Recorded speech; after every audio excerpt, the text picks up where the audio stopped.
The Royal Commission into Defence and Veteran Suicide is now in session. Please be seated. Good morning, Mr. Sheptour. Good morning, Commissioners. Commissioners, this morning's first witness is the New South Wales Minister for Veterans, the Honourable David Harris MP.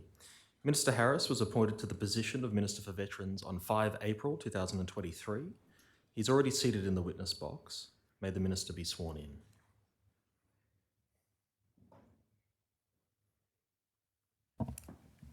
Yes. Commissioners, can I announce my appearance? I'm back for the State of New South Wales, here for the Minister's evidence. Thank you. And just for the record, your name? Callan, C-A-L-L-A-N. Okay, thank you.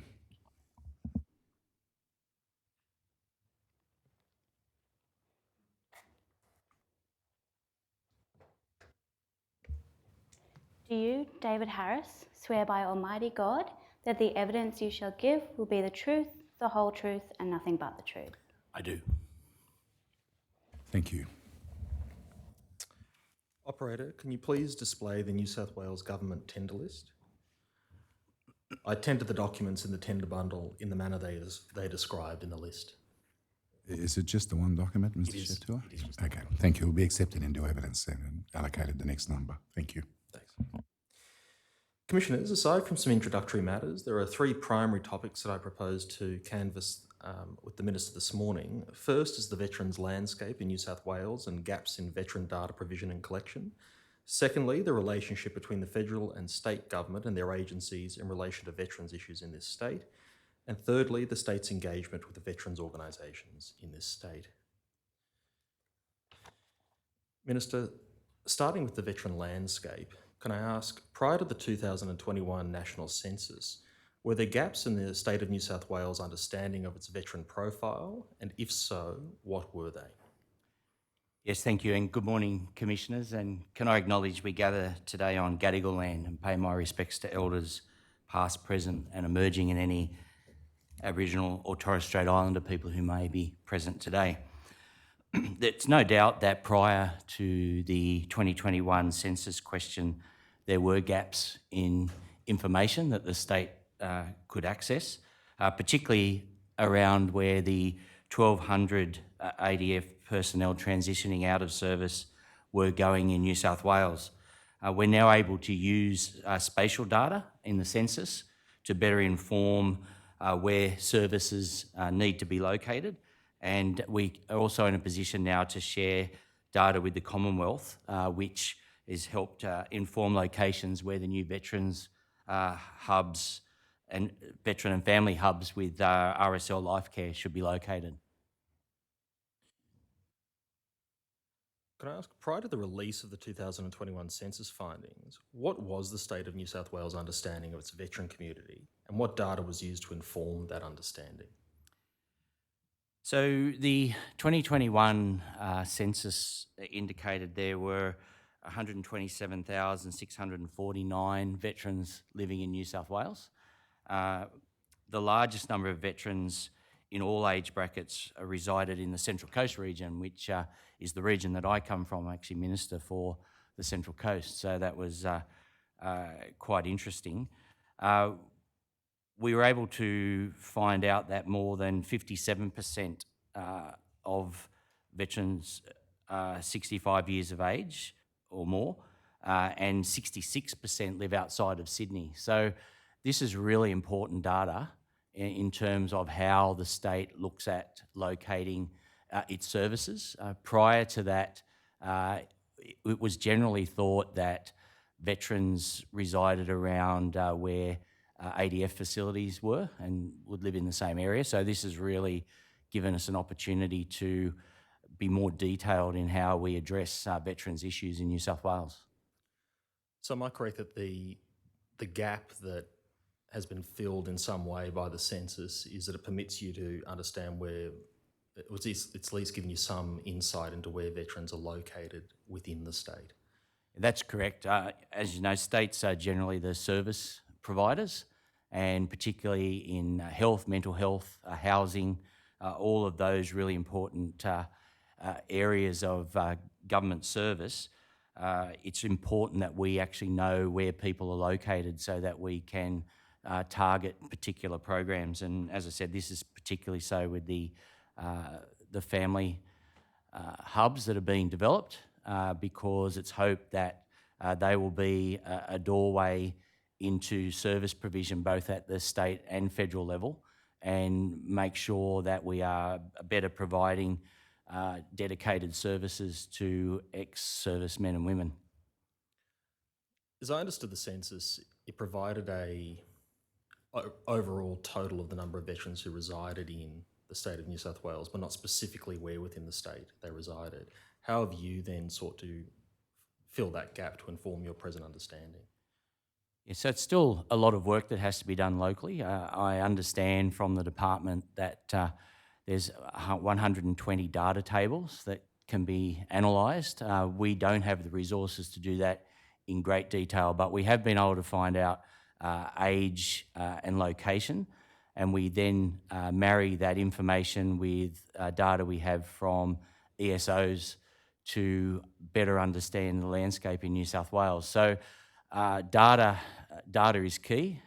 Say knowledge is power, and the more data the state has, the better we're able to deliver those vital services and make sure that we are getting the right points of contact with veterans and their families, particularly around that very important transition time.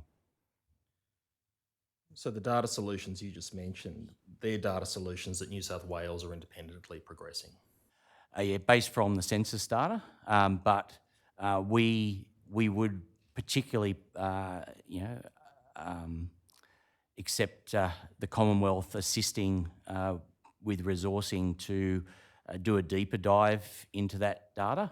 As I said, there's 120 different tables of information, and we've been able to sort of look at that from an overall view.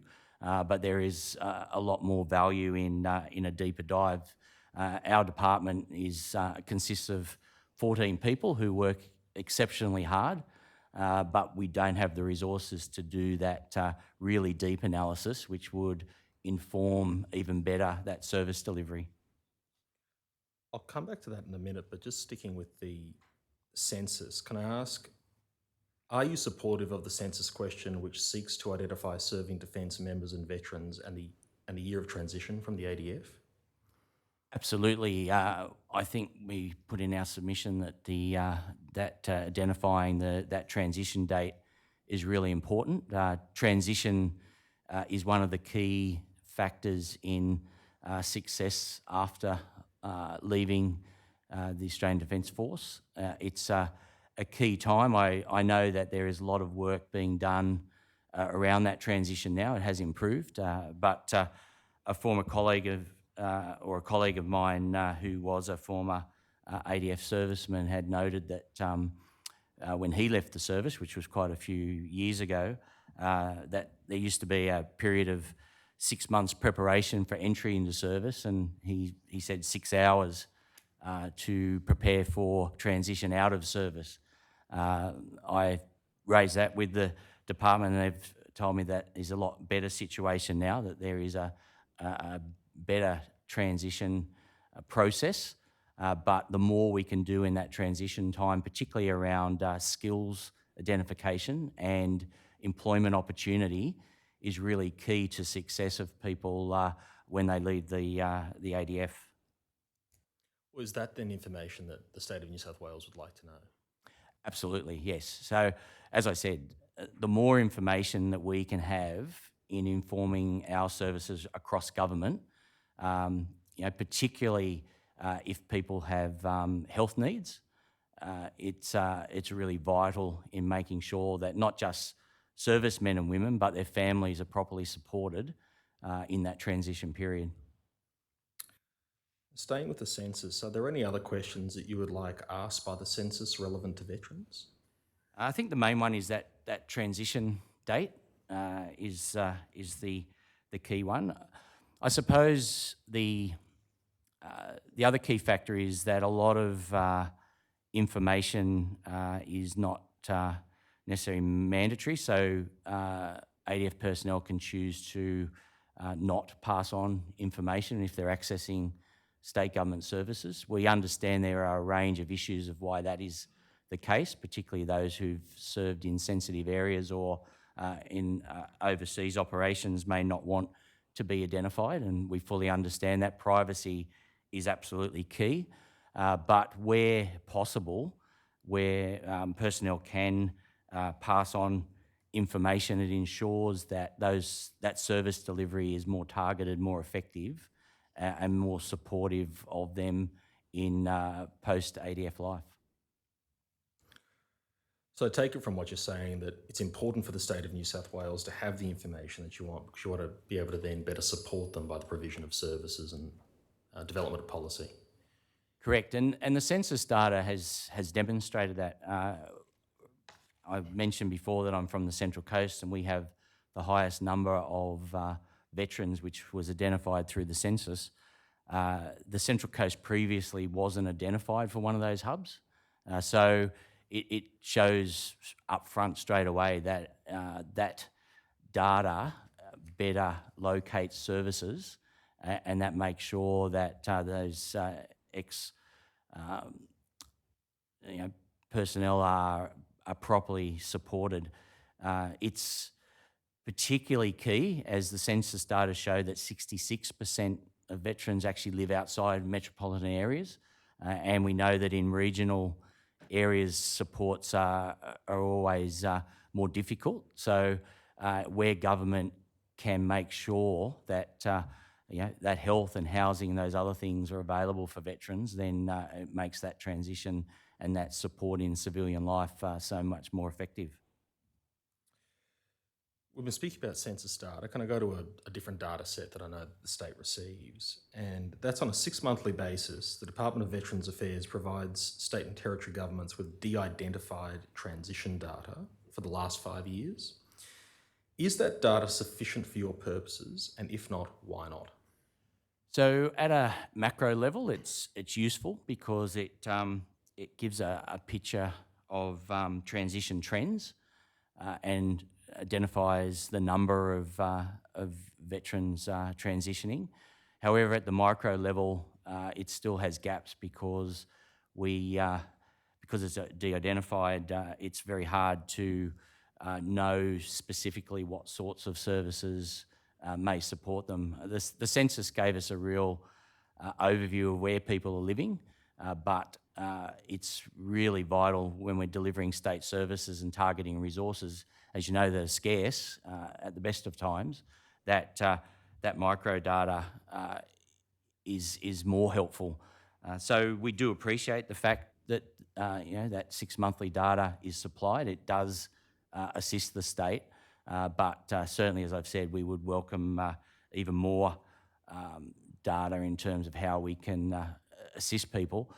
I think, again, we understand the privacy issues, and we understand that there's a federal working group working on data and how it can be shared right across government. And whilst I'm not sure where that's up to specifically on veterans, the delivery of state services is really contingent on having the best available data from the Commonwealth to overlay on our own state data to ensure we're getting that service provision right. Can I ask, has the state of New South Wales raised the more granular data that it seeks with the Commonwealth Government? So my understanding is that hasn't happened specifically in regards to veterans, but there is that national working group under the customer service portfolio that's looking this more broadly, because obviously there's data right across government, and we even know in one of my other portfolios, Aboriginal Affairs, that data is absolutely vital, but we also have to take into account that important issue of privacy, and that's often the greatest hurdle, making sure that we protect people's privacy and their rights, whilst trying to get as much information as we can to deliver those vital services. Would one potential solution to that being for example, being an opt-in process at the point of transition? Yeah, I've heard that mentioned looking back at some previous testimony. Obviously, opting in is very important. You could probably say an opt-out system is more effective because it captures more people. But in this particular case, where people may not want to be identified for a range of reasons, then an opt-in system would be more effective. You mentioned before that you have a set of data that you would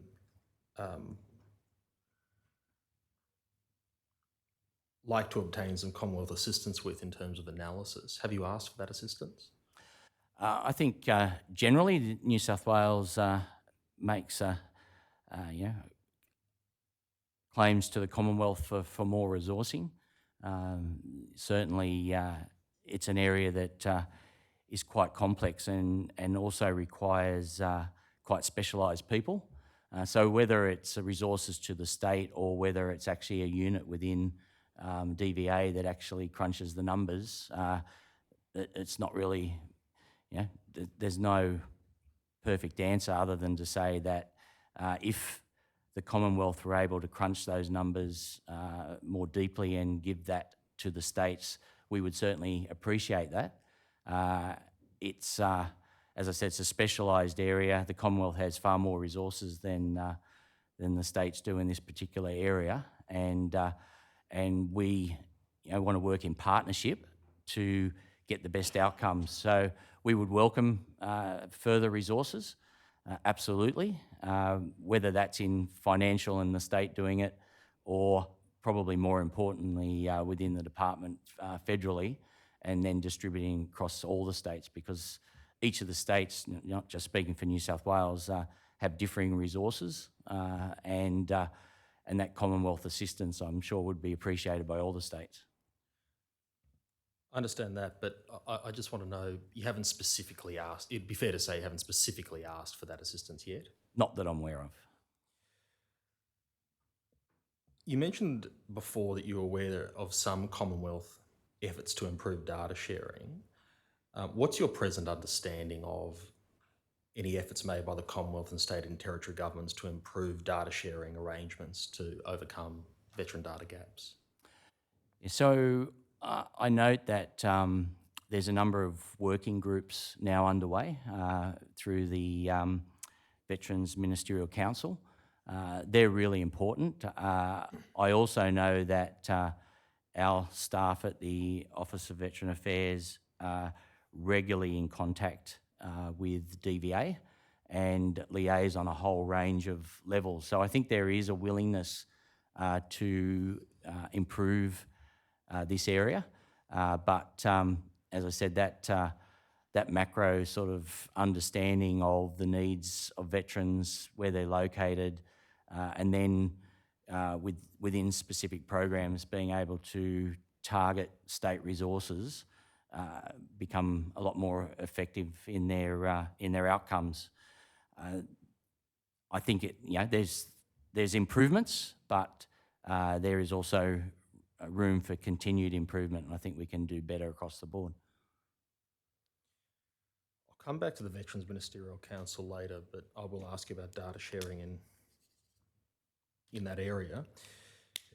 Can I ask you though just about a veteran identifier? So previous inquiries relating to health and welfare of veterans have recommended the introduction of a veteran identifier for use across all levels of government to identify veterans at their point of interaction with a government service. Would a veteran identifier or improvements to data integration between Commonwealth and state and territories relating to veterans be useful to the state of New South Wales? I think the short answer is yes, it certainly would be. In New South Wales, we've taken the view through our systems that we have the system in place at the federal level, so the veteran white card, gold card, and all those sorts of things. So we think that in a sense is an identifier, and we're using those devices to access New South Wales systems. I think that since I think 2019, all members separating from the ADF have or automatically received the veteran white card. So that is an effective device that we can use as an identifier.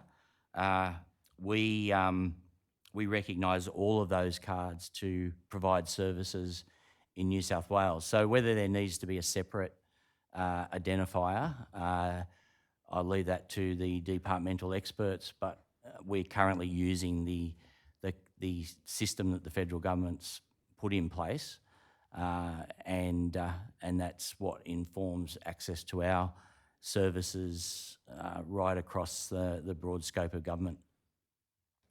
My understanding of the DVA white card is that firstly it requires someone to be a DVA client or have obtained a white card, and not all veterans do.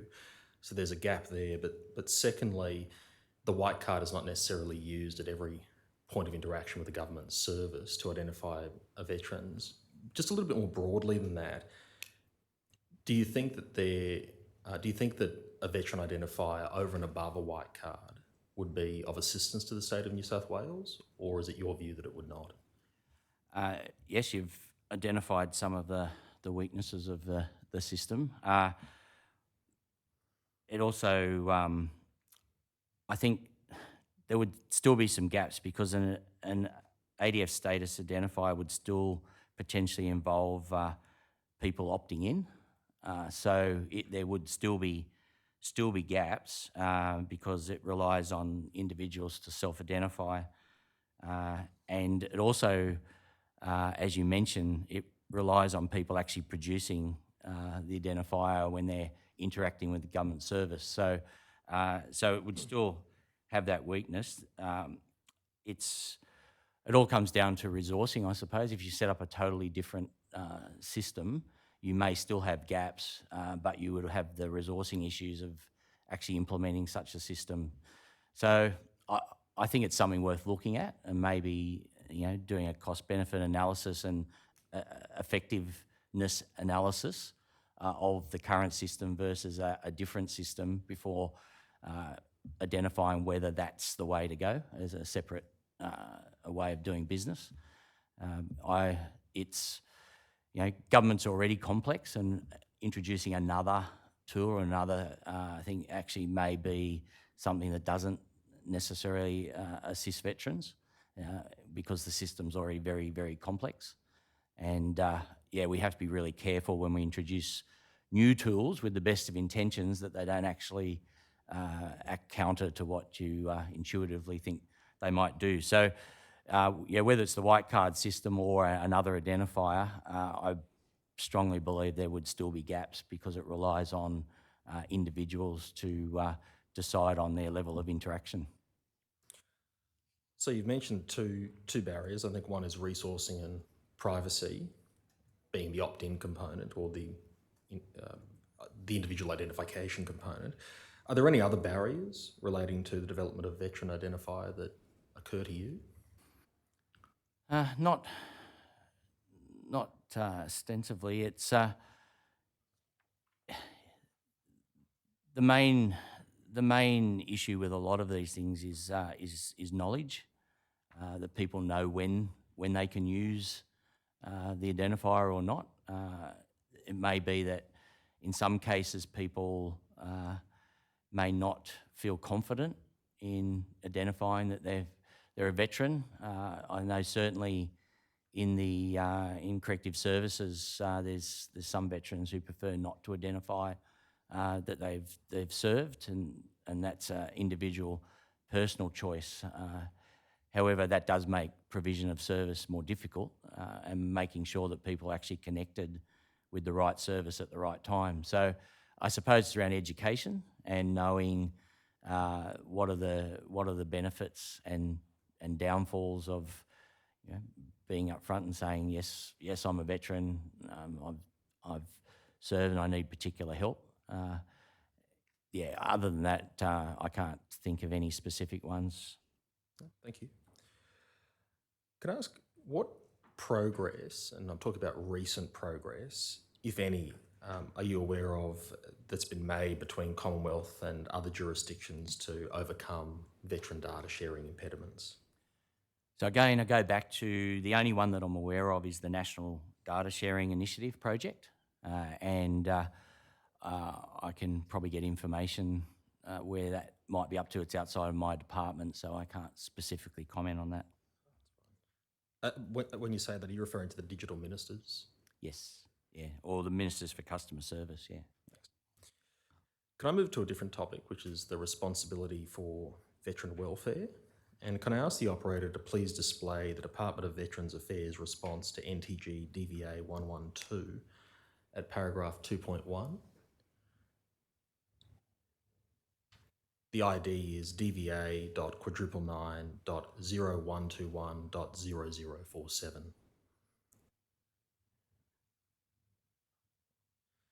So paragraph 2.1, the Department of Veterans Affairs told this commission that veteran welfare is the joint responsibility of the Commonwealth, state and territory governments.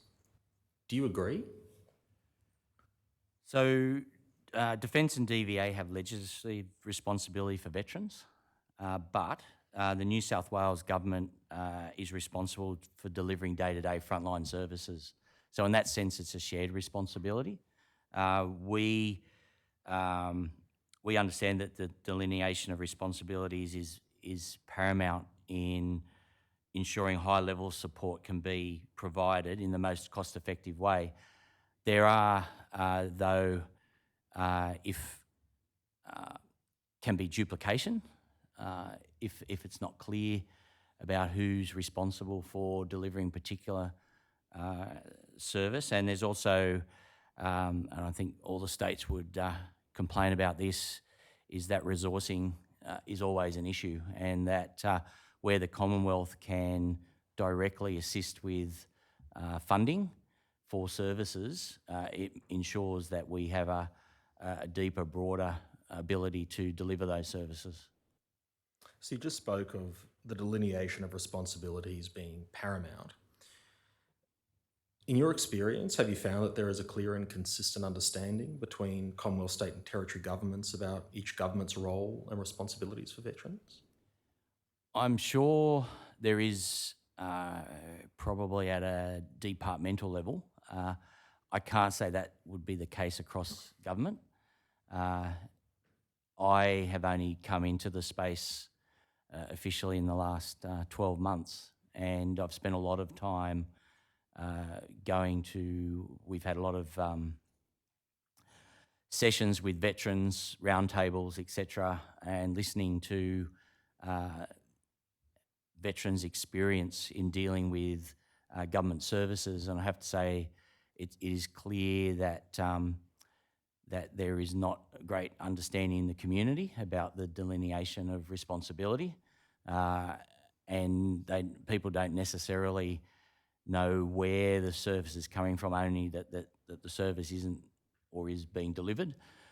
So again, that would come back to education. But in terms of the government delivering services, I think there is some big improvements happening. The working groups are a great example of that, actually, where they're targeting particular issues and broadly putting in place strategies to deal with those particular issues.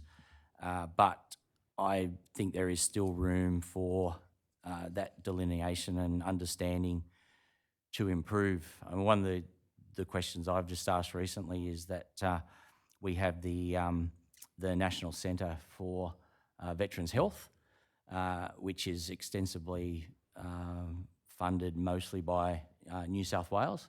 However, people are accessing that from right across the country. And so, you may pose the question as whether the Commonwealth should have a greater role in making sure that service is available. I know they have put funding into the accommodation part of it, and obviously through Gold Card, etc., they do make a contribution to health services. But whether the state should be bearing the majority of the cost for that service is certainly an area that could be looked at.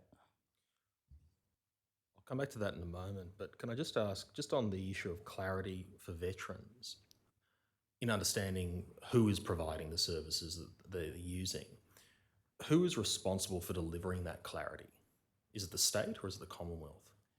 Yeah, I think directly it would be the Commonwealth. However, you know, we have this right across government case where the Commonwealth is, for example, responsible for GPs, but then the state takes over in terms of hospital and a lot of the mental health services, etc. So the general community doesn't necessarily understand, who has prime responsibility for those areas.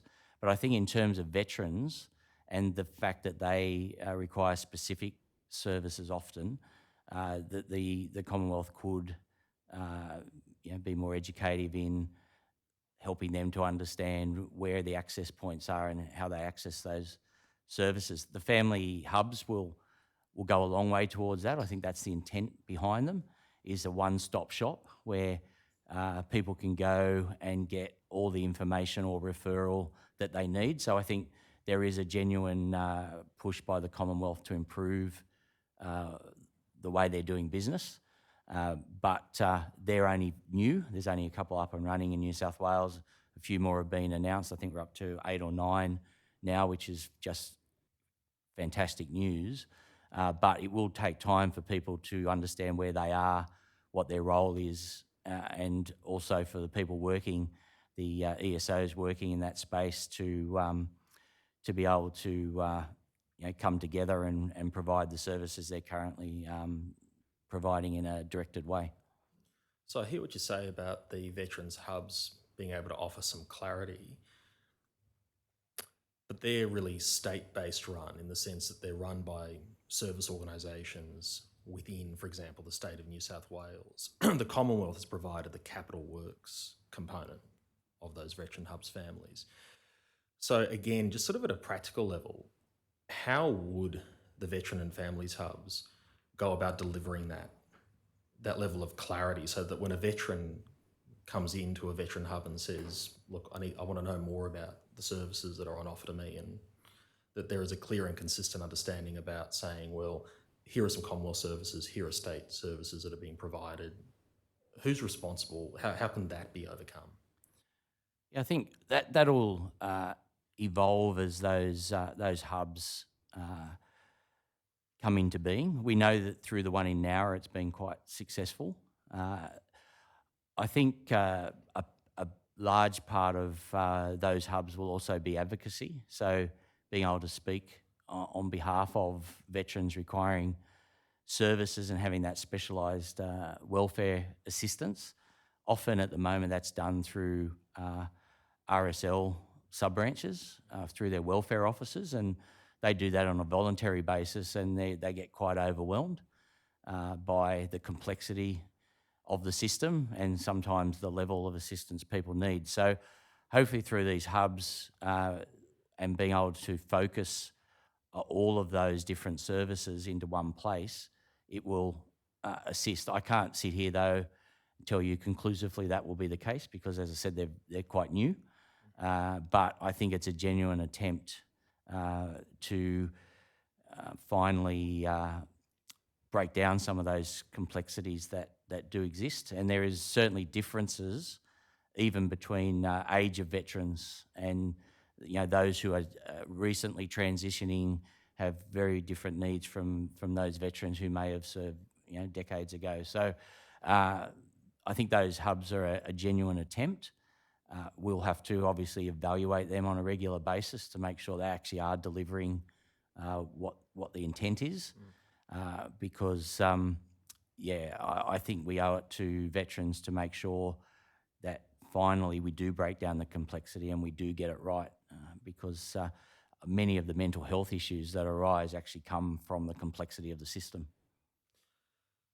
So the hubs can be a point at which that clarity is overcome. Hopefully. Those issues overcome. Yeah, I mean, there's still then the point of if they are referring on, that those referral the services to which they refer are actually effective as well. So a one-stop shop in itself doesn't solve all the problems. It just makes a better point of contact. Then is contingent on those other services then delivering in a way that's effective as well. So they're not the total solution, but they are a genuine attempt, I think, to cut through some of the complexity and make sure people are accessing the services they need more quickly and more effectively. So returning to the clarity at a government level as opposed to at the veteran level, you mentioned before that states and territories across Australia have encountered duplication of services being provided by the state and by the Commonwealth government. How in practice does the state of New South Wales deal with that issue? It's a difficult one. I know that at a Office of Veterans and DVA level, there is a large amount of conversation around these issues. I think they've got a very good relationship at officer level and departmental level. So where there are issues that need to be resolved, I think people are talking early and trying to work through some of those particular issues. I mean, one of the hardest things is always going to be around funding and who's responsible for funding which service. And it'd be great, Commissioners, if you can sort that one out, because it's a perennial problem of the Commonwealth. But it's really important for veterans that the states and the Commonwealth do get clarity around this issue so that we can provide the very best services and people aren't waiting a long time, that they are getting the help they need directly. One of the other issues that have been raised with me by veterans and by GPs is that Medicare doesn't necessarily recognise the fact that veterans may need more time in terms of talking to GPs about their issues rather than the way the current system works. So there's some things there that may be easy to fix, with goodwill and a bit of understanding.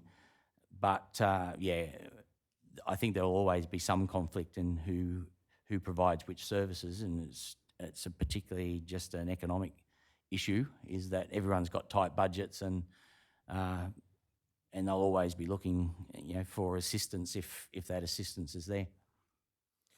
Can I ask, prior to commencing a veteran-specific program in New South Wales, do you do an analysis as to whether that service is being met either by another service that's being provided in New South Wales, but also by the Commonwealth Government through some other service that's being provided? Yeah, so I wasn't Minister at the time, but when the Veteran Strategy in New South Wales was developed, it was developed in consultation with the Commonwealth, talking about those sorts of services and looking at the key areas where the state could fill some of the gaps. One of those particularly is the Veteran Employment Program, but there's also some programs available through TAFE, etc., around skills development and skills identification. So I think that New South Wales has made a genuine attempt to not duplicate services, but more target our resources to those gaps. Where the issue really arises is in areas such as housing and health, where it's a lot more difficult because they're one cohort amongst many cohorts. And even in mental health, we've got our Towards Zero mental health suicide strategy, and veterans are one of the groups identified amongst a range of groups. So states, they're trying to broadly look at the community overall. There may be an opportunity through this process. New South Wales is at the end of its veteran strategy, so it ends 2024, and we're starting to develop the next 4-year strategy, and we'll be looking keenly at the recommendations of the Royal Commission to inform us about what that next strategy should look like, as well as through the discussions at the federal level, through the working groups, looking how we can better target our small resources, to be honest, to get the best effectiveness for veterans in New South Wales. In terms of developing that strategy, would another component of what you need to do is to essentially stakeholder feedback? Is that something that's planned? Oh, absolutely. So we've already held a number of roundtables, and some of those have actually been around the Premier made a commitment to a contemporary veterans memorial. So that's been part of the discussion, but it's envisaged that we would hold roundtables to get stakeholder feedback, work with ESOs, as previously happened with the current strategy, to make sure that we have a comprehensive plan across not just across veteran affairs, but across government in terms of delivering some of these important services and strategies. Just bearing in mind what you were saying before about the state looking to ensure that it doesn't duplicate services that are being provided by the Commonwealth Government, is it then the state's responsibility to make sure that that duplication or overlap doesn't occur? I think it's a joint responsibility. And, as I said, we're part of a Commonwealth. There are federal and state responsibilities, and in terms of not just budgeting but effectiveness of services, there has to be very close cooperation with the Commonwealth. That ebbs and flows depending on who's in government at the time and relationships between ministers and a whole range of issues. But I think generally I've seen at a departmental level, and I certainly can say this in New South Wales, that the Office of Veteran Affairs has a very good relationship with DVA, that they talk all the time, and that I think it's the Deputy Commissioner in New South Wales from the Department of Veteran Affairs attends all of those roundtables. But you can see at those roundtables that when it comes to questions, probably 80 to 90% of the questions are around federal issues and the DVA systems. But it's great that as a state we can actually offer those roundtables and provide the opportunity for that direct interaction and follow up on some of those issues. So your strategy will be informed by a number of things. Absolutely. Does it have a particular focus at the moment? So at the moment, it's probably mainly focused on the veteran employment strategy, which is working really well, which is particularly looking at engaging local government in New South Wales in terms of employment, but also other government departments, corrective services, Fire New South Wales, a whole range of different departments to hopefully find veterans employment.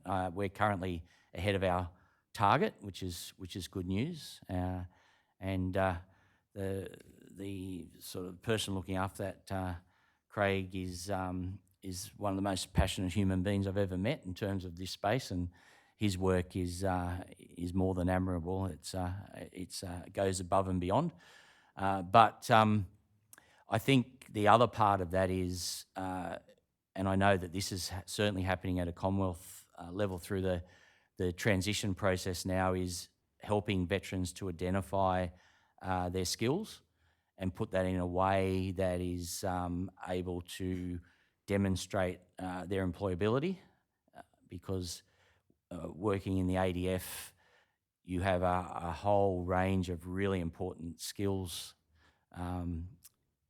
particularly around decision-making, independence, logistics, which ADF personnel may not specifically recognise themselves, because that's what they do, that's their job. And so having a system that helps sit down with them, identify those skills and be able to put that in a form that they can take to an employer, I think is really essential. It's also important in terms of not just helping the veteran transition themselves, but also the family, because it's not, with many people, it's not just the issue of the individual, but it's the whole family unit, including the children, because it's a big change of life for everyone. So I think that needs to be recognised as well. But to achieve that, you'd need the data that you're speaking about before. Correct. Can I ask some questions about the Veterans Ministerial Council? You're talking before about improved Commonwealth and state and territory government collaboration.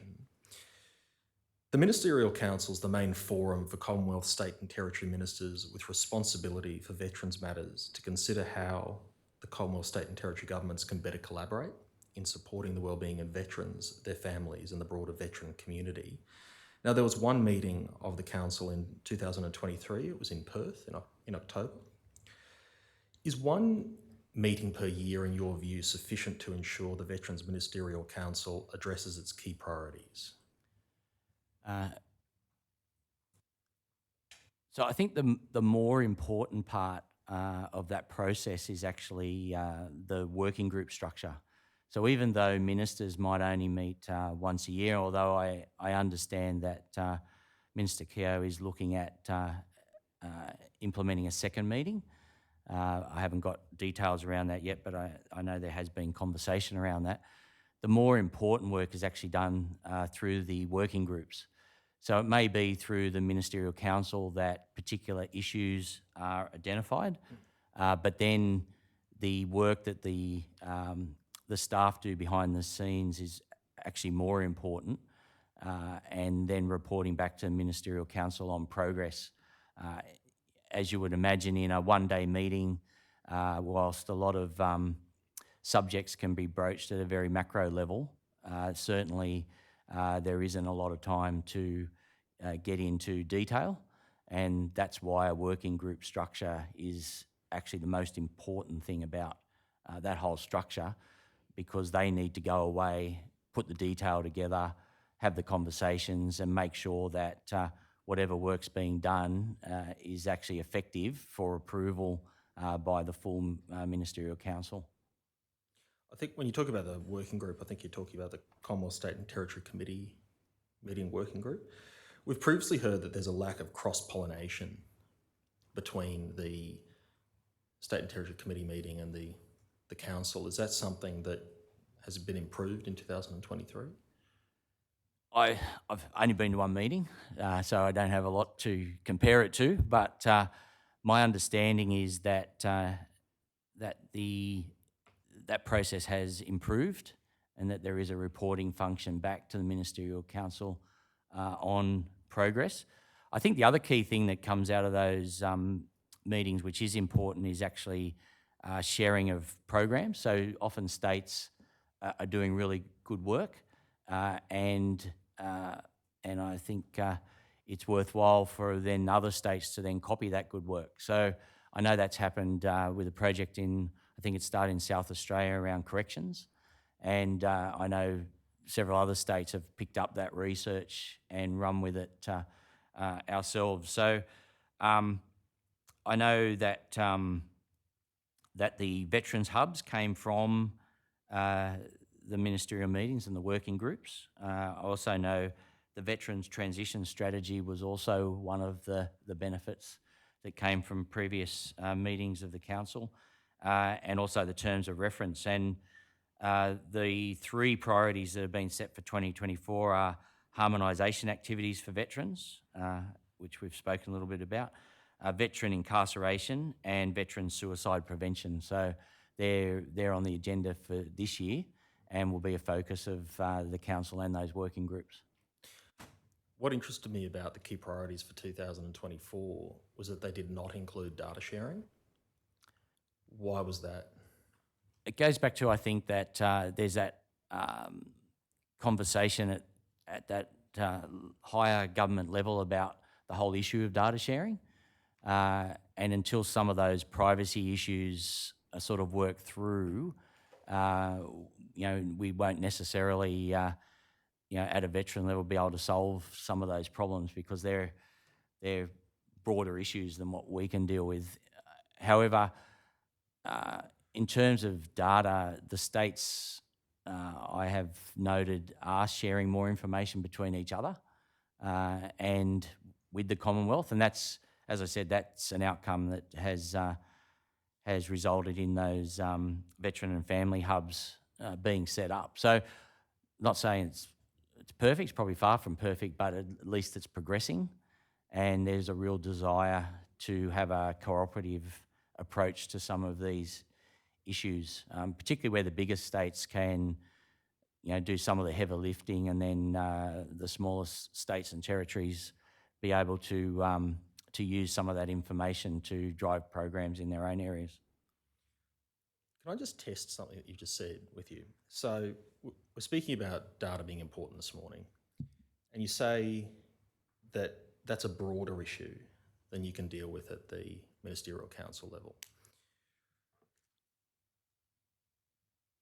What steps can you take on that council to bring that issue to the fore at a national level? So I think probably, particularly following, and I won't be as bold to presume, but that data will be a big issue in the recommendations from the Royal Commission, is to broadly put pressure onto that national working group that's looking at that data sharing. It's something, as I said, in my other portfolio of Aboriginal Affairs, when we're looking at data sovereignty, is a really essential thing. But there is constitutional and legislative barriers to that, and so we can put pressure on for them to look specifically at this area.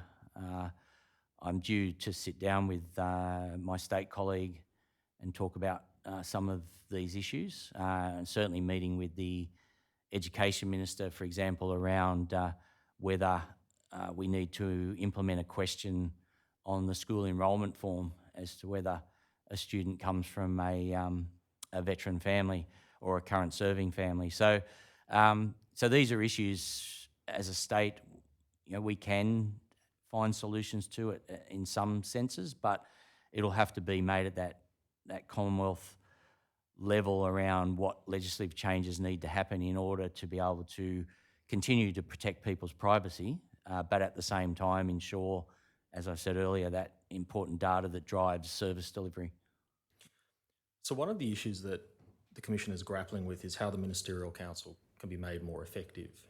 Because I understand that you say that there's benefit to the information sharing, but then if the Council disperses and they then go back to their individual states and territories to possibly do something or possibly not do something, there's an overall lack of consistency, an overall lack of improvement.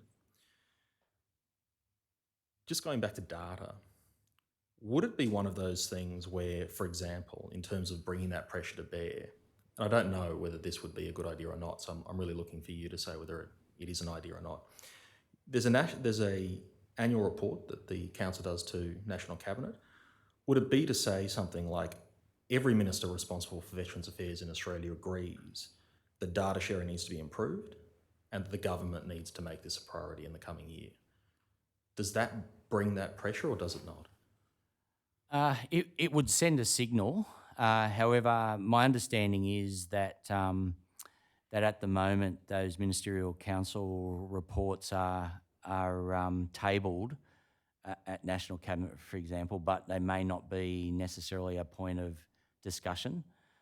So it may be that that we need to raise with First Ministers the need to have that as an agenda item, and certainly with the impetus of the Commission and the Commission's findings, that's certainly a discussion we can have internally at a cabinet level.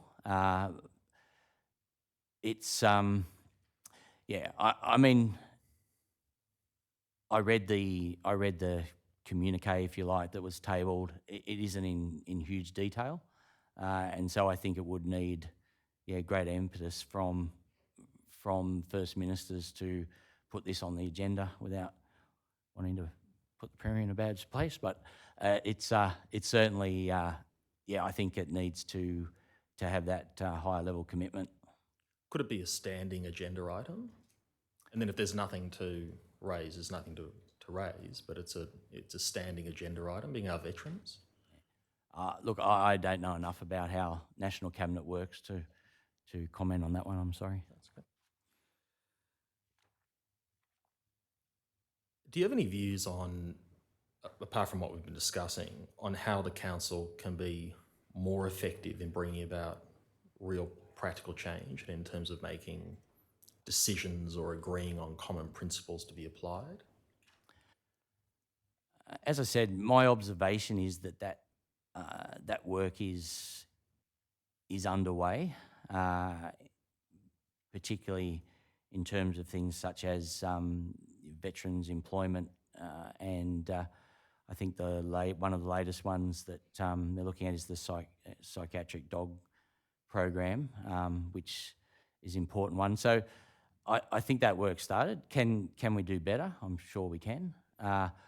One of the problems of ministerial councils generally is that that if there's a change of minister or a change of government, that could affect the conversations. But I will say at the moment, right across the states and the Commonwealth, there is great collegiality and people are really committed to work together. In New South Wales, I think it's fair to say that we've taken a bipartisan approach to veteran affairs. So it's not something that we use politically, but we work all sides of the parliament to put focus onto issues. That's been the case for well over a decade.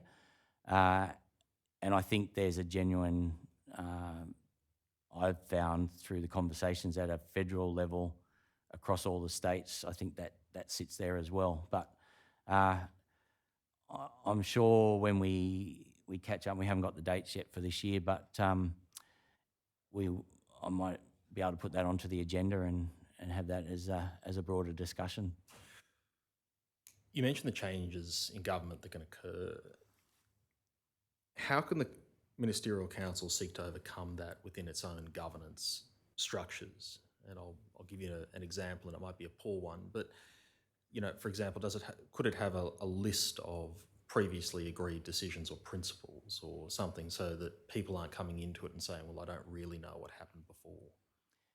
Yeah, well, there's certainly precedent. I mean, closing the gap was a commitment signed up by all state and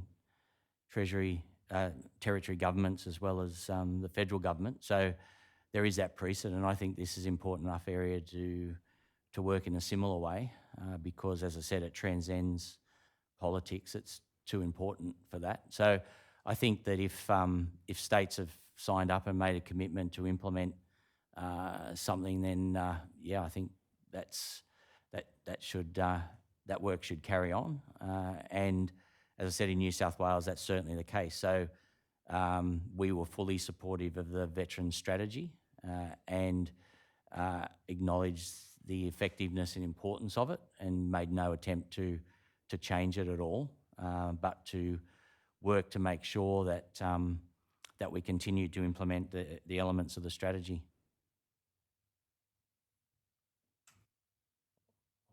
Thank you. I'll come back to that in a moment.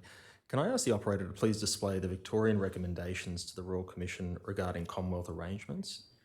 It's DAA.001.001.0019.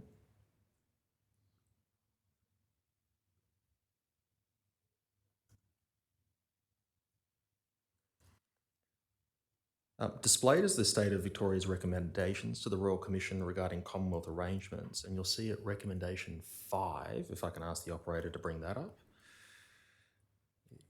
Victoria recommended that the Commonwealth should lead the creation of a national veterans strategy that articulates how the Commonwealth can engage states and territories to deliver services, and this could include a national handover framework.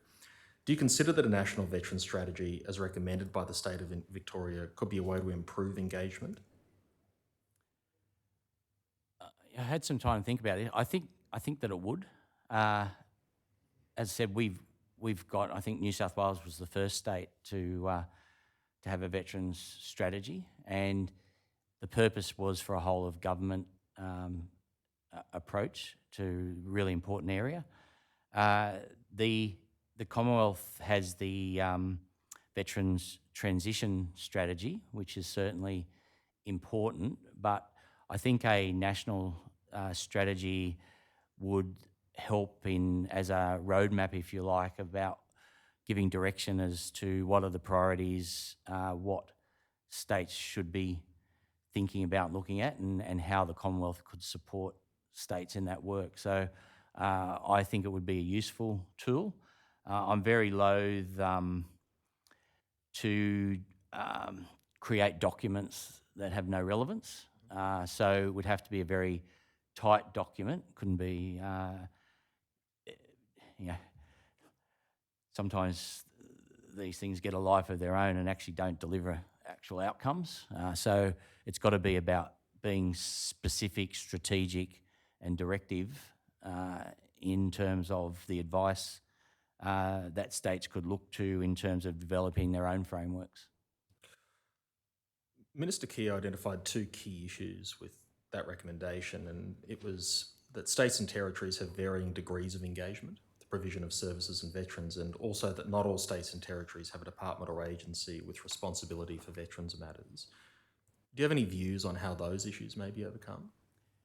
It's as I said, it only has to be a very broad framework. It doesn't have to be, bogged down in specifics, because each state and territory has different size veteran populations. It has differences in terms of resources. So it would be up to the states and territories to work out implementation of some of those things, and then being able to go to the federal government for assistance if necessary. I think as I said, that overall framework gives us a roadmap, if you like, of where we need to head to fix essential problems. It's something that could be reviewed on a regular basis, if you like, and include checkups to make sure that what's being suggested is actually delivering. I'm often saying to people is that no one thanks you for having nice documents and systems. They thank you for having good outcomes. And so whatever is done in terms of framework must be done in terms of outcomes and actually delivering on the ground. And nice words are good, but they don't cut it in terms of delivering services. And governments and departments will be judged on how effectively they're actually assisting veterans and their families, not on how nice their documents look. So, as I said, it has to be a working document that is very strategic, that is really focused in on those areas that need extra attention. And through the Ministerial Council, there could be a reporting framework of how states are actually and territories are actually responding to those key elements in a reporting fashion, so that there's some accountability in terms of delivery of those services. So you talk about the importance of outcomes with respect to strategies. Can I just revisit something that we were talking about earlier, which is your employment strategy? Can I ask what types of evaluation does the state of New South Wales do on its employment strategies for veterans? Yeah, so it's evaluated on a regular basis. It's reported on in terms of each year. The department or the Office of Veteran Affairs reports on progress against the strategy, which is tabled in Parliament. And I know that the team are really proud of the fact that they're actually not just meeting targets but exceeding targets at the moment. They're working very hard to expand the number of organisations involved in the program, and that shows that it's actually a living document, that it's a document that is focused on outcomes, and when hurdles are hit, so if they're not getting the cut through that they need, that they're reaching out to see how they can actually tackle what those roadblocks are. And that's the sort of documents that we need that are actually very, very focused, specific and outcome driven. And where there is problems, looking at solving those problems as quickly as possible. One of the metrics of success is obviously, as you say, the targets, is the obtaining of employment for veterans. Is that metric then assessed by tenure or how long the veteran stays in that employment? I probably have to take that one on notice. I don't know specifically, but I do know that there is follow-up. But yeah, I can take that on notice and find out specifically. You may also have to take these next two questions on notice, but in terms of stakeholder feedback, do you also obtain feedback from industry and also from the veterans themselves about job satisfaction? So I know there is definitely feedback from industry about whether there's follow-up with veterans specifically. I know through the roundtables there is broad discussion, but I can take it on notice and find out if there's specific surveying.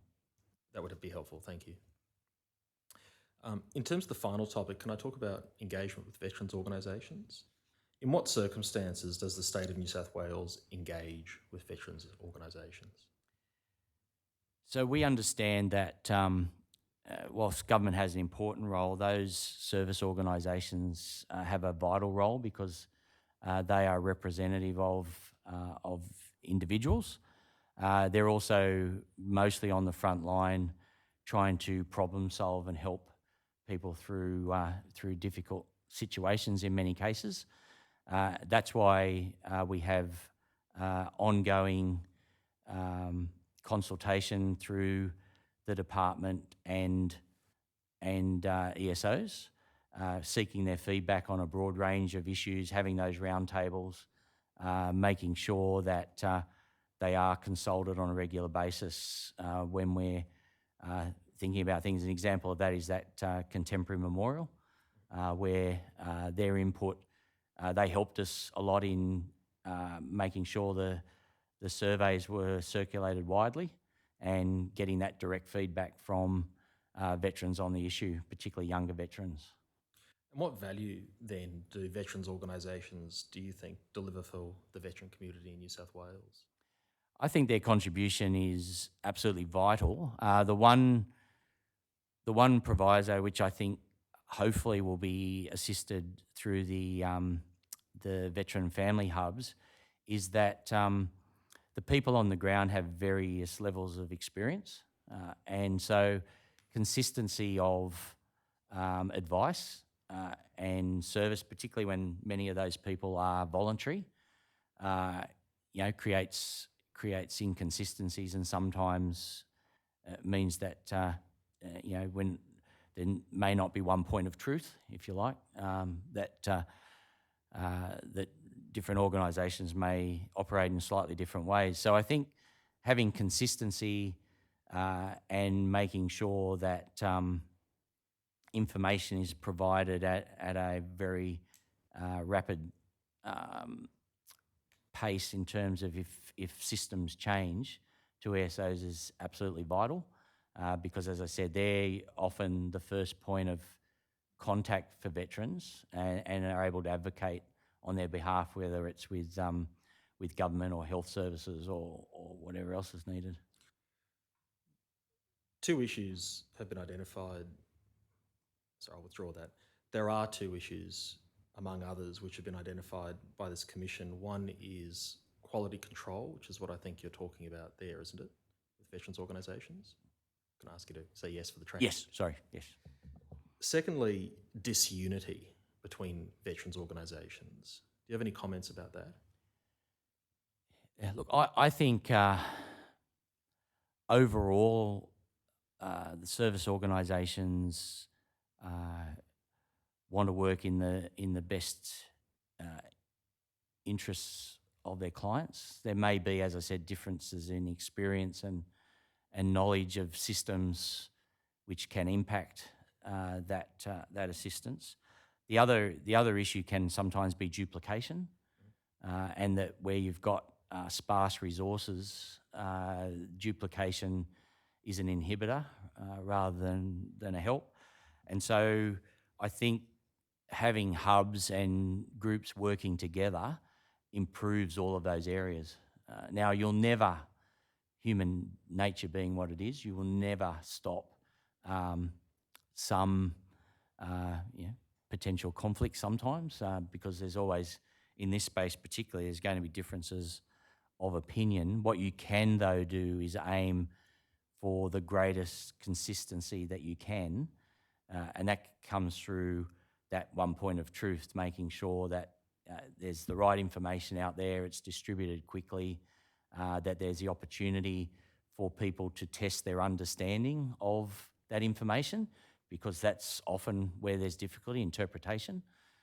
Even though someone puts out something that seems to be clear on the surface, 5 different people can read it and draw 5 different conclusions. So I think that's important in terms of the roundtables that we run, where some of these issues, one group might raise, and then there's input across the board trying to seek clarification of what the situation actually is. So I think you have to keep that open communication going, never be complacent to think that we've disseminated information so everyone's getting the same message, and that we push always for the highest standards of support right across organisations.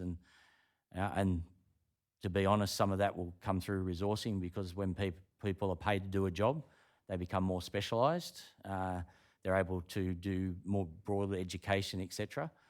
When you're relying on a system that has many, many volunteers, and that's not to disparage the fantastic work that they do, it makes it more difficult, because some of the volunteers in some of the organisations are becoming quite elderly, and they struggle, to be honest. I know up in my way, the Central Coast has a amazing group of organisations, which before I had the portfolio, I had a lot of contact with, but they're getting older, and so that means that pressure on themselves, particularly around welfare issues, sometimes can impact on the quality of the service that's being got. Not because they're not trying, just simply may not have the understanding that they need. I understand. Can I ask now about a national peak body for veterans organisations? Would the state of New South Wales be assisted by a body like that? I think previously and currently, New South Wales strongly supports a peak organisation for the reasons that I just said, is that many of these issues can be raised at a national level, and then the information be disseminated to their organisations through their networks, ensuring that you get the highest quality of interaction. So we would support a peak body. It would also hopefully assist with duplication in that people can maybe understand where they can actually deliver the most benefits and not try to do everything, because often that stretches resources, it stretches people, which reduces effectiveness. So we would strongly support a peak body in this space. Do you have any views about how that peak body might operate to be most effective for state and territory and Commonwealth governments? So the only model that I've got, and I refer back to my Indigenous Affairs portfolio, is that we have the National Council on Closing the Gap, which has 2 components. It has government interaction, which is really important, that it has those peak bodies, that ESOs that are represented, but it also has a working group structure within ESOs to problem solve some of those bigger problems. So if it was structured in a way that wasn't just another meeting, that it actually had an educative purpose, that it tackled some of the bigger issues about understanding and disseminating information. It may be about broadly producing information in a written form or video or something else. They could have a role do that as well, so that we get that national consistency. And as I said, consistency of information is vital, because where you get inconsistency, the level of help to veterans is reduced. Thank you. Commissioners, I have no further questions, but noting the time, do you have any questions for Minister Harris? Thank you. Commissioner Brown? Thank you very much, Minister. I just wondered if you would offer a comment as to what level of priority veterans are, or Veterans Affairs are, to the state of New South Wales. So, in terms of government, it's a fairly high priority. We've got the second largest number of veterans in Australia. I think the fact that New South Wales was the first state to introduce the veterans strategy, that it looks at interaction across whole of government, is an indication that we take this seriously. I think often people look at the size of the Office of Veteran Affairs, and which is, as I said, 14 people currently, and say that's not giving it the the emphasis it should have.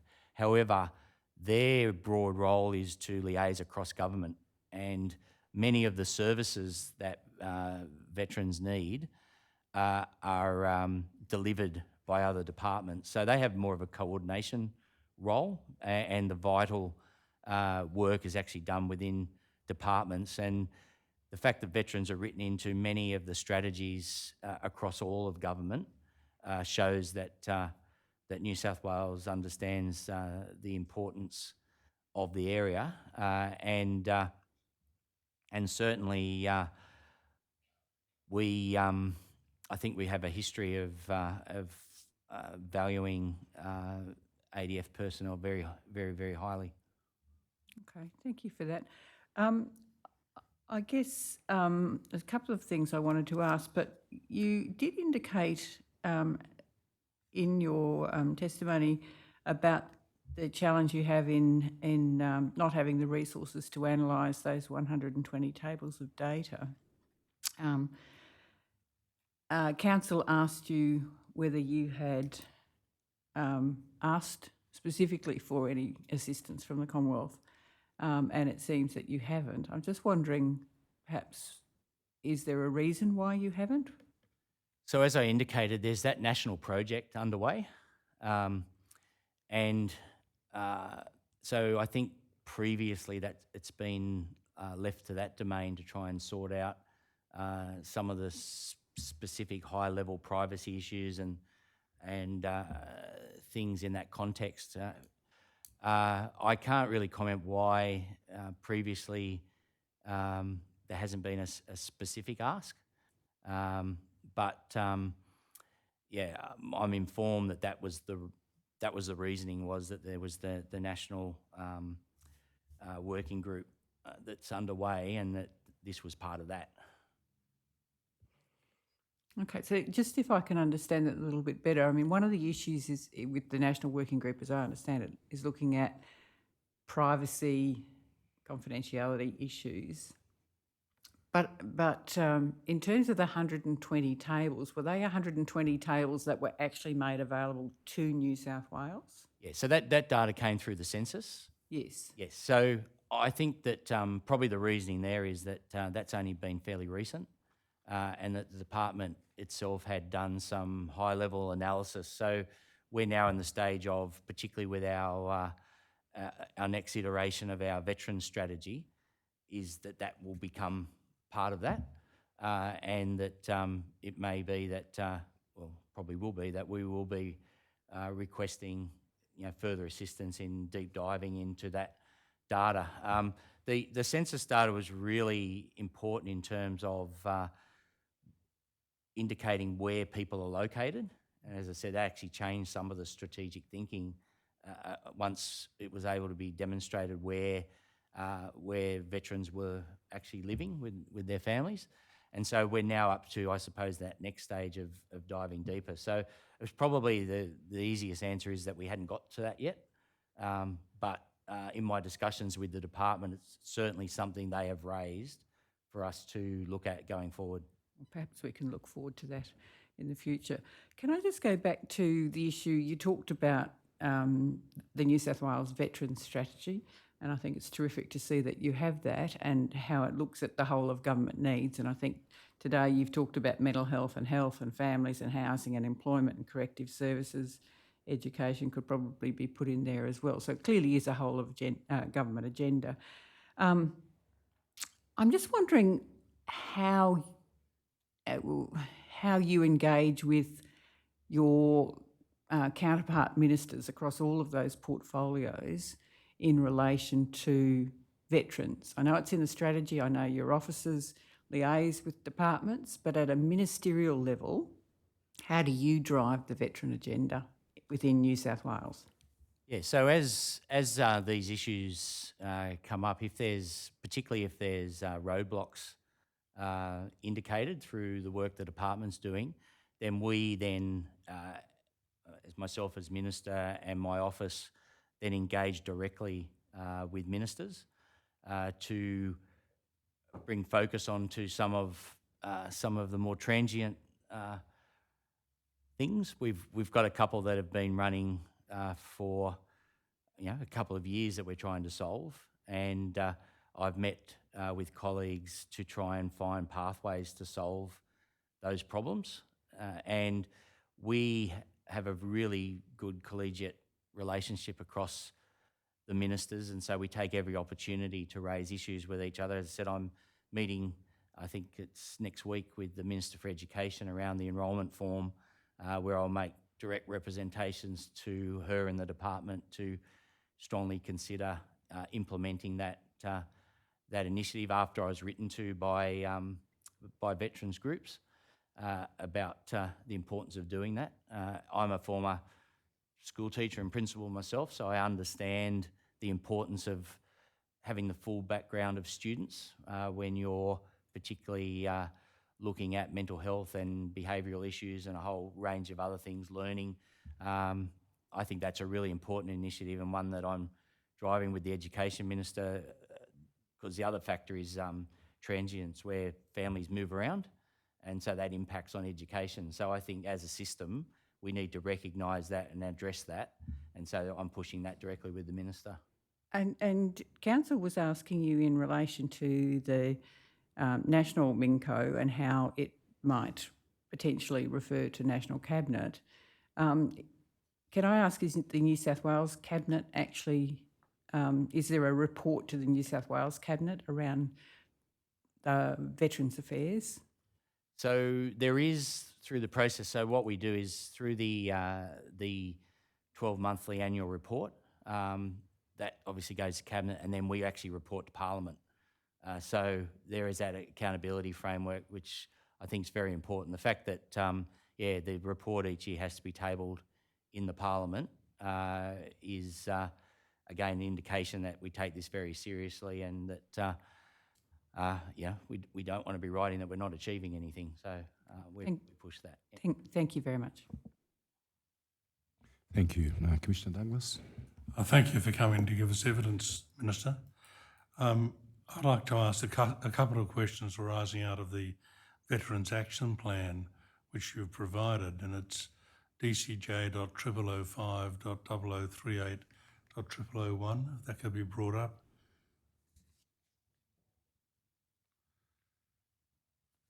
It's in the exhibit list for this witness.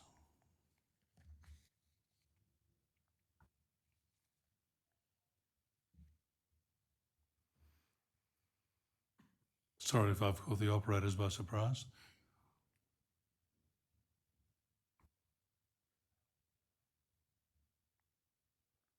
Well, perhaps they can catch up to us, but at item 2.4, you speak about tertiary entry. It's on the 5th page of the document, if that could be highlighted. Thanks. We've heard a little bit of evidence around the country about a small handful of universities who've looked at establishing standards for recognition of prior learning for veterans. Is there something being done within New South Wales generally about that? Yes, there is. At a recent forum that was that was actually raised, and there was some discussion around the work that's actually happening in that area. So there is that recognition of prior learning, which is, as I mentioned earlier, a really important factor about how you quantify the skill base of ex-servicemen and women, and how that can lead to recognition in either beginning a degree or actually gaining a degree. So that work is underway. Thanks. And the second issue related to what's on page 11 at item 4.16, legal support for veterans. Could that be highlighted and brought up, please? Now, as I understand it, Legal Aid New South Wales is the only legal aid body in the country that does actually provide legal aid support for veterans. The legal aid funding is, as you may or may not know, to my understanding, a combined Commonwealth state initiative. Do you know whether this funding in New South Wales comes out of the New South Wales allocation or the Commonwealth allocation? So in the action plan, this specifically is about the Office of Veteran Affairs communicating with legal aid to find out what the issues are. In terms of general funding, I'd have to take that on notice because it's outside my portfolio area. So I could get some information from the Attorney General and let you know more Thanks. concretely. The national legal aid bodies have put in a submission for funding for this sort of legal aid to be provided in other states through the Commonwealth as well. Are you familiar with that? No, I'm not, sorry. Thanks. Thank you. Thank you, Minister. I just have a couple of quick issues. You may be aware that part of our terms of reference in the Royal Commission was to examine what happens on these issues in the Five Eyes countries, the US, UK, Canada and New Zealand. In the UK, and accepting they don't have the equivalent of a state government, there's a much larger role for local government. I just wondered whether you had any thoughts about what more of a role could local government play and assist the state government in helping veterans. At the moment, it's very, very sparse, really. They haven't got a sort of a stake. And, you know, we accept, obviously, that while the primary responsibility for veterans rests with the Commonwealth, you as the state and territory governments will always have a lot to do with and a lot of responsibility in health, education, homelessness, incarceration, housing and so on, as we've already heard today. I just wondered whether you could make any suggestion or have any thoughts about what local government can do that they're not doing at the moment. It's a really good question. Local government traditionally has mainly had a role in small grants to ex-servicemen organisations or projects specifically, and I'm aware on the Central Coast that's certainly the case where the local government has supported organisations in their work financially or provided funds to improve memorials or do things like that. Where we're focused on local government is in the employment sphere. They have great capacity for employment right across the state. In fact, they're one of the only organisations that has a presence right across the state. There has been some difficulty convincing some local government organisations to come on board in terms of that. I think we're up to 15, local government areas, but I can get the exact number that are participating in that program. But I think there's been a serious lack of understanding from local government about the skills that ex-service men and women have, particularly around logistics, and that local government, which has trouble attracting staff sometimes, have a great opportunity to target that area specifically. In terms of other things, it's a little bit more difficult depending on what services. So it's not consistent across local government about what services they actually deliver. Some do, childcare, some do community centres, some, sort of thing. So there may be latitude to look specifically about providing spaces for veterans, and I know that that's certainly been the case with a group in my area that were actually provided a park where they meet each Wednesday and they maintain the park. It's been named after the veterans, and that's a mental health program. So the easy answer is yes. Is there consistent across all of local government? No. And could we do better? Absolutely. Thank you. Just for information more than anything, in the UK, they actually have an obligation. I may get the name not accurately, but perhaps wrong, but each local government area has a responsibility to maintain a veterans advocate. As I said, I can't remember the exact name, but they have a person who advocates for veterans and looks after those issues in each local government area. It's just something to bear in mind. And the other thing I just wanted to ask you is, as you can appreciate, Minister, the Commission's at a point now where we're heading towards recommendations. In the perfect world, leaving aside the issue of more money, more people and more resources, what would be most helpful for you as a State Minister in terms of helping veterans? What would you like to see from the Royal Commission in our findings and recommendations? Yeah, well, I think broadly more specific data would make things easier. I think the other thing is going back to that national plan, an actual mapping of services and understanding where the gaps are, so that as a state we have the ability to target resources as effectively as we can. The other thing I think is important, particularly in terms of the issue of mental health and suicide rates, is making sure that that we fully understand that we need easy access to services, but also speedy attention. So our mental health system in New South Wales at the moment is heavily overloaded. It takes a long time to get an appointment. There's a shortage of psychiatrists and other people, and veterans are caught up in that general system. So if there's a way that we can streamline their access that could make a difference, I'm sure that would be welcome. So more timely assistance. Yep. Okay, understood. Thank you. Mr. Dayton, I think on the poll. Thank you. Ms. Cullen. Thank you, Commissioners. I have no questions. We're conscious that a couple of matters have been taken on notice, and we'll work with solicitors assisting the Commission to get you those answers. Thank you, much appreciated. Mr. Shepto, are any matters arising? No matters arising, Commissioner. May the Minister be excused from his summons to appear. Yeah. Minister, we just wanted to thank you for your evidence today and for the preparation you've put into it. And we much appreciate, I know how busy you obviously are, but it's been very helpful, and we want to hear from all the states and territories, hopefully moving forward, more activity and more effort. But thank you. You're excused from your summons to appear today. Thank you. Are there any other issues from anyone? Only if we may be excused for the balance.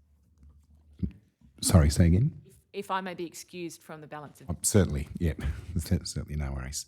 Mr. Shepto, anything else? Nothing further. Okay, we'll adjourn until 10:45. Would you prefer a longer adjournment, Commissioners? I'm just noting the time. It only gives you 5 minutes. My apologies. We've gone slightly over time. Well, just probably 15 minutes we'll adjourn for. Thank you. All rise. The Royal Commission will now be adjourned to 10:55.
the Royal Commission into Defence and Veteran Suicide is now in session. Please be seated. Thank you, Mr. Sheptour. Thank you.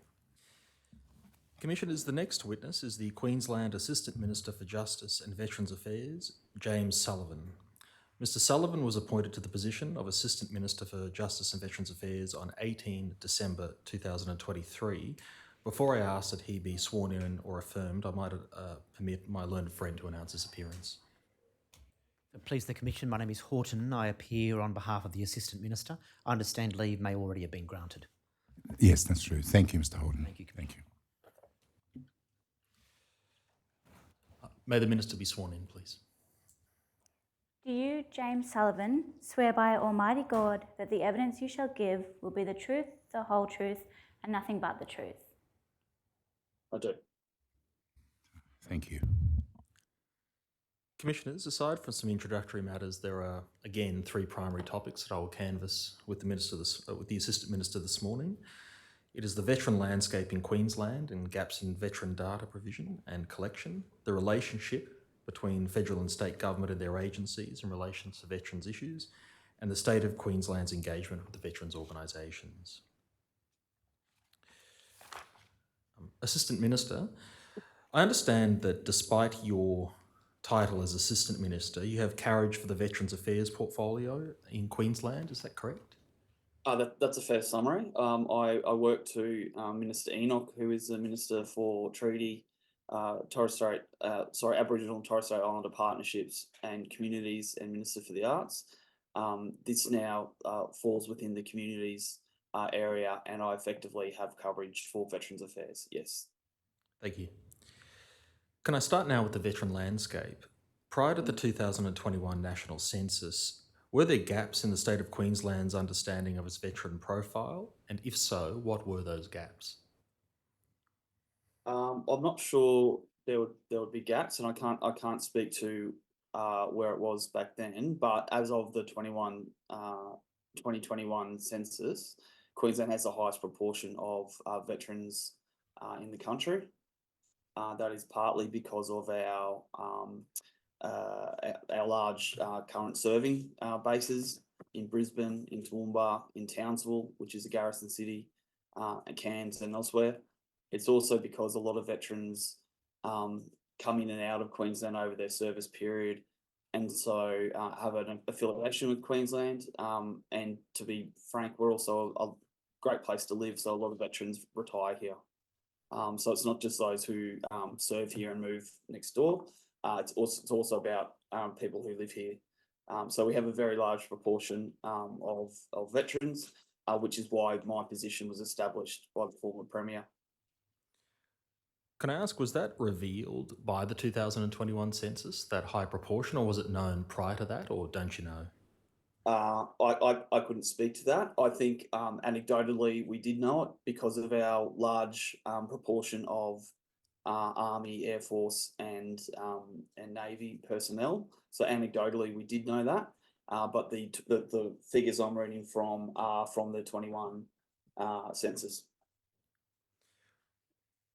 Was the 2021 census important to the state of Queensland's understanding of its veteran profile? Yes. And why was that? Is it because it gave defined numbers around veterans? It did. It's also it's not just about numbers though. In my experience, and as you've noted, I've been in the job since late December, but my interactions with Queensland Veterans Council, with the RSL, with other groups, it's not just about the numbers of veterans, but it's about the cohort and the spectrum of who is a veteran. If I could speak into the RSL, for example, they make the point that veterans include Vietnam vets who are in nursing homes. They include 25-year-old woman who's transitioning out of the Defence Force.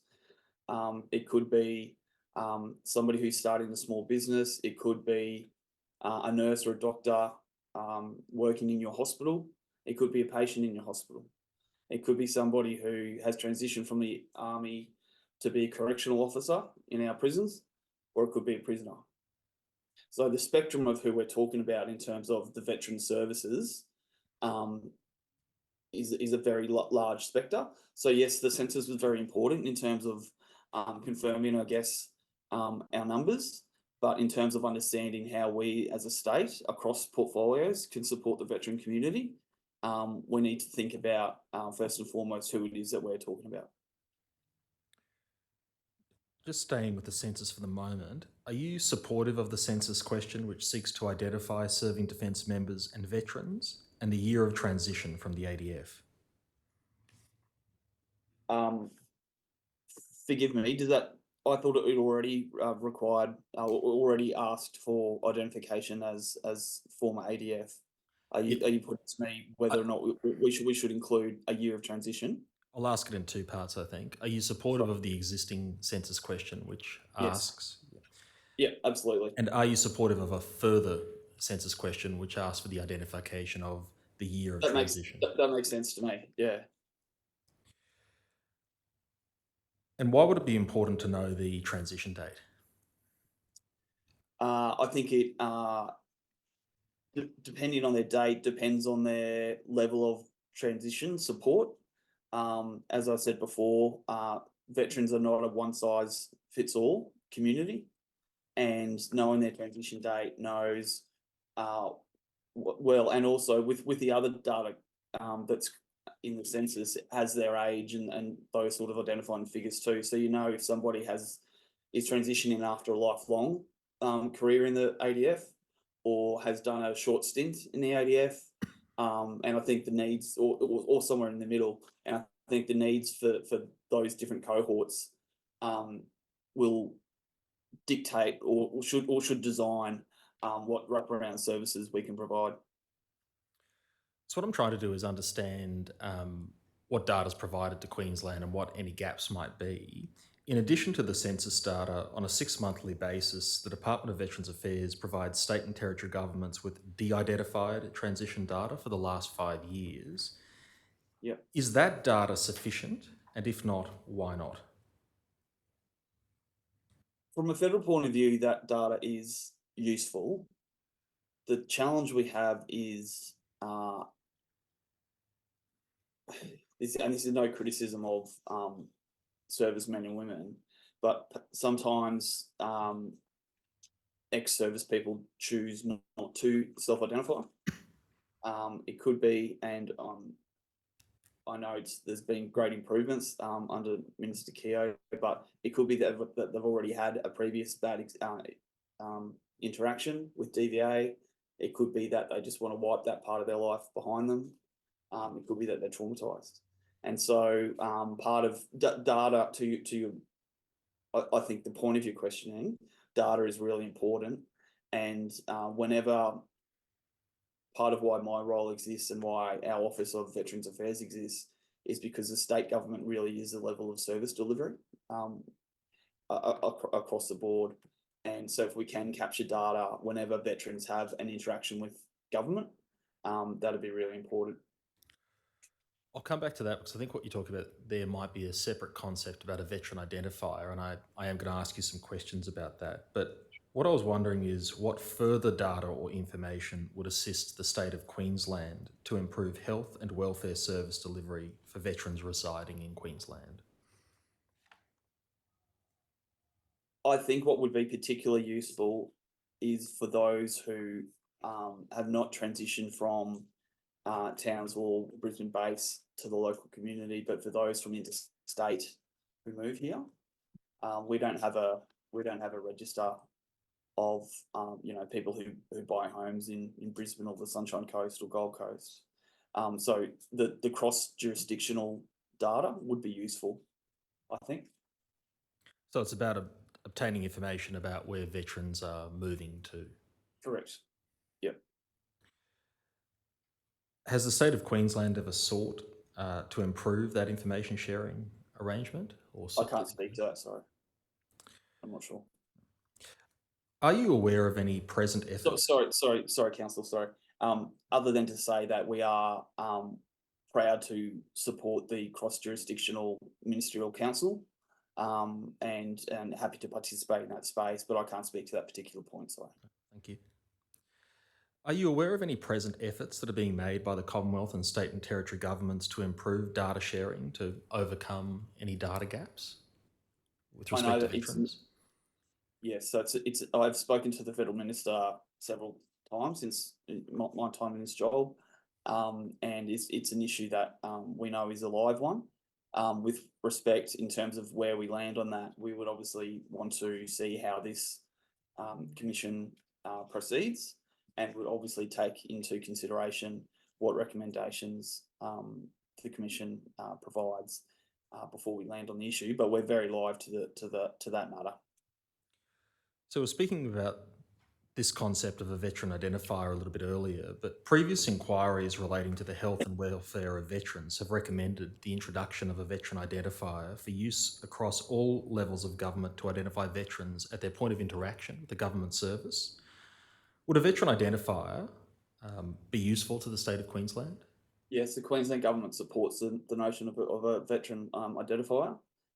We think that it would be really useful across portfolios, very, very useful for practical solutions for veterans across the spectrum that I referred to earlier. It's not just the old school view of who a veteran is. And we think that, as I said before, as a level of government that is really a service provider level, we think that would be very, very useful, whether it be interaction with police, with health, with education.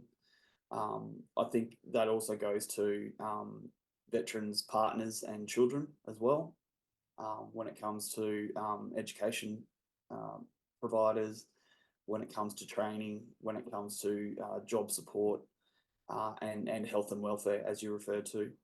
So yes, we're absolutely supportive of that motion. Do you have any views, and you may not, as to how such a veteran identifier could be achieved in practice? No, but I think there are examples that that we have when it comes to things like Medicare records and e-health records, when it comes to MyGov and which wraps around Centrelink and all those sort of and ATO and all those sort of services. So it's not unheard of, in my view. I think Medicare is probably the best example, where you walk into any hospital or GP or private hospital for that matter, and your records are obtainable, your identity is provided.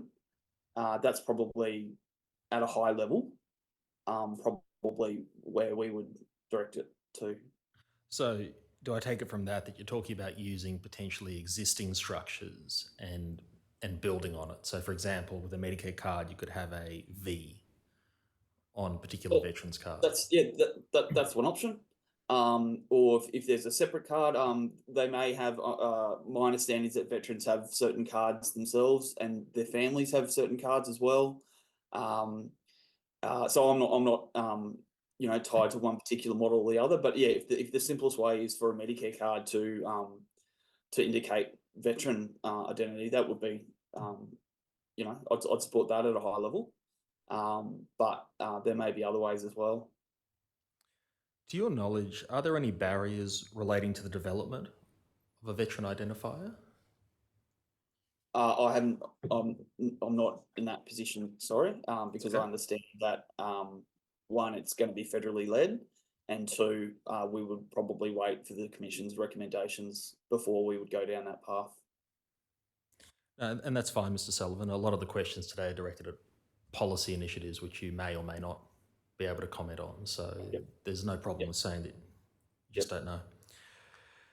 Can I move to the responsibility for veteran welfare? And can I ask the operator to please display the Department of Veterans Affairs response to NTG DVA 112 and display paragraph 2.1. The ID is DVA. Thank you. So there displayed is a copy of the department's response, and you'll see at paragraph 2.1 that the Department of Veterans Affairs told this commission that veteran welfare is the joint responsibility of the Commonwealth, state and territory governments. Do you agree? I do. We do not. So the Office of Veterans Affairs in Queensland does not pretend to be the DVA. We do not take responsibility for Veterans Affairs as the federal government does, but we recognise that there are across portfolio and across government service delivery that the Queensland government does take responsibility for. So we take responsibility for the delivery of public health care, for education of a veteran and or their children. We take responsibility for training, for transitioning veterans into jobs, to name a few. So that's what we take responsibility for. And as I said before, the view of the Queensland government and myself personally is that Veterans Affairs is not just the work of the Office of Veterans Affairs within the Queensland government. It is the Office of Veterans Affairs driving support across portfolios, across the vast needs and varying needs of veterans, across the sphere of who they are, the spectrum of who they are. So I take it from your answer that what you're saying is that the state of Queensland is responsible for service delivery to broad cohorts, of which veterans are one part. Correct. And with the creation of my role and in my predecessors, and the Office of Veterans Affairs and the Queensland Veterans Council, yes, provision of broad services of which veterans are one cohort, but with a deliberate and dynamic view to make sure that veterans don't fall through the gaps when it comes to that service delivery. In terms of dealing with those gaps then, in your experience, have you found that there is a clear and consistent understanding between Commonwealth, state and territory governments about each government's role and responsibility for veterans? Yeah, in my few months in this role, I've had that experience, that meeting with not just ministers, but with bureaucrats and with serving personnel and the veterans community. There is a fair understanding as to one, a need for cooperation, and two, a clear understanding that there is a demarcation between the two. You may not be able to answer this, but in practice, how does the state of Queensland resolve issues, for example, such as duplication of services to veterans? That's not an issue that's come across my desk yet, other than, as I said, I've got a very cooperative relationship with the Federal Minister, and we're keen to work together going forward. I think he understands. He was in Brisbane just last week, I think it was, when we caught up, and he understands the need for local hubs, for really practical support for veterans, and is keen to work with us. I think communication and cooperation is the starting point. So no, I don't have any specific insight as to how that can be improved, other than we're starting from a pretty good point. Well, I think what you're talking about there is engagement with the Commonwealth. So I'll move to that topic. And I'd like to specifically deal with the Veterans Ministerial Council, but I understand that you haven't attended one of these meetings. So Correct. I understand that you're coming at it very fresh, but that's obviously the forum by which Commonwealth, state and territory ministers with responsibility for veterans matters consider how they can better collaborate to improve veteran supports. Correct. Now, there was one meeting of the Veterans Council in 2023. It was in Perth in October. Do you think, from the position where you sit in, just having come in to your new role, that that one meeting per year is sufficient for the council to meet its key priorities? I can't comment on what happened last year. I have, as I said, I've spoken to the minister several times. I met with him, and he indicated, I don't want to verbally, he indicated that one would be in the first half of this year. Again, we're just working it around various parliamentary sitting dates. in terms of the importance that the Commonwealth government gave to interjurisdictional issues, the minister spoke to me. I was sworn in on the 18th of December, as you pointed out. Between then and Christmas, the federal minister made it a point that he and I spoke to each other just in that week before Christmas. So I think that's an indication as to his desire to work collaboratively, as is mine. So as to the ministerial meetings, they're not the only format for collaboration. At officer level and at ministerial level, there are, communication and conversations that happen a lot of the time. I think what you're referring to there would be informal methods of communicating and collaborating rather than the more formal method, which is the ministerial council. Is that correct? To some point, but communication with the federal minister and or between senior officers of our department or the Veterans Council can be formal when it comes to letters or briefs or requests for information or that sort of thing. So when you say informal, yes, it's not a ministerial council, but it's not just a chat. It's dealing with substantive issues. So one of the issues this commission's grappling with is how the ministerial council can be made more effective. Mm-hmm. And I don't know if you have any views, but what do you think the ministerial council can do to bring about real change going forward? So again, I don't want to be disrespectful to the commission, but I don't think, having not attended one, I don't think I'm well placed to add to that, if that's okay. Other than, as I said before, the commitment to collaboration and cooperation is the important starting point, and that's where we're at. Can I ask the operator to please display the Victorian recommendations to this Royal Commission regarding Commonwealth arrangements? Thank you.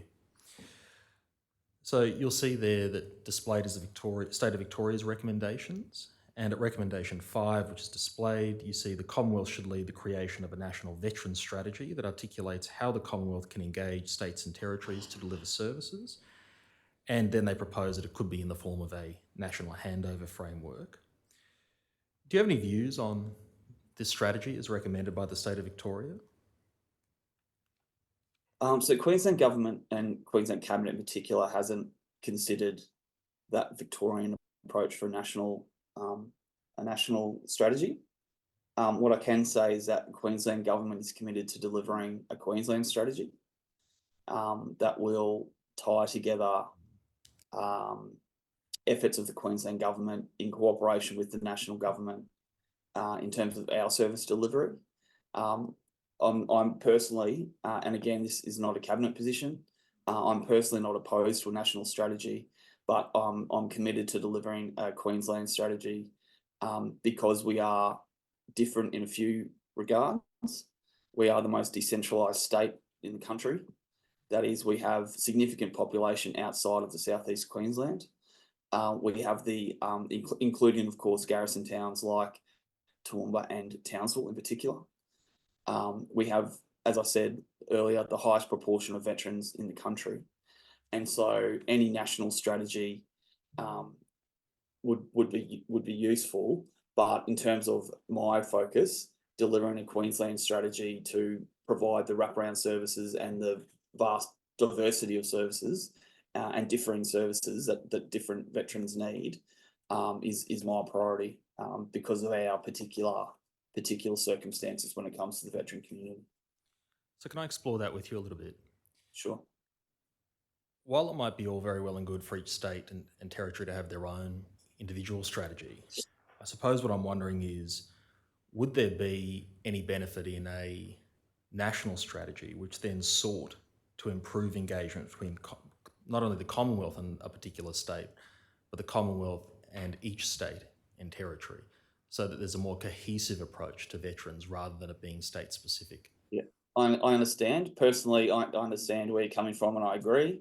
But want to make it clear that such a proposal would need to go to cabinet, and I don't have that authority. But I understand where you're coming from. As I said before, one of the challenges we have in Queensland is not just veterans who serve in Townsville and then live in Townsville, for example, or serve at Enoggera Barracks or Gallipoli Barracks and then live in Brisbane. It's also those from other states who choose to then migrate to Queensland in large numbers. And so any sort of national approach where it comes to cross-jurisdictional support mechanisms or data, for that matter, identification would be useful. I'm just saying that when it comes to Queensland, we have particular needs and particular circumstances that would still need to have our own state-based strategy. Can I ask, would you be then supportive of being provided with data at the point of transition about where the transitioning member proposes then, at least at that point, to live?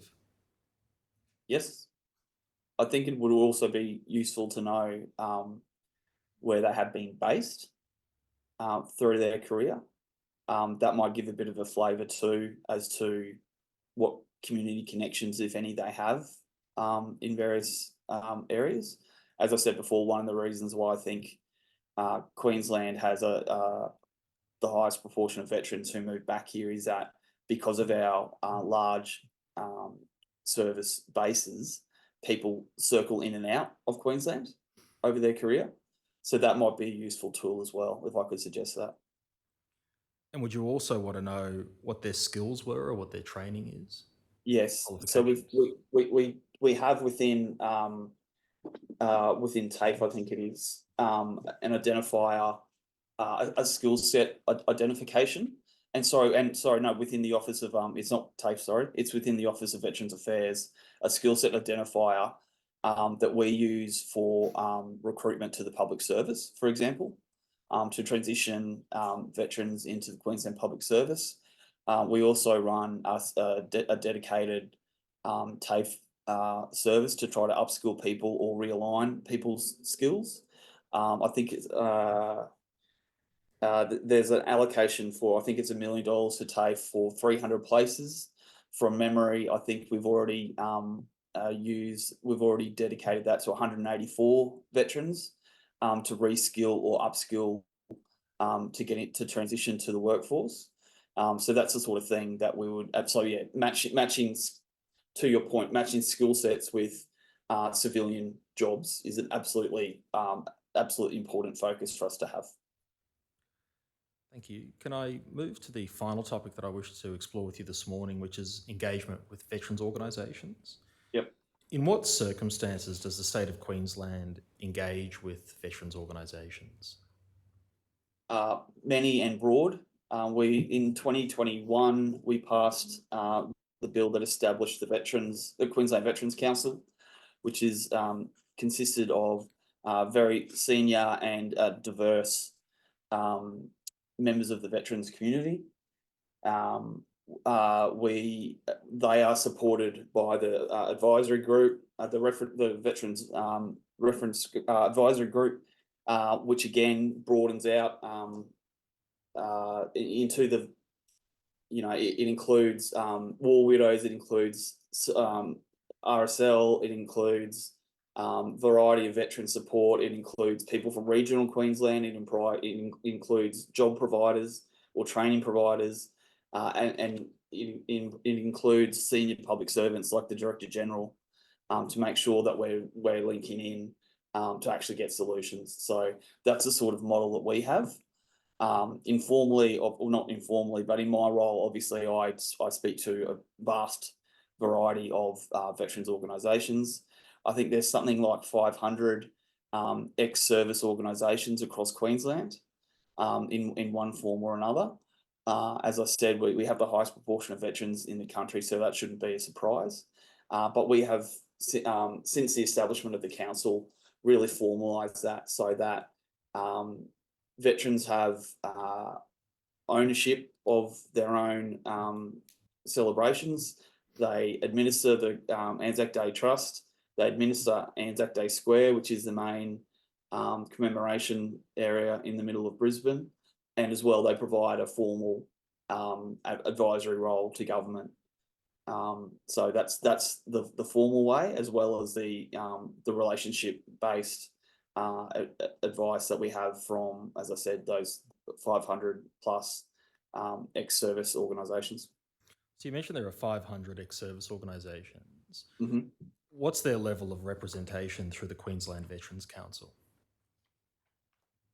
Oh, variety. So the 500 would include the sub branches of the RSL, you know, ex-Navy, ex-Signals, ex-nurses, war widows, as I said. So our,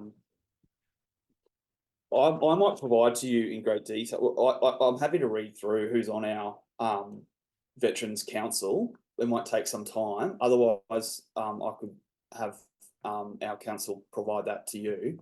But it includes people who've had, obviously veterans, but we've got people who are involved in medical research, the Gallipoli Medical Research Foundation, from Longreach out near Mount Isa, who runs a rural and regional training provider. We've got Queensland Legacy. Again, veterans from Vietnam, from the Middle East, from Timor-Leste, so quite a few. The thing to note as well is that the Queensland Veterans Council is then supported by the advisory group, which sits the Veterans Reference Group, which sits beneath it, which is broader again. So I think it's a fair reflection of the veterans community. I went through before the vast spectrum of who is a veteran in our community. Yeah, I think it's a very good mechanism to, you can't have 500 people on a committee, but I think it's a fair reflection of the diversity of the veterans community, and more importantly, provides a really meaningful vehicle for engagement with government, which is what we use it for. I've met with them and the minister just last month, and I've met with individual members of them several times, and I've found it particularly useful and insightful. Does the Queensland Veterans Council just comprise representatives of veteran support organisations? Or is it broader than that? No, it's broader than that.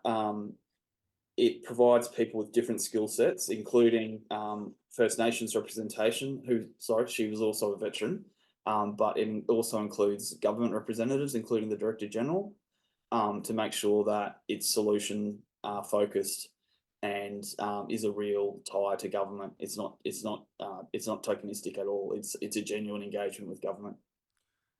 And how were the representatives or the veteran support organisations selected to appear on that council? I can't talk to that. That was before my time. But in my view and my experience, having met with all of them, I think it's a genuine representation of the veterans community. I think it makes sure that voices are heard, including regional voices. There are representatives from Longreach and Townsville, from memory, as well as key stakeholders from South East Queensland, and as I said, the Director General. Before that, it was a senior representative from the Department of Premier and Cabinet. So it's meant to be a genuine engagement with the veteran community and solution focused when it comes to government services. And what are its key purposes? So 3 key purposes. One is to administer the Anzac Day Trust, which effectively supports ex-service organisations and provides grants to other groups across the state. It administers and holds in trust Anzac Day Square, which is the main commemoration area in Brisbane, and is a very important landmark in Brisbane. And it's I don't know if you know Brisbane at all, but it's not just I'm a Queenslander, in fact, a Brisbane boy. Forgive me. So I know quite well. So you know that it's not just a once a year sort of memorial that you attend on Anzac Day. It's actually a living, breathing part of our city. with its connection to Central Station and the main thoroughfare to public transport and that sort of stuff. So it's a really important thing. And then thirdly, their key role is to advise and advocate to government. Minister, you ought to realise as well that 2 of the 3 commissioners come from Queensland. I did know that. I feel wasn't somewhat aware of it. outnumbered, but anyway, keep going. So I Thank you, take it Chris. that one of the main roles is it's a voice to government. Correct. So that would be sort of Queensland's version of a peak body. Can I ask whether you think that the state of Queensland would then be assisted by a national peak body for veterans? Well, I would be guided by the Commission's advice, and obviously this goes beyond my realm. It'd have to be a cabinet. Something that significant, we would have to give it cabinet consideration. My view is, in my experience, is that whatever peak body you have needs to include diversity. It needs to include a range of voices. It can't be, if you want to, I think I've seen in some text, the notion of sort of a body that you can road test issues through. If that's to be the case, it needs to make sure that it includes the range of veterans' experiences that we're talking about. It needs to include a range of veterans' voices, both in terms of, if it was to be national, you'd have to throw in geography as well. But we're really proud that we have men and women on our council. We have First Nations representation, both on our council and on our reference group, as well as different experiences in terms of service units and service time and age, all those issues. So if you were to set up, I have no objection to a peak body being established, but I just think my experience is that I've absolutely been enlightened by the diversity of voices that I've been able to speak to, and by having an established group that I could go to, knowing, not picking and choosing sort of, my favourite of the 500, but having an established, legitimate, standalone, independent group that I knew I could rely on. Do you then have any views, and you may not, about how such a peak body at a national level might be formed?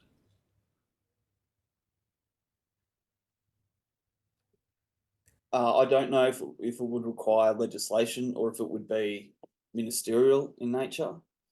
But again, I would just suggest that any appointments to such a body should seek to be reflective of the diversity of the veterans community. Can I ask you to take one matter on notice for me and come back to us about this? In terms of the Queensland's Veteran Council, can I just ask that you come back to the Commission about what the selection process was for that council and how it selected its veteran support organisations? Sure, and can I give that feedback through our council to you? That could be In done. terms of taking that on notice? Is that what you're asking? Yes, you take it on notice and it can come back at a solicitor level. Thank you. Yep, sure. If with the Commission's indulgence, I would like to give credit to my predecessor, Bart Mellish, who's now the Transport Minister, and former Premier Palaszczuk for establishing this role. I come to this with the group already established and working hard. So when it comes to delivering our strategy, we're not starting from scratch. I think you understand, I can't talk to the selection process from before my time, but I'll come back at solicitor level. Thank you. And just while I have a final question, can I ask, in your view, what value do veterans organisations deliver for the veteran community in Queensland? A huge amount. And that goes from the informal ones that are really niche when it comes to certain units or certain types of practice. It comes to the service hubs, like the combination between RSL and Mates for Mates that have just been opened in my area in Stafford. like the hub that the federal minister was launching in Ipswich just last week. The service providers are crucial. They're also, it's not just the formal things that they do, but it's the in my experience, it's the informal ways that they can get veterans to start talking or start meeting.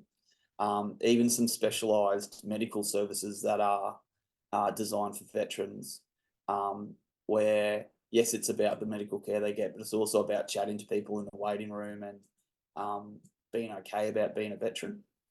And then you have the war widows who obviously have a particular interest as well. The RSL branches themselves, so they do enormous amount of great work, and part of our work through the Queensland Government Service Delivery is in partnership with them, and they're important not just for the service delivery but for the data as well. They're often the first point of contact. So when it comes to identifying veterans, it's those groups, large and small, that we need to rely on and partner with. Would the state of Queensland then try to obtain data from those veteran support organisations? Where we can, it's a bit challenging with the medical groups for obvious reasons, with the professional privacy requirements that apply to that.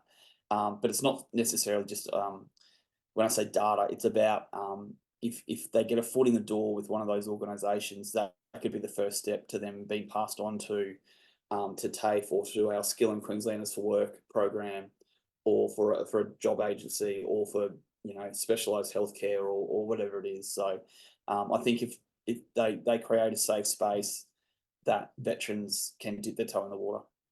I understand. Rather than the provision of formal data from the VSO to the state of Queensland government, you're talking about a more broader connection. Correct. Understand. Thank you. Commissioners, I have no further questions for Mr. Sullivan. Thank you. Commissioner Brown?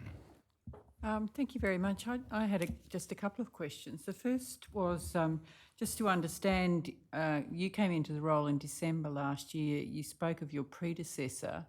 I'm just wondering how long the position of Minister or Assistant Minister for Veterans Affairs has actually been in place in Queensland. Thanks, Commissioner. I'm the third. So it was, Bart Mellish was appointed in 2020, and before that, Assistant Minister Howard was appointed. I can't remember off the top of my head what year she was appointed. I think it was 2017, but I can't swear to that. But it was established by Premier Palaszczuk, and I'd have to. Can I get back to you through council as to exactly when that position was established? But on the third dedicated Assistant Minister. Thank you very much. Just then, in terms of, can you speak to the level of priority that the Queensland Government gives to veterans or Veterans Affairs? Yes, I can. Thank you, Commissioner. Significant. It was a real passion of Premier Palaszczuk and now Premier Miles to serve the veterans community. Again, because Queensland is such I guess you could call it a garrison state. We have such a high level of veterans and serving ADF people. The fact that the office was established, the fact that we passed legislation in 2021 to formally establish the independent council and to give them the powers that they have.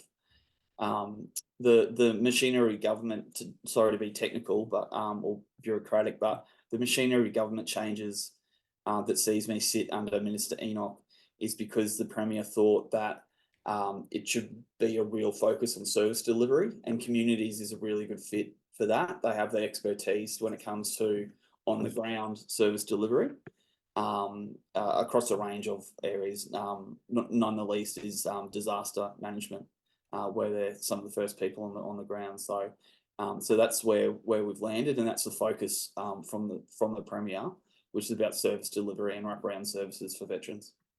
So just following that theme then, you spoke earlier about your staff within your office.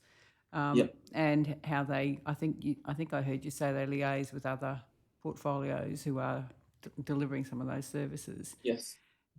Can I just understand how you engage with the other portfolio ministers? Sure. So the Office of Veterans Affairs isn't my office. That's a public service unit, just for the record. But to your point, so I've already spoken to ministers across portfolios as to how we work. Excuse me. I'm also Assistant Minister for Justice, so sit within the Attorney General's office, and there's actually a bit of a crossover between those issues as well. So I am very forthcoming in dealing with other officers and ministers as to how to have a focus on how veterans fit within the service delivery that they do, or whether or not there are specialised services for particularly targeted at veterans. Right. So I think I heard you say you don't sit within the Cabinet. Can I ask whether the Queensland Cabinet is briefed around Veterans Affairs specifically and how that occurs? They are. Minister Enoch is the minister who does sit in Cabinet. I answer to her, and she is well placed to brief Cabinet. And for example, there was an assistant minister before me, Mr. Mellish, but his lead minister took the legislation that established the Veterans Council to Cabinet. So there's mechanisms for that. Thank you, but I guess I'm interested to know, is there a regular report or just an avenue by which you can take things when it's needed, such as legislation changes, what have you? Is there, for example, an annual report on Veterans Affairs matters to the Cabinet, to the Parliament, to the people of Queensland?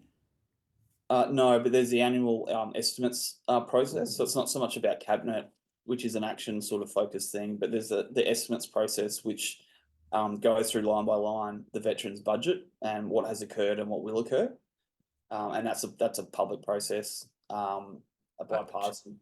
Sorry, with all due respect though, and please correct me if I'm wrong there, but the veterans budget is, much of what you're talking about in service delivery land will be health, education, corrections, police, etc., which wouldn't be captured within a veterans budget, I'm assuming? No, but it would be captured within their own portfolio. So each portfolio has their own hearing. Excuse me. I'm just reminded that the Queensland Veterans Council produces an annual report as well, and that's public. Commissioner, can I just I've just found the date for Ms. Howard was first appointed Assistant Minister in December 2017. Okay, thank you. So, I appreciate the opportunity for there to be, interrogation of issues at the Senate, at the estimates process. But do you think there would be benefit in having an annual report? You said the Veterans Council has an annual report. Correct. But that's independent of government, isn't it? Yes. Would there be any benefit to the Queensland government having a kind of whole of government annual report on Veterans Affairs? I'm not sure an annual report's the answer. What we're working on at the moment in conjunction with the with Queensland Veterans Council is a whole of government strategy.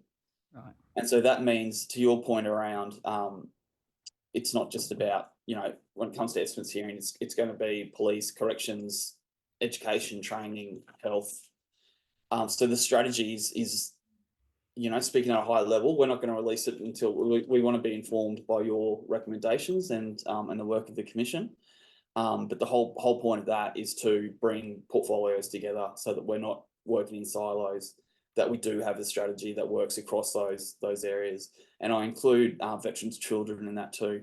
I think education needs to play a key role in looking after the kids of veterans as well. Yeah, that's very good to hear. Can I just ask then, in terms of the priorities that were briefed to you when you took on the portfolio in December, were there any particular priorities highlighted in your brief? Yes, delivering on our election commitments, which was $11.9 million to support veterans across portfolios.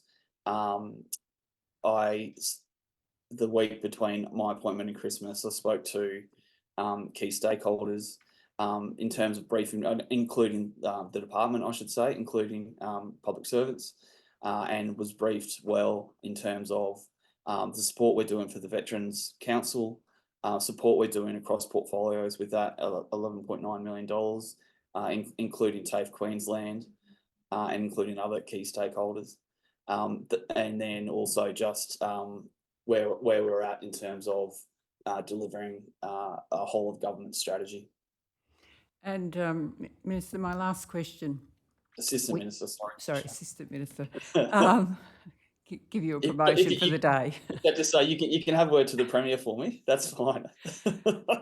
We heard earlier this morning from the New South Wales Minister, and he mentioned mental health and the Yes. challenges within the mental health system within New South Wales. And we know that's an issue not just in New South Wales but across the country. I'm particularly keen to understand whether mental health and in particular mental health crisis services has been an issue that's been raised with you that needs attention.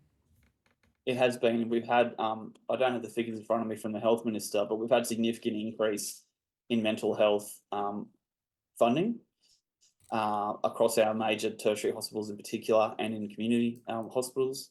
We've had innovative ways to try to encourage them in the hospitals, including the creation of safe spaces and that sort of stuff, so that they're not just stuck in the emergency department.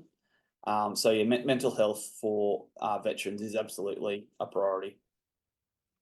Okay, thank you.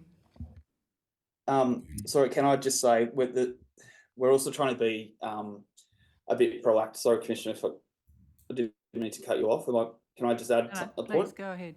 Thank you. Trying to be proactive in that space too, with medical research, including the Gallipoli Medical Research Foundation, which is looking at mental health literacy, also funding into chronic pain, and those sort of things too. So it's not just about wraparound services when people present in an emergency department. Is actually trying to get ahead of the game and working out how do we improve mental health for those transitioning.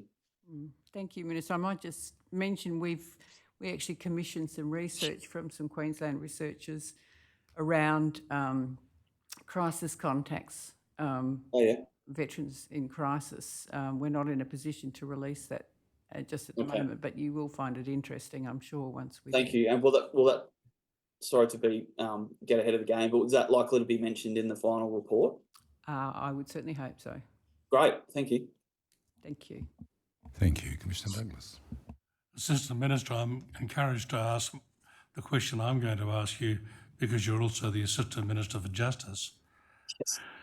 You might be aware that legal aid funding throughout the Commonwealth is a combined Commonwealth state arrangement, and that in most places, apart from New South Wales, the funding is essentially confined to criminal defence funding and also family law funding.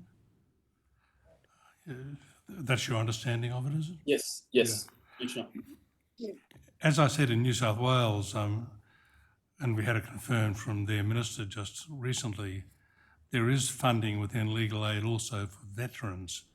And at present, the national legal aid bodies are making a submission to the Commonwealth to extend legal aid funding to veterans as well across the country. Have you heard anything about that? I have, Commissioner. If I can talk to Queensland's experience, we've actually funded $600,000 for a pilot based in Townsville to support. It's been run by the Townsville Community Legal Service. Right. And Is I that guess part of Legal Aid Queensland? no, it's a community legal service. Right. But work The funds is administered by the by the Department of Justice and Attorney General, and in conjunction with legal aid. I'll come back to legal aid in a second, Commissioner. The program has been extended for 2 years and is looking at whether there's particular legal services that veterans need beyond, as you say, beyond just family law or criminal law, and whether there's some wraparound services that they can provide in that sense. So I can't speak to that outcome. It's still being considered, but that is a significant investment that we're making. Do you know whether it includes interaction with DVA, for example, in respect to pension entitlements or? Yes, it does. Yes. Thanks. And rehabilitation, those sort of issues as well. As well as, so pensions, superannuation. Anecdotally, Commissioner, also things like veterans might need help with the housing issue or with the energy company issue if they get themselves in trouble. So it's a broad pilot. We have extended it because we believe in it, and we'll have to wait and see what the findings are. But yes, to your point, it does cover those what can be quite stressful interactions with the Commonwealth. How long's it been going now? 18 months. Thanks. Yep. Thank you, Assistant Minister. Just a couple of quick questions, and for those watching, they may seem a bit repetitive, but it'd be good to get the same views on the same issues, rather, from various jurisdictions. Part of our terms of reference was to look at the Five Eyes, the US, UK, Canada, New Zealand, and see what they're doing. Yes. And we did come across it in the UK, and admittedly, it's a different setup. They don't have state governments, as you know, but the local governments have a far greater responsibility in terms of assisting services for veterans. Queensland in particular is obviously a really disparate and geographically dispersed sort of state. Has any thought been given, and would you consider perhaps getting the local government level more involved than they are at the moment? Would you see any benefit in that? I'm not really sure. We have very strong working relationships with local governments, and our local government's a little bit different to other states too, in that they are larger. And you look at the city, the City Council of Sydney, for example, which is tiny compared to the City Council of Brisbane, which encompasses the entire city of Brisbane. Same with Townsville. So we do have a strong working relationship with them, not so much in the veteran specific space, but I think there are the breadth of services that I've been talking about across portfolios. We do have grants and that sort of stuff with local councils for commemoration and those sort of things as well. They're recipients. They can also be recipients of grants under our ANZAC Trust that our Veterans Council administer. The Brisbane City Council is also represented on the Queensland Veterans the Queensland Veterans Council. We deliberately appointed a representative, a delegate from Brisbane City Council for that. Brisbane City Council is the largest council in the country, so we thought that was appropriate. They also, Anzac Square, which, as I said, was one of the key one of the three key points in terms of the responsibility of the council, the Veterans Council. Was to administer Anzac Square, which sits within Brisbane City Council property, effectively. So we do have that ongoing cooperation, but I do take your point. We need to work across levels of government if we're going to deliver. And I mentioned before, one of our representatives is from Longreach, and so those rural towns where we really do rely on local government for partnerships and for delivery for just the basics. So I do take your point. As I said before, when it came to the federal government, cooperation and collaboration is a starting point, and I think that's where we're at. Okay, thank you. It's certainly clear to us that jurisdictions are very, very different. And it's not really one size fits all with most of these solutions. that's and the final point I just wanted to mention is, so as you can appreciate, Assistant Minister, the Royal Commission is heading towards recommendations. In Yes. a perfect world, leaving aside extra money and extra resources and extra people, Yeah. what would help you if you saw it in our recommendations in getting the job done? Leaving aside extra money, which everyone wants, extra people and extra resources, what else would you like to see? I'm not opposed to the notion of better cooperation between jurisdictions. I think that's probably where we need to head. And from a state point of view, if I was looking for a recommendation, that's probably what I would be seeking is for a more structured or focus on interjurisdictional support. And data sharing too. One thing, as I said before, Commissioner, our veteran community are not just they serve at Enoggera and then live next door in Stafford. It's about people coming from all other jurisdictions to retire here or to live here with their families, and so we don't necessarily have an eye on them or have a connection with them when they come. So interjurisdictional identification sharing would be useful. Thank you. Thanks for that. Ms. Sickler, any questions? No questions, Commissioner. Thank you. Mr. Horton? No questions, Commissioner, but we do have that question on notice, which we'll answer fully very shortly. Thank you. Appreciate it. Mr. Shefto, are any matters arising? No matters arising, and may the Assistant Minister be released.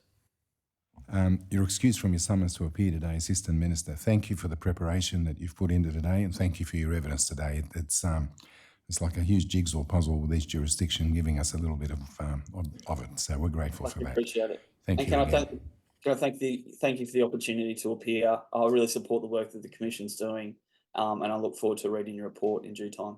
Thank you. We're happy to hear that. Cheers. If there are no other matters, we'll adjourn till 1 o'clock.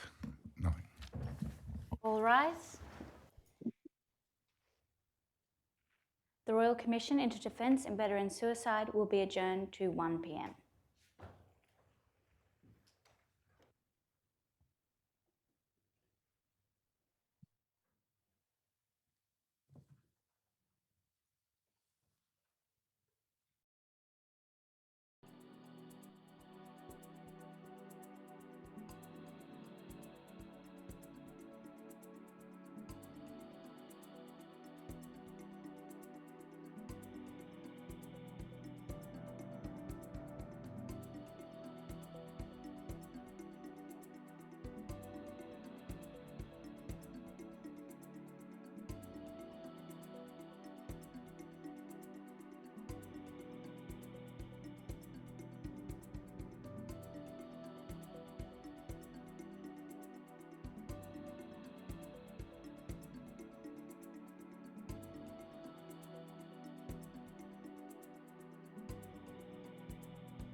The Royal Commission into Defence and Veteran Suicide is now in session. Please be seated.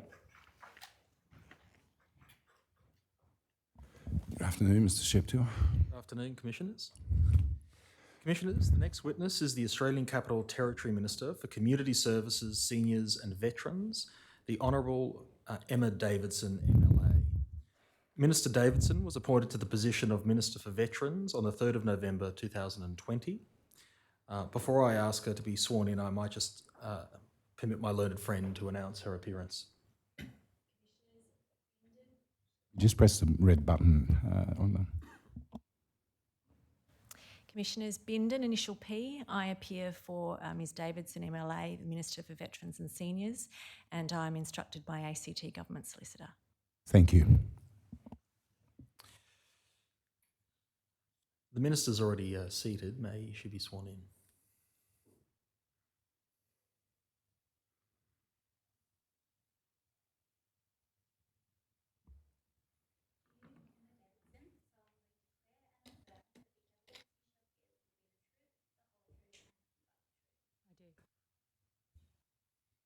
Thank you. Commissioners, as with this morning's session, there are three primary topics that will be canvassed with Minister Davidson. First is the veteran landscape in the Australian Capital Territory. Secondly, the relationship with the Commonwealth Government. And thirdly, the Australian Capital Territory's engagement with veterans organisations. Can I start with the veterans landscape in the ACT? Prior to the 2021 National Census, were there gaps in the Australian Capital Territory's understanding of its veteran profile? And if so, what were they? Yes. So prior to the question appearing in the census, the information that we had about veterans in the ACT mainly came from the DVA identifier that is sometimes used when we're providing services to people, and from anecdotal data that we were receiving through various veterans organisations and networks. Now that we have that census data, we now understand that actually only about half the veterans in the ACT use that DVA identifier. So what did the 2021 census reveal about the veteran community in the ACT? So it confirmed a lot of things that we had suspected about the diversity of the veterans community in the ACT. It also told us that the proportion of the ACT's population who are veterans is about twice the national average. So we've got close to 6% of people in the ACT who are veterans. And within that, about 1/3 are still serving. And only about half of our veterans are DVA clients. Most of our veterans are between 30 and 59 years old. Was any of that data surprising to you? To me personally, that data that we got from the census confirmed what we thought we already knew anecdotally, but I had the benefit of hearing from lots of different veterans organisations, and so I was hearing lots of anecdotal stories about the diversity within the veterans community already. I think for people who aren't engaging as much with the veterans community in the course of their work, it would have been very helpful to see all of that data quantified. So was the 2021 census then important to the ACT's understanding of its veteran profile? It is. Yes, it is very important. It helps us to be able to make the case for why we need particular kinds of services for particular life needs that people might have, because we know more about who our veterans are than we did before. So the ACT, I take it then, is supportive of the census question, which seeks the identification of serving and defence members and veterans? Yes, it is very helpful. Are there any other questions that you would like asked by the census relevant to veterans? The more we know about a veteran's life needs and their identity as a veteran, the better we're going to be able to provide those services to them. And so, you know, being able to put data together or get a better understanding from Commonwealth data sources about what other things might be going on in a veteran's life or in the life of their family members is really helpful to us in providing the right services at the right time. I'll come back to some of the data that might be sought from the Commonwealth, but just staying with the census for a moment in terms of the questions that might be asked. Would, for example, a transition date be something of interest to the Australian Capital Territory? If that was the only additional question that we're asking, it wouldn't really tell us as much as what we'd really like to know about what a person's life needs might be, and therefore what services we could be providing to them in better ways. There's a lot more to what someone's needs are than just what date they've transitioned, particularly around their family support and their employment situation, their housing. I suppose those questions might be difficult to ask in a census. They may well be, but if we could work with Commonwealth on putting different data sources together, we could get a much clearer picture of how can we better help people. It would require ACT Government and Commonwealth to be able to share information and have some conversations about how to do that. Well, in addition to the census data, I understand that on a 6-monthly basis, the Department of Veterans Affairs provides the ACT with de-identified transition data for the last 5 years. Is that data sufficient for your purposes? And if not, why not? It would be helpful to have more information than that. Someone may well transition in one location and then be uplifted from that location and move to the ACT. As part of that process, it may be helpful to have an understanding of not just when a person's transitioned, but what their employment support needs might be, what their healthcare and family support needs might be. And what their situation is. So that would be qualifications, what their qualifications are? And what kind of future career options they might be wanting to pursue. Sometimes people may want to go into quite a different field than what they've been working in previously. But also, very importantly, what their circumstances might be in relation to family support as well, and housing and all of those things.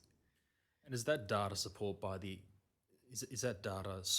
ACT to assist with policy development and service delivery, or are there other reasons?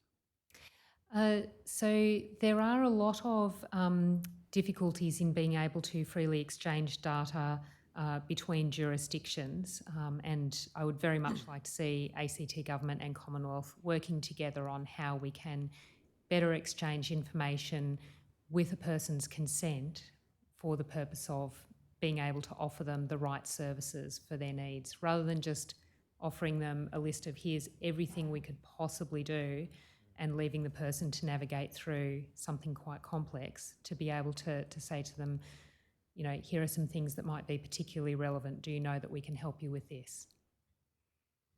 Well, just on that then, are you aware of any present efforts that are being made by the Commonwealth and the state and territory governments to improve data sharing for veterans to overcome data gaps?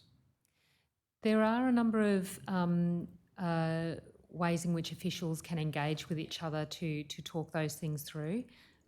But what I'm seeing here is similar to the sorts of difficulties we have in exchanging information and making our systems easier to navigate across a number of different health and social support areas, whether it's NDIS, whether it's aged care, whether it's DVA, or whether it's support for veterans outside of DVA processes. Anytime Commonwealth and states have to share information, there's always a lot of difficulty in being able to do that, and it requires a lot of conversations to work it through. And is that because there are certain barriers that are in place? Yes, sometimes there are privacy legislative reasons why that might be difficult to do, and sometimes it may be somewhat procedural in trying to work out how to be able to do that effectively. But if we have the person's consent and the aim is to be able to provide the person with useful information about services that they might want to access, then I'm very hopeful that if we were able to, we could find a way through all of that. Has the ACT specifically raised the issue of veteran data with the Commonwealth Government?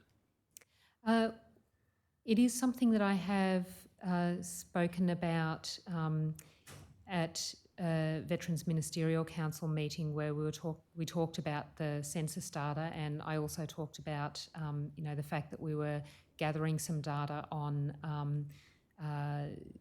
students, children of veterans who are enrolling in school to be able to better provide support services to them. And did anything come from that discussion? That conversation happened in October of 2023 at a Veterans Ministerial Council meeting, and we haven't had another meeting since then yet. But we do normally meet, once or twice a year. I note that data sharing is not a key priority for 2024 for the Veterans Ministerial Council. Is there a reason for that?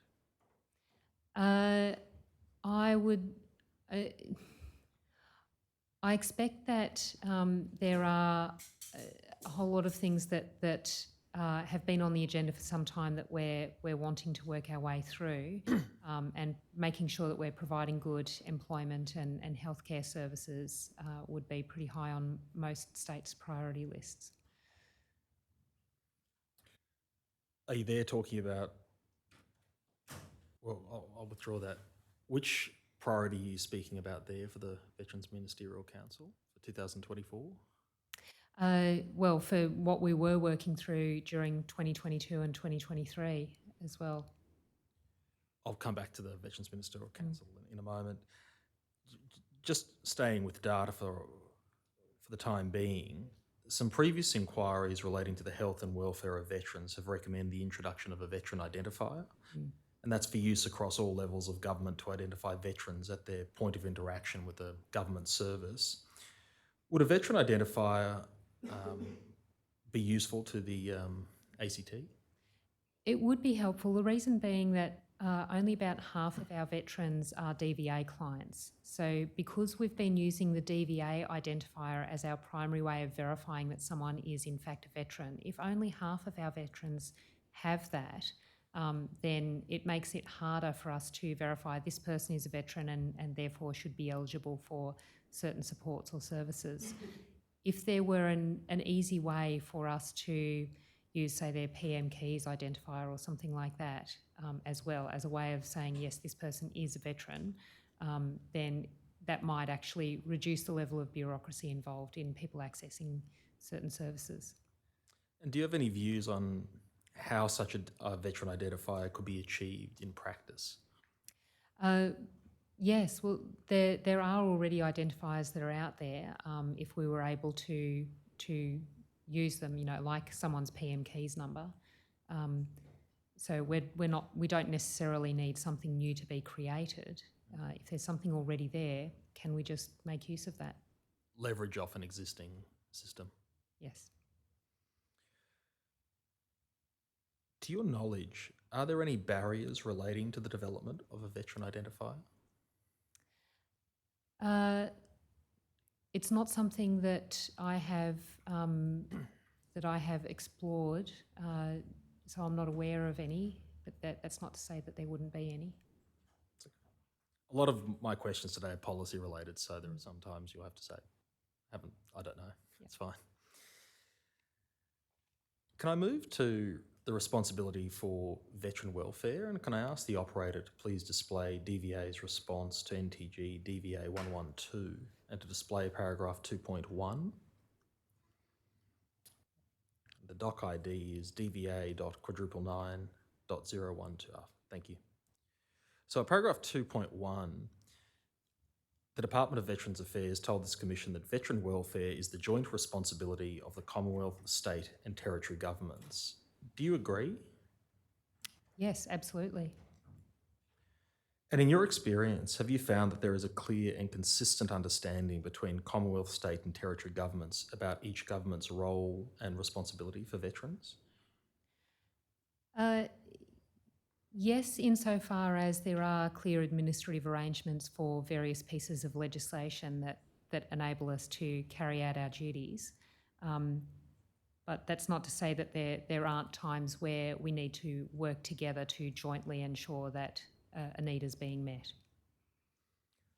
How does the ACT deal with the situation of, for example, overlap or duplication of services being provided by, or potentially being provided by the Commonwealth and the Territory?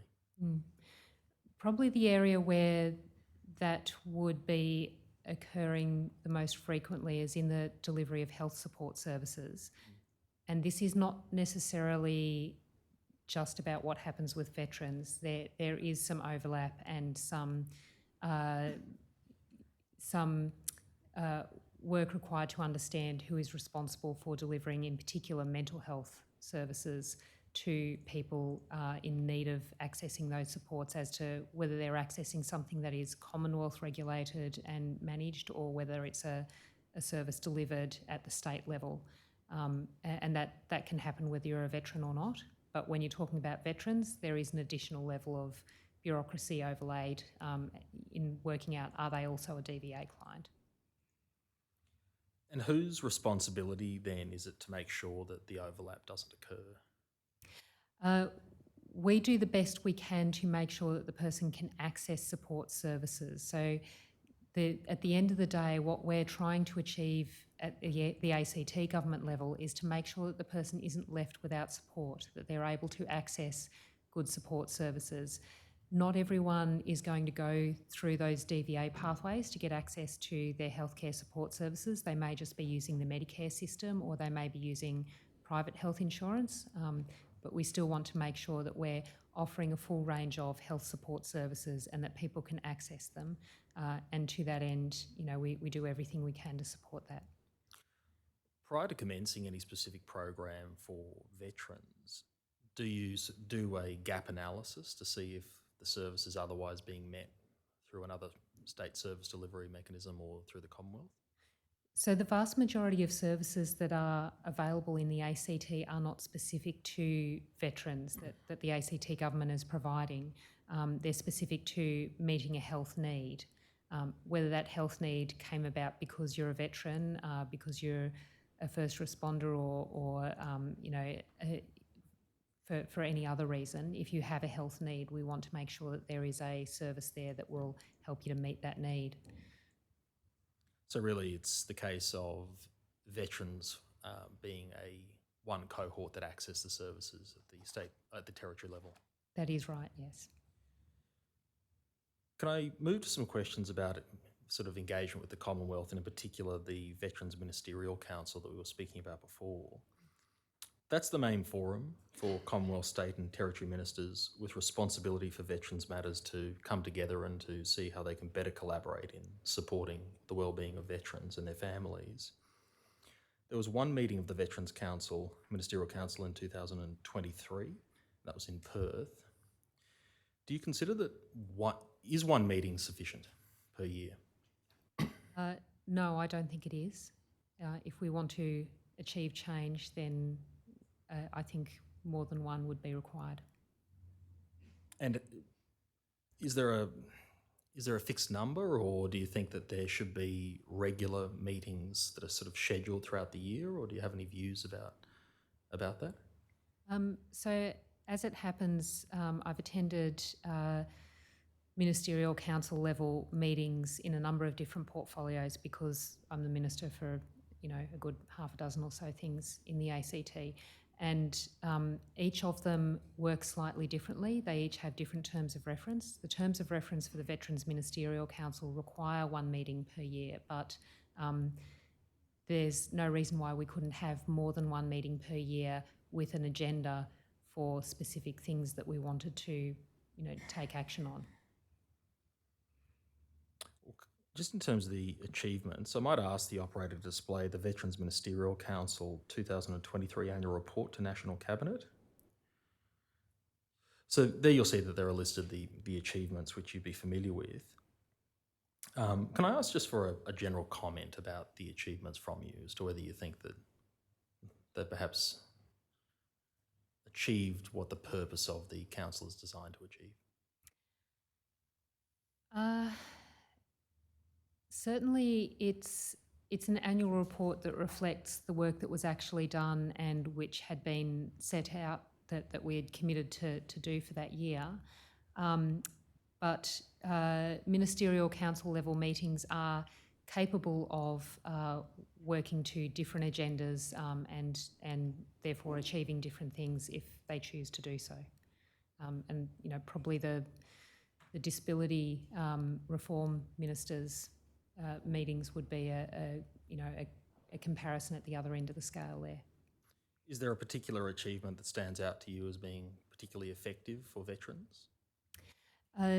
Some of the work that was done on learning from South Australia's experience in working on incarceration issues was really valuable to be able to showcase that work and to better understand how other jurisdictions might want to apply that in their area. Certainly some of the conversations around employment strategies was also very, very helpful in being able to understand what is each state doing and what's working well in different areas. So we've certainly heard that the information sharing aspect of the ministerial council meetings is productive.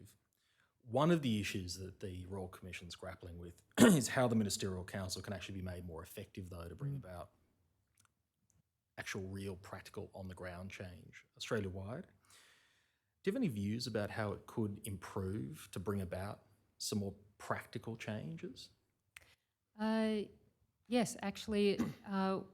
So one of the things that we could do is, rather than putting an item on the agenda for just general discussion or for noting, but to actually put items on the agenda to make a decision to take a particular action that is, nationally coordinated and consistent across every state and territory. That could be a way of making shifts in some areas. And is that something that would then appear in your mind on the annual report that is then presented to Cabinet? I expect then, yes, we would be providing an annual report that that lists what those decisions were and what actions were taken as a result of them. And I suppose that's a very good reason why you'd need more than just one meeting per year, because you'd need to analyse that and then actually make decisions. Yes. Would that be an amendment to the Council's terms of reference? Or would that already fall within its existing terms of reference, which were just recently refreshed? Without actually checking the terms of reference, I'm not aware of there being anything in the terms of reference that would prevent us from doing that if we wanted to do that. Can I ask the operator to now display the Victorian recommendations to the Royal Commission regarding Commonwealth arrangements? And in particular, at recommendation 5, where the State of Victoria recommended that the Commonwealth should lead the creation of a national veterans strategy that articulates how the Commonwealth can engage states and territories to deliver services.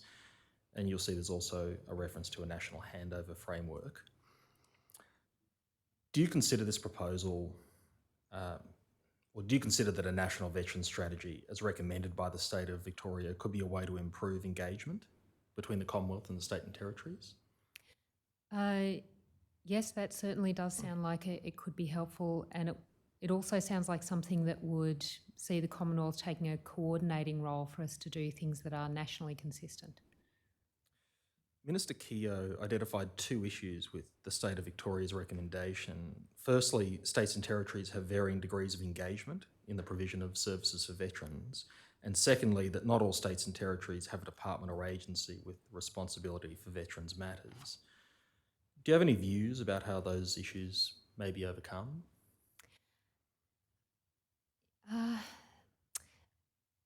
So within the ACT, we have an Office for Seniors and Veterans that sits within the Community Services Directorate. So it's not a completely standalone agency, and yet they're able to work through quite a lot of action in response to what the veterans community are asking us to do. So I don't see that increased levels of bureaucracy lead to greater levels of action taken as a result.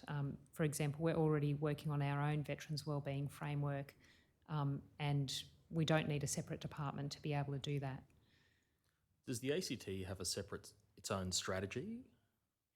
So we are working on. We've already got a veterans employment strategy, but we're also working now on a veterans wellbeing framework as well. In addition to that, and we're doing that with our Office for Seniors and Veterans. So we heard this morning that Queensland is also working on a veteran strategy, and you're working on your own framework. Do you think there is then benefit to there being a sort of a national framework or national strategy to avoid each state or territory having their own individual strategy, or do you think there is benefit to both? There is certainly benefit in both, because there are some services that can only be delivered by Commonwealth and some that can only be delivered by state and territory jurisdictions, and so each of those strategies needs to account for that. But the importance of having something at the Commonwealth level is it would be a way of coordinating and making sure that no matter where in Australia you are as a veteran, that there are certain things that you are able to get access to in a consistent way. Can I move to the final topic that I wish to explore with you today, which is veterans organisations? In what circumstances does the ACT engage with veterans organisations? So we have a Ministerial Advisory Council for Veterans and their families, which includes 12 regular members and a couple of observers, and each of those members is engaged with various other veterans organisations and networks within the ACT. That's how they've ended up on that advisory council. We also separately engage with various veterans organisations in the ACT, particularly when there are emerging issues that we need to better understand and respond to. Which veterans organisations specifically do you engage with? Outside the Ministerial Advisory Council, so I engage with organisations that range from RSL, Soldier On, and the War Widows Guild, to the Vietnam Veterans Federation, and their motorcycle club. There's a whole range of organisations, and it very much depends on what are the issues that we're needing to deal with. Also, sometimes some very small new organisations that are just starting out. And so it depends on the issue, and then what you seek stakeholder feedback from those veterans organisations that you think are most connected with that issue? Yes, we'll go out and seek stakeholder feedback. We will usually do that in a fairly broad way to make sure that we're not missing any organisations that we perhaps didn't know were out there. So we'll go out through the ACT Government's Your Say consultation website and putting the word out through those networks and the Advisory Council as well, to make sure that people know that we are looking for information from people on a particular issue. So just returning to the Ministerial Advisory Council, so is that made up of representatives from certain veteran support organisations? So it's made up of people from the community who can demonstrate their connection and understanding of the community of veterans and their families. So it's family members as well that we need to better understand the needs for. And usually the way in which they're able to demonstrate that is through their engagement with networks. And well, I was just about to ask, what's the selection process? How does one find themselves on the Ministerial Advisory Council? We call for nominations on a regular basis, and people will nominate and provide a statement about their experience and their associations with other organisations, and there will then be a selection process undertaken with a panel of people, and recommendations will be put forward who should be filling vacancies on the Ministerial Advisory Council. The Advisory Council also has a sort of a staggered process of turnover, so that we don't have a whole lot of new members at one time. That there are continuing members while new members are coming in. And do you use that as a way of road testing policy? It's a way of hearing from the council about their own work plan of things that they believe ACT government needs to better understand and be working on, as well as ACT government being able to go to the Veterans Advisory Council and ask for their views on particular issues, and better understand what we might need to take into account. In your view, what value do veterans organisations deliver for the veteran community in the ACT? Enormous value.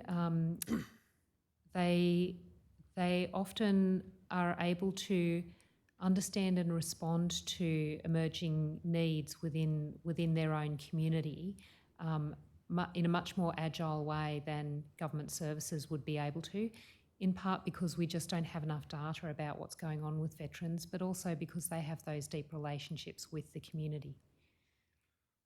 What improvements then could be made to the veterans organisation sector in the ACT to improve outcomes for the veteran community?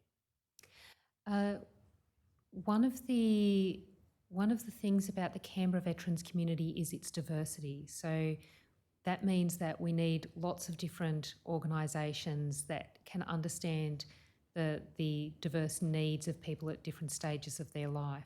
So there are some organisations that have a particularly good understanding of the needs of, say, DVA clients who are, post-retirement age. There's other organisations that have a really strong understanding of the needs of younger veterans who might have more recent Afghanistan or Iraq experience.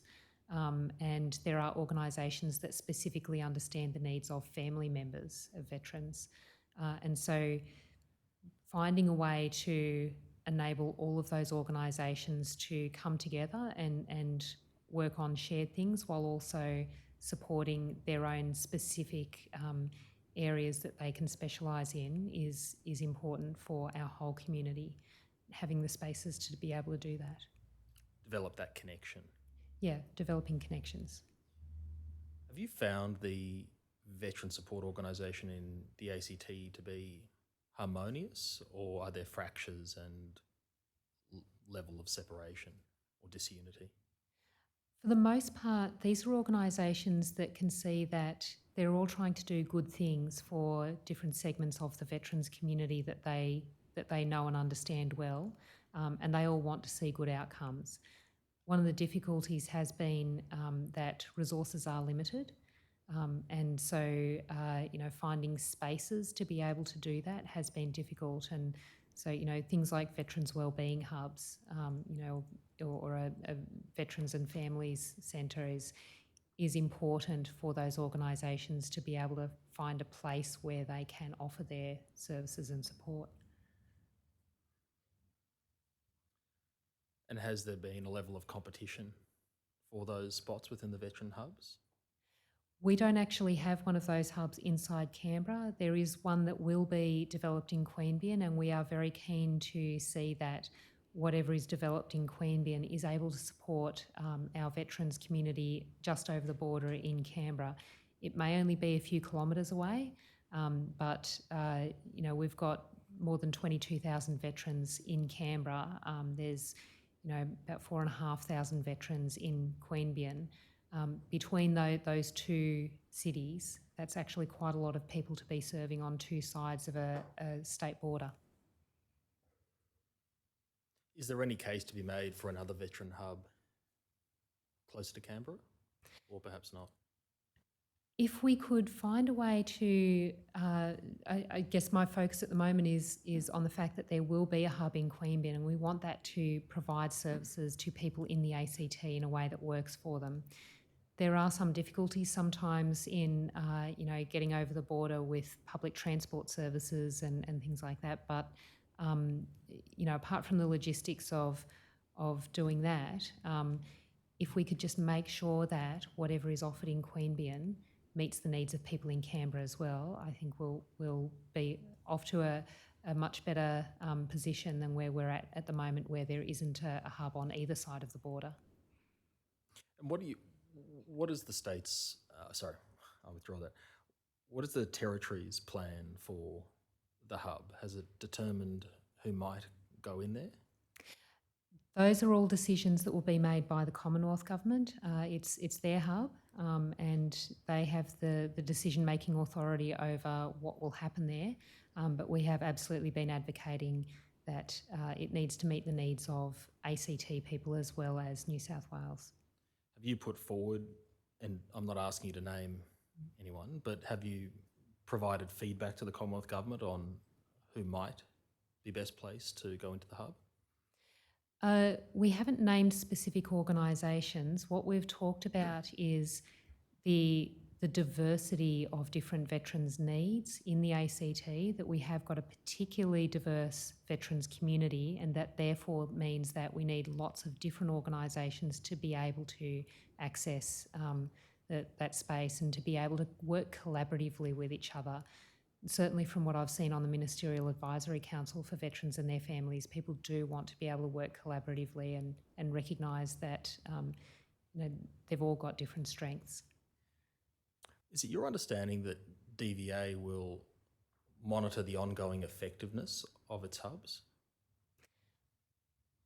That's not a conversation that I've had with DVA, so I'm not aware of what their plans are. But I take it from your earlier answer that you don't view it as the Territory's responsibility. So those hubs are absolutely a Commonwealth program.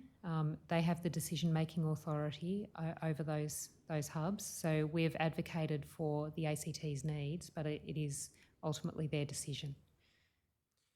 Would the ACT be assisted by a national peak body for veterans organisations? Yes, I believe that would be helpful. It's something that I've seen work in other areas of policy, particularly when there are lots of diverse needs within a group in the population. Do you have any views about how that peak body might operate or be formed? I did write a letter to Minister Keogh about the ESORT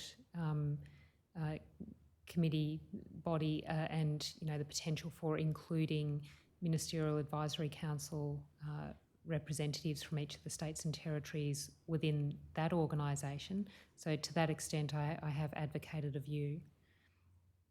I think the peak body was something that would sit sort of separately from the framework of ESORT. Yes. Do you have any views about, other than the one you've just expressed, about how it might be formed, given your experience with veterans organisations? You may not. Yeah, I don't have a clear view on this. I think it would be something that we'd want to discuss with the veterans community as to how they would want to see it done. I think whenever we're talking about how we can achieve social change, we would want to see it be community-led and government-supported. So we'd be wanting to say to the community, what would you like to see? And with the national peak body, that would require, from your perspective, extensive national consultation? It would certainly require some level of consultation, but I think we have some good state and territory bodies that could help to make that happen if we wanted to do that. And which ones of those specifically? So the Ministerial Advisory Councils would be a good place to start in working through that consultation process. For those states and territories that have a body of that nature? Yes. Commissioners, I have no further questions for the Minister. Thank you. Commissioner Brown? Thank you, Minister. I'll go through the questions I've asked others this morning. In terms of the ACT government, would you offer a statement in terms of what level of prioritisation the ACT government gives to veterans and Veterans Affairs? Yes, I would say that we do actually give it quite a high level of priority. We are a small jurisdiction, so we don't have the numbers of public servants available to work on any one given area that bigger jurisdictions might have available to them. But the work that they have put into supporting veterans and their families and the achievements that they have been able to make progress on, I think demonstrates that this is actually quite important to the ACT. These are our people. Thank you. So then in terms of how your small number of people actually work towards improving the lot of veterans and veterans' families, we know that from a territory point of view, you deliver a lot of the services that's across whole of government. Can I take it that the Office of Seniors and Veterans, one of their functions is to, I guess, liaise with the other departments, directorates, in terms of driving some of the issues for veterans? It is, but we've also seen that actually some of the other directorates are thinking about how we can better support veterans and their families without then necessarily needing to be that driver for change from the Office for Seniors and Veterans, like within healthcare or within employment transition support. So is that a relatively new development, do you think? Or has that been there for some time? I think it's a reflection of the fact that, when around 1 in 8 households in the ACT includes a veteran, that means that there are a lot of people thinking about the fact that we have veterans in our community who might need access to healthcare or might be making a transition into a new career. And so, it is somewhat a reflection of just how many veterans we have in our city. And I know that the ACT government has a small number of ministers, so liaising with your ministerial colleagues is perhaps even easier in the ACT than elsewhere. But in terms of how you engage with them and drive the veteran agenda, can you offer any comment? Yes. So actually, because I'm also the Minister responsible for mental health, for drug and alcohol services, for corrections, for carers and for volunteers, there are quite a number of things where I don't necessarily have to step outside my own office to collate the information that we need to support veterans. But for those times where I have needed to talk to, say, the Minister for Transport or the Minister for Health, it's really not been difficult at all to be able to raise an issue with them and talk through what we need to do. And is there any process for either reporting to Cabinet or to the Assembly in the ACT, or indeed to the public in the ACT about Veterans Affairs? Do you have like an annual statement or an annual report of some sort? We do have our annual report hearings, and I am always prepared to answer detailed questions about veterans in those annual report hearings. I haven't been asked that many questions, but I'm always prepared to do that, and we do publish the information with the expectation that the community wants to know what we're working on and how much progress we're making.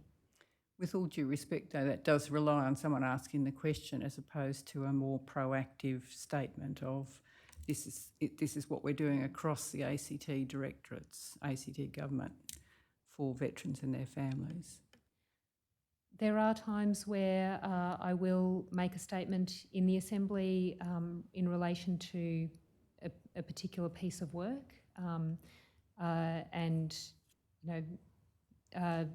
for example, the Veterans and Their Families Expo. When we were able to secure resources to start running the expo, that was something that I spoke about in the Assembly to make sure that people are aware that it's happening. But really, if we want the community to know about things, the best way that we can do that is by engaging more directly with the veterans community, and the Ministerial Advisory Council and our engagement with ESOs and VSOs has been really important there. Could I ask you what your priorities are as the Minister for Veterans Affairs? And what do you want to see in the ACT, say, over the next 2 years? Or perhaps the next 4 years, given there's an election coming up in the ACT later this year. Yeah. Speaking for myself as the ACT Government Minister for Veterans, I would very much like to see some progress made on making the bureaucracy of trying to access health and mental health support services for veterans and for their families much easier and smoother. This is what I'm seeing happening with veterans is a more intense version of what I'm seeing happening across the broader community in trying to access these services, in terms of trying to navigate their way through to find a service that has the right kind of therapy for what they need at the right time, and instead of worrying about, having to prove their eligibility, whether it's through DVA, NDIS, workers' compensation, Medicare, my aged care, whatever the thing might be, if we're providing good universal public health care and mental health care, then if someone comes forward and has a support need, and you can identify what is the best way to deliver that therapy that will work for them, for their life experience and for their identity, can we please just do that? That would require some work with Commonwealth and states working together, and I'm very keen to see that happen. It's not an easy thing, but it would make a huge difference to people. Well, that was going to be my next question, I guess, specifically around mental health, because it's an area that comes up to us very regularly, Yes. Particularly crisis situations and acute admissions. And beds not being available, etc. So it's great to hear you say that. But do you have any model in mind or any sense of what that might look like in terms of being able to deliver that streamlined access? Yes, I do actually. So our aim in the ACT is to deliver more prevention and more early intervention services in the community while a person is still at home before they reach the level where they need inpatient or residential care, and that if they do need inpatient or residential care, that those services are well integrated with community level care, so that a person is making smooth transitions from one part of the health system to another, and isn't left to fall through the cracks at any point. We would very much value having a greater understanding of data about veterans, so that we could ensure that the public mental health care services that we're delivering in the community, and we're delivering more and more of those services as community mental health services rather than as inpatient services, so that we can better understand how does a veteran's identity change the way in which those therapies might need to be delivered for that person. And so what steps have you taken to date towards this vision that you've got? Having access to the census data is helpful, but having a better way of sharing data between Commonwealth and ACT about both veterans and about mental health care needs more generally would help us to better understand what's working and why it's working, so that we can do more of the things that work best. At the moment, mental health care is delivered in part through going to see a GP or seeing a psychiatrist or psychologist in private systems that are Commonwealth regulated and where the data is sitting in Medicare and PBS systems, and a mix of services that are delivered at the ACT level through hospitals, through our community mental health services, PACER and our safe havens and places like that. If we were able to find a way to put all of that data together and get a better understanding of what a person's mental health care journey might be and where are the points at which things are not working smoothly, we could, make things work more smoothly. We'd be able to identify where we need to make the change with more precision. I mean, you've painted a really good picture of what could help. It's the barriers that need to be overcome. Can I just ask you about another question about the data? We heard this morning from the New South Wales Minister about the census data, and he indicated that there's about 120 tables that contain veteran data that his public servants have not yet been able to analyse because they don't have the resources. Can I ask whether the ACT's had a look at similar data or not? Yes, we have started to look at some of that data and get a better understanding, but the census data alone won't give us enough information to understand what might work best within our mental health systems, because that would require putting together some of that census data, for example, as well as an understanding of what's in MBS, PBS and AIHW data sets. And, things like PLIDA, PLIDA, the successor to the previous MIDAP program. Yep. And just one last question about the veteran population within the ACT. I guess I'm acutely aware that many of the senior people are posted into the ACT in serving defence members.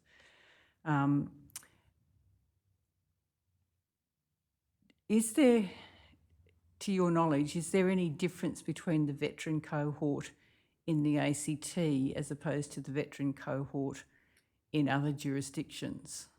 And the reason for asking that, I guess, is if the senior people go to Canberra and then transition out, maybe stay in Canberra, have you got a slightly different population to what the rest of the jurisdictions are dealing with?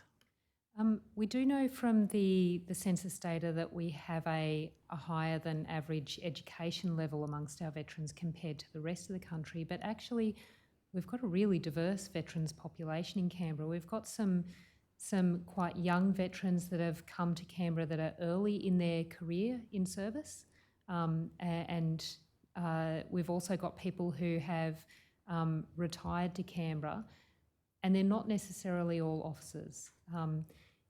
If we were to take the view that whatever is the largest single group is the only one whose needs need to be met, then we would be missing out on providing the right supports to a very diverse range of people. So, within Canberra, you've probably got one of the most diverse veterans population groups in the country. And my last question is having the department and the CDF and all the service chiefs, etc., located within Canberra, does that offer any particular advantage or disadvantage to ACT in terms of its planning and understanding of veterans' needs? There is the potential there for that to be very helpful for us in supporting veterans, particularly the 36% of veterans who are currently serving in the ACT. But we don't currently have a relationship between the ACT government and the Defence Department to enable that potential to be realised to its fullest extent. Certainly there is the potential there. Okay, thank you very much. Thank you. Commissioner Douglas. Thanks, Minister, for your evidence. My question follows on partly from Commissioner Brown's and stems from anecdotal evidence. One hears that the numbers of psychiatrists and psychologists in the ACT are too few, and it's hard to get appointments in the near future. Do you have any figures upon how those numbers compare to, say, other metropolitan areas in Australia? It is particularly difficult. the access to primary healthcare services like GPs in Canberra, which then provide you with a referral to a psychologist or psychiatrist, is also an issue. If you can't get in to see a GP, then getting a mental health plan and a referral to a psychologist or psychiatrist takes that much longer. And in that respect, for GPs, we're more like a rural population area than a metropolitan capital. But for psychologists and psychiatrists, what you're seeing in Canberra is very similar to what you're seeing around the rest of Australia, in terms of there's just not enough to meet the demand. One of By the rest of Australia, do you include other capital cities and large urban areas? You may find that it's a little easier to get access in Melbourne or Sydney than it is in Canberra, but I expect that even in Melbourne and Sydney there would be a wait to get access. Do you have any ideas about what might be done to try to improve the numbers of professionals in those areas? Yes, I do actually. One of the challenges that we're finding is that when a person realises that they need some support for mental health, and they go and have a conversation with their GP as their primary healthcare provider, quite often what GPs know about are the things that their primary health network have kept them up to date on that are other Commonwealth programs, and it's typically about referrals to psychologists and psychiatrists. At the ACT level, there's a whole lot of ACT government-funded services and supports that can do things like, dialectical behaviour therapy, group programs, residential step-up, step-down services, community mental health teams that people might be able to get access to, but being able to keep GPs up to date on the vast array of services that are constantly changing from both Commonwealth and state levels, and what's available in the private market is very, very challenging for GPs. And so providing support for them to know, what they can refer people to and what's effective, and how that might be particularly useful for someone whose mental health needs relates to their veterans experience, their identity as a veteran, or their service. Do you see any role for specialised education in the needs of people currently in service or veterans arising out of their military careers? Are you talking about education for veterans themselves around? No, I was talking about education for medical specialists or GPs. The example I have in mind is a program developed for general practitioners in Britain, which in effect educates them in the special needs of people who've had a military career. Yes. And this is something that would be beneficial for a number of different either health conditions or different identities within Canberra around how to provide the right mental health care to people at the right time.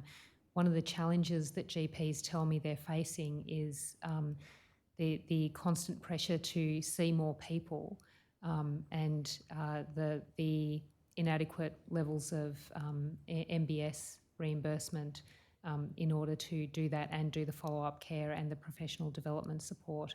It's a very challenging environment for them to be in. But if we could find a way to make that easier for them, then I'm sure that there are GPs that would be keen to be able to do that work. Thank you. I just have a couple of quick issues, Minister.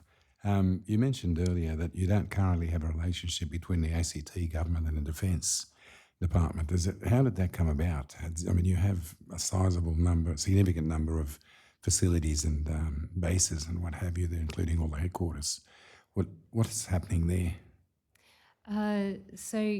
Yes, we do have transition seminars that ACT government will participate in, and various other things like that. But the depth of that relationship is something that would, if we could work on that, then that has the potential to enable us to do a lot more particularly for families of veterans as well. Part of the difficulty is that Defence is actually so huge. It's a really massive organisation with lots of different moving parts. Okay, understood. The other question, I probably could guess the answer. We've had a fairly consistent response from the states and territory jurisdictions, but just leaving aside the issue of funding, resource and extra people and money, what would you want to see in recommendations out of the Royal Commission that would help you?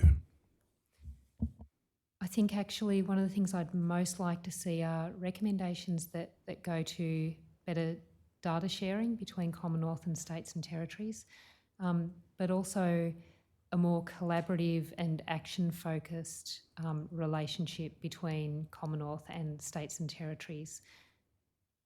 We all want to achieve these good outcomes, and so if we were able to sit down and work through these barriers together, I'm sure we could find a way to make it happen. Just one final question. The issue of the Ministerial Council, different views about how well it's going, how often it meets and so on. But what do you see in that space in the future? Is it hopefully something that will improve and be enhanced as you go forward? I mean, it seems to be a commitment from everyone, as you said, to making things work. But it's just interesting it hasn't happened before. Actually, the most recent meeting in October of 2023 did give me some cause for hope that things are shifting there. In the past, in my past experience, having been to these meetings for 3 years now, it's quite often a bit of a show and tell from each of the states about here's what each of us are doing, but not actually an in-depth discussion about how we're going to achieve change that is nationally consistent, or actions that we're all taking together. At the last meeting, as an example, one of the things that we were talking about was the ability to better understand how many school students we have in each of our jurisdictions who are the children of veterans. And so we were talking about just the simple thing of, can we each identify in our school enrolment data who those students are? In the ACT, we saw that and went, oh, well, that's very doable. And so we implemented another tick box on a form, and now we can collect that data and we can reliably say we know, as of the start of term 1 of 2024, we know how many school students there are who might have those additional support needs.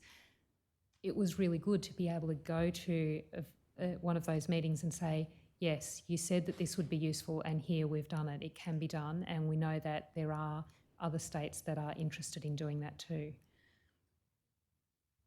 Thank you. Mr. Dighton, I think I can't see you, but I feel you. No, thank you. Thank you. Ms. Bind, any questions? No questions. Thank you, Commissioner. Thank you. Mr. Shefto, any matters arising? Just one minor procedural matter. Go ahead. Just a tender of a document, Commissioners. I tendered the document in the manner that it's described there on the screen. Thank you. Be accepted then, and as an exhibit and allocated the next number. Are there any other matters? None from me. May the witness be excused. Yeah. Minister, thank you for your evidence. Thank you for coming up. I know you came up especially for us. We appreciate the effort you've put into the preparation and the material you've supplied us, and very much appreciate your evidence today. You're excused from your summons to appear today. If there are no other matters, we'll just adjourn for 15 minutes. All rise. The Royal Commission into Defence of Veteran Suicides will be adjourned to 2:25.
Royal Commission into Defence and Veteran Suicide is now in session. Please be seated. Mr. Shepto. Thank you, Commissioners. The final witnesses for today are the three members who comprised the Afghanistan Inquiry Implementation Oversight Panel, Dr. Vivian Tom, AM, Professor Rufus Black, and Robert Cornwall, AO. The witnesses are already seated. May they be sworn in.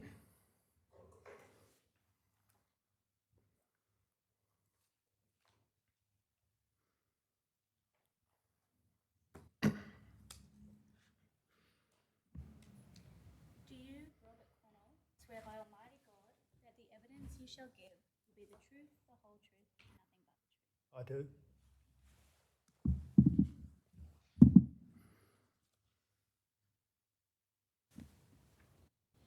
Do you, Vivian Tom, solemnly declare and affirm that the evidence you shall give will be the truth, the whole truth, and nothing but the truth? I do.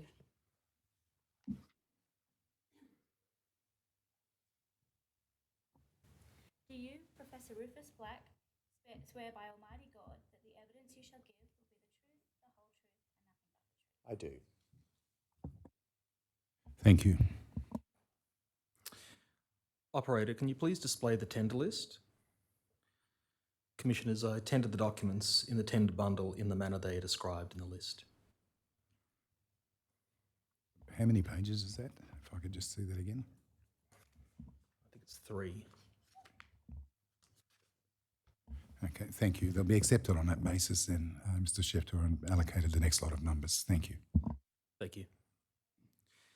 Commissioners, the witnesses have asked to provide a statement at the beginning of the session regarding their work on the Oversight Panel. However, just prior to asking for that statement, I might provide a very brief introduction that covers some key background matters for this session.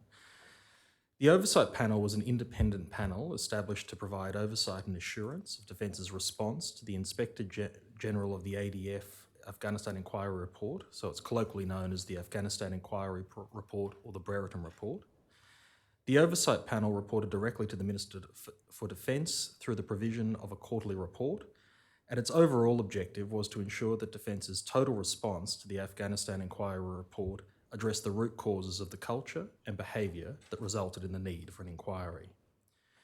The Oversight Panel comprised our 3 witnesses here today, each of whom has deep experience with the conduct of inquiries and reviews and are recognised for their expertise and experience in complex legal matters, governance issues and organisational reform.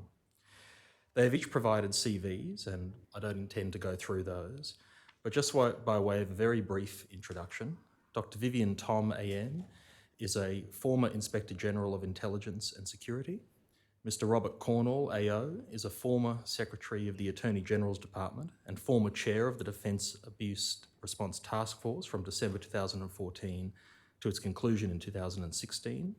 And Professor Rufus Black is a noted ethicist, the current Vice-Chancellor of the University of Tasmania, and also notably the person who conducted the Black Review into the Department of Defence. Commissioners, one matter of significance for today's session is that on the 8th of November last year, this panel provided their final report to the Minister for Defence. That report has not yet been released by the Minister, and the panel is therefore not presently able to discuss any matters in the final report. For that reason, many of the questions asked of today's panel will largely be principle-based and directed to understanding how transformational reform within Defence can best be achieved. This will be done by reference to 2 specific and publicly available examples, being the panel's work on a new ethics doctrine in Defence and also command accountability.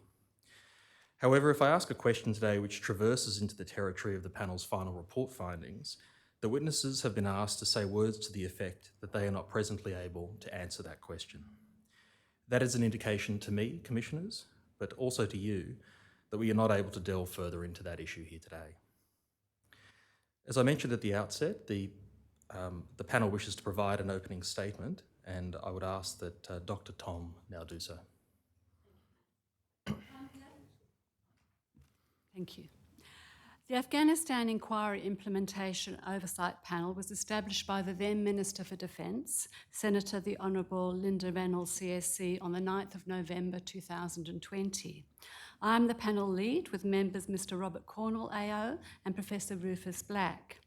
The panel was appointed on a part-time basis for an initial term of 2 years, which was extended to 3 years by the current Deputy Prime Minister and Minister for Defence, the Honourable Richard Marles MP.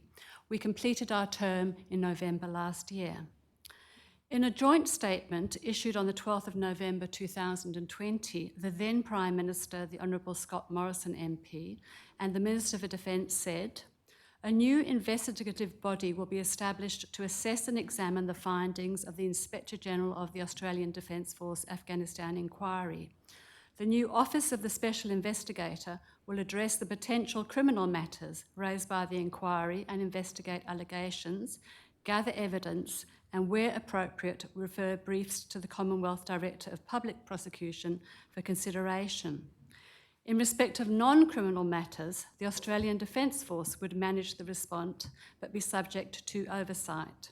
The joint statement advised, "The government has also established a separate and independent oversight panel to provide oversight and assurance of Defence's broader response to the inquiry relating to cultural, organisation and leadership change." This two-part response to the Afghanistan Inquiry report recognised that the overriding objective of Major General Brereton's inquiry was to determine if there was any substance to the rumours of misconduct by the Special Operations Task Group in Afghanistan. As a result, his recommendations may not identify or fully address all of those broader non-criminal issues. The panel reports directly to the Minister of Defence on the matters set out in more detail in its terms of reference. In December 2020, the Chief of the Defence Force and the Secretary issued a joint directive to ensure that the panel would have the requisite access to information, facilities and personnel to enable it to deliver independent oversight and assurance to the Minister. So the panel had authority to engage directly with any service or group within the Department of Defence as considered necessary in the course of its role. In addition, the panel members were given access to all 3 parts of the Brereton Inquiry report. Defence's administration of the implementation plan was managed by the Afghanistan Inquiry Response Task Force and under the direction of first the Defence Committee and then the Reform Programme Board.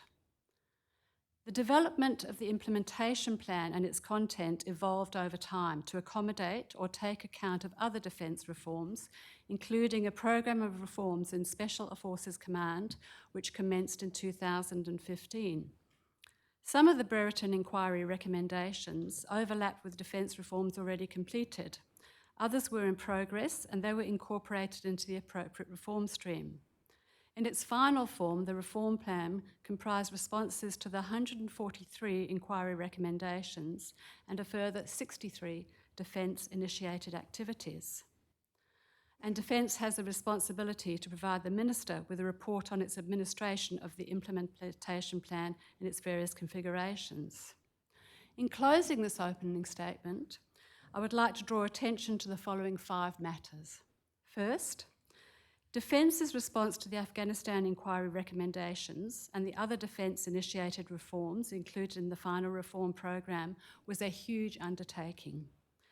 In addition to its independent oversight and assurance role, the panel provided an essential filter in distilling the volume of information that would otherwise have gone to the Minister into concise and focused quarterly reports and our other communications. Secondly, shortly after its appointment, the panel realised it could not wait for Defence to formulate concluded positions on particular recommendations or other reform issues before offering our views. That approach would waste time and produce delayed and ineffective outcomes as well as justified frustration for Defence personnel. When the panel met with the Defence Committee on the 20th of January 2021, it was agreed that the panel would, where appropriate, contribute its views on Defence's proposed responses contemporaneously as they were being developed. Thirdly, we note that Defence personnel willingly engage with the panel on this basis. Fourthly, the panel has at all times focused not only on the delivery of specific responses to the inquiry recommendations and other Defence-initiated reforms, but it has also asked itself whether they are a useful collection of individual forms or are they more than that. In particular, does their combined outcome give the Minister and the Government some level of reasonable assurance that the grave misconduct which was alleged to have occurred in Afghanistan will not be repeated? And finally, the panel has also carefully considered the Royal Commission's proposed new entity to promote the wellbeing of Defence members and veterans consultation panel paper. The proposed functions of the new specialised oversight entity are broad. The functions are set out in paragraph 5.2 of the paper and include monitoring and reporting, analysing and recommending improvements to policies, examining and reporting on cultures, monitoring and reporting on data and trends, including conducting and commissioning research and becoming a repository of data and research outcomes, and finally, engaging with a very broad range of relevant stakeholders. These proposed broad functions are akin to those of a small, appropriately resourced government agency. The panel's view was much more limited and confined to oversight of specific recommendations and reforms initiatives. In the panel's view, the structure and functions of the Afghanistan Inquiry Implementation Oversight Panel do not provide a suitable model for the contemplated new entity. Thank you. Thank you, Tom. Thank you, Dr. Tom, for that opening statement. Can I ask firstly about something that you raised within that statement? You say that shortly after your appointment, the panel realised it could not wait for Defence to formulate concluded positions on particular recommendations or other reform issues before offering its views. And you say that that approach would waste time and produce delayed and ineffective outcomes as well as justified frustration for Defence personnel. Can I ask two questions related to that? Firstly, why did the panel form that view?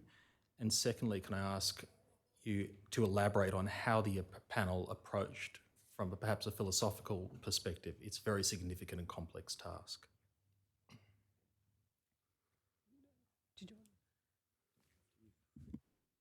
Each of you may answer separately. The view about how to achieve the change required, we took the view that if it was this was a collaborative task. The objective was to ensure that there was no repeat of what had occurred in the past, and that this needed to occur at a relatively quick pace, and that the most likely way in which we would be able to achieve that was to be providing input and advice in the course of the formation of the direction, because it's much easier for those course corrections to be made quickly rather than wait to a fully formed, often quite complex piece of work to be done and then to be providing suggestions that that was not on track. This proved particularly effective in the case of, and you mentioned in your opening statement, the reforms to the ethics program that were underway, where a collaborative approach, I think, led to a much more quickly resolved and better outcome than if we'd gone through the kind of, if you like, marking the homework model. So that was why we chose to do it that way. We also had a philosophical view that oversight in the model we were being asked to do it was, in the end of the day, a collaborative project, not simply one of a remote commentary on what had passed, because it was part of a collective effort to achieve necessary reform.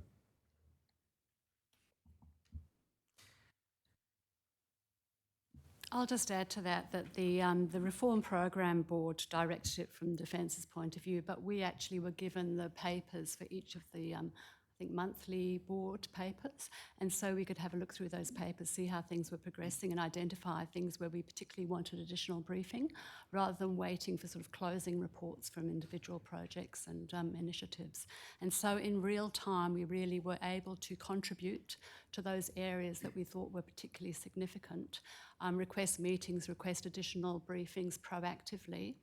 And I think this was very well received by Defence and by their staff in particular, because there's always the concern that they sort of be away on something for a year and then show us and we say, well, actually we don't think much of it. So I think it's much better to be proactive and engage, bearing in mind that they are the decision makers and make the decisions. We're there really as advisory. Could I just add one further thing? That we found over time that the members of Defence often came and sought a meeting with us to discuss the way they were evolving a response, and they found the panel's contribution helpful in thinking their way through some of the particular issues that were on their plate. And so we certainly felt that we were helping Defence and making a contribution that was useful in a timely way. So at a practical level, is that somebody within Defence coming to you and saying, well, here's a particular recommendation that I'm seeking to implement and I'm having some difficulty with that. Can you provide some assistance? No, it could be even earlier than that, when they had done some basic research or analysed the problem, to talk about it at that point before they had necessarily got to framing a recommendation. So we'll go into some specific examples, but I'd like to still stay at the sort of the bird's eye overview approach at the moment. Did you attempt to do an audit of every single recommendation as you went, or did you have particular areas that you focused on in terms of culture and the like? I don't think it would have been possible for us to do an audit of each recommendation. In fact, that's what their program board was keeping track of, all the recommendations. We could certainly access all the documents related to all those recommendations, but I think we selected those that we thought were key to, as you say, culture and some of the other issues. Yeah. Perhaps just building on that, we had a very clear objective that what we needed to see an outcome was would the risk of this occurring again have been lowered to a point that was acceptable to the Australian government? And that outcome is much more than the sum of the parts. So you could have implemented each one of the recommendations and not achieved that outcome. Our interest was, were all of these actions that were taking place, were they achieving the kinds of change that were actually addressing the root causes of what had occurred to a sufficient level that risk would be lowered. So our view was that good oversight here, given the other responsibilities, was to ensure the collective impact.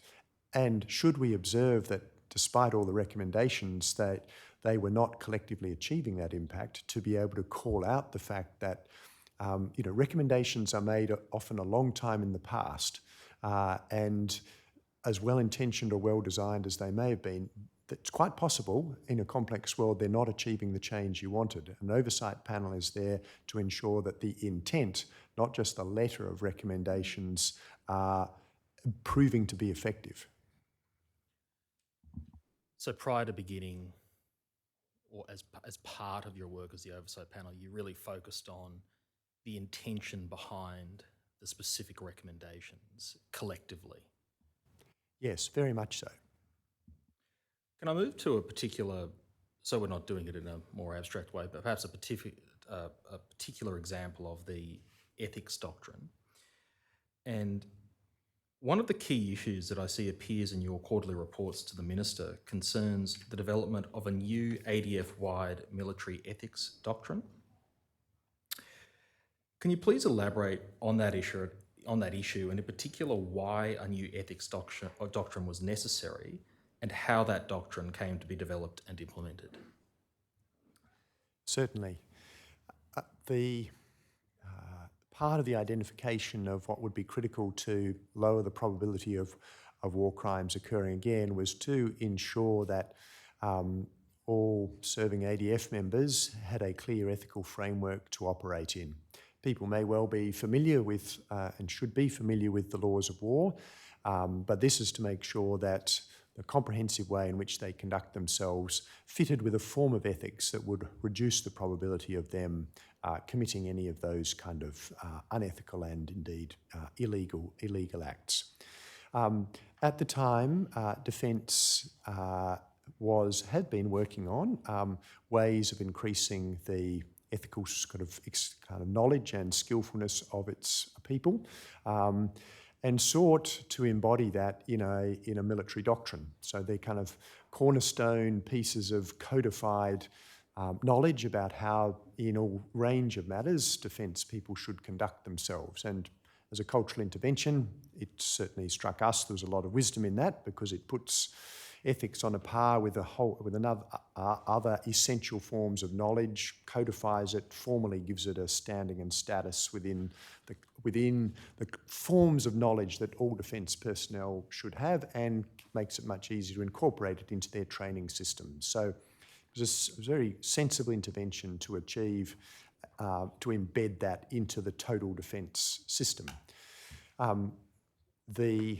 There had been some work going on as to what the form of ethics should be that would go into that doctrine.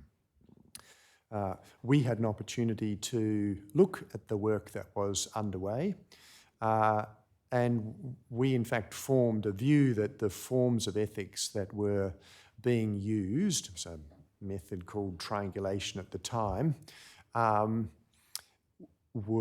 their nature would not achieve defence's outcome, which was to provide a form of ethics that would make it, that itself would be protective against war crimes. In fact, the forms of ethics we argued, and I took the lead in the panel arguing, I'm an academic ethicist by training, would not have provided that protection. Ultimately, there was a form of utilitarianism at the heart of it that would, in essence, do the greatest good for the greatest number, which could, in certain circumstances, actually ethically appear to permit activities that otherwise would be described as war crimes. We, through me, offered an alternative set of perspectives to the people constructing that doctrine as to the kind of forms of ethics that would secure those protections. There was a very good and robust debate between other academics contributing to it, myself, ADF personnel who had the responsibility. They always had the responsibility to kind of formulate it. And they did come to a conclusion that they needed to alter the form of ethics that they were using and embed something much closer, very important elements of what I had recommended, but also that they had independently kind of formed a view was correct into the ethics doctrine. So this was a very good example of a kind of the collaborative model of serious engagement, recognising that defence still had the responsibility. Whatever advice we gave, in the end, it was theirs to determine, and the document they wrote was very much a defence document. And defence then stood by that document. So the unfolding further story of that, which I think is an example of the kind of sustained systematic leadership you need for change. In our oversight role, we did find in some parts that that approach was not consistently maintained. And the CDF did in time provide a directive that the ethics doctrine was indeed the form of ethics that was to be used in the ADF.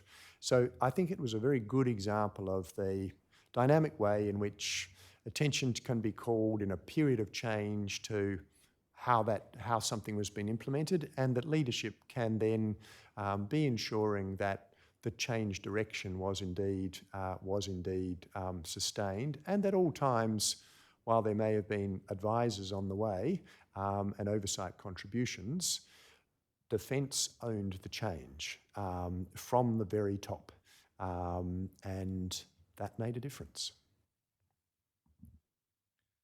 Can I unpack that a little bit with you? So the first part of that is that a new ethics doctrine is adopted by Defence as its ethics doctrine. There's a separate question then about its implementation.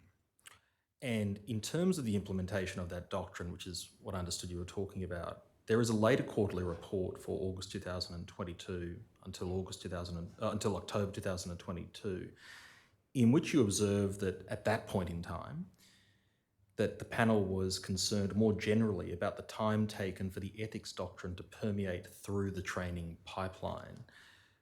Can I ask you to elaborate on that issue and how you came to identify that? Yes. So part of our oversight activities was to make inquiries as to how ethical training was being conducted, and in this case to be asking for specific materials so that we could see how it was being implemented to ensure the kind of ground truthing of it.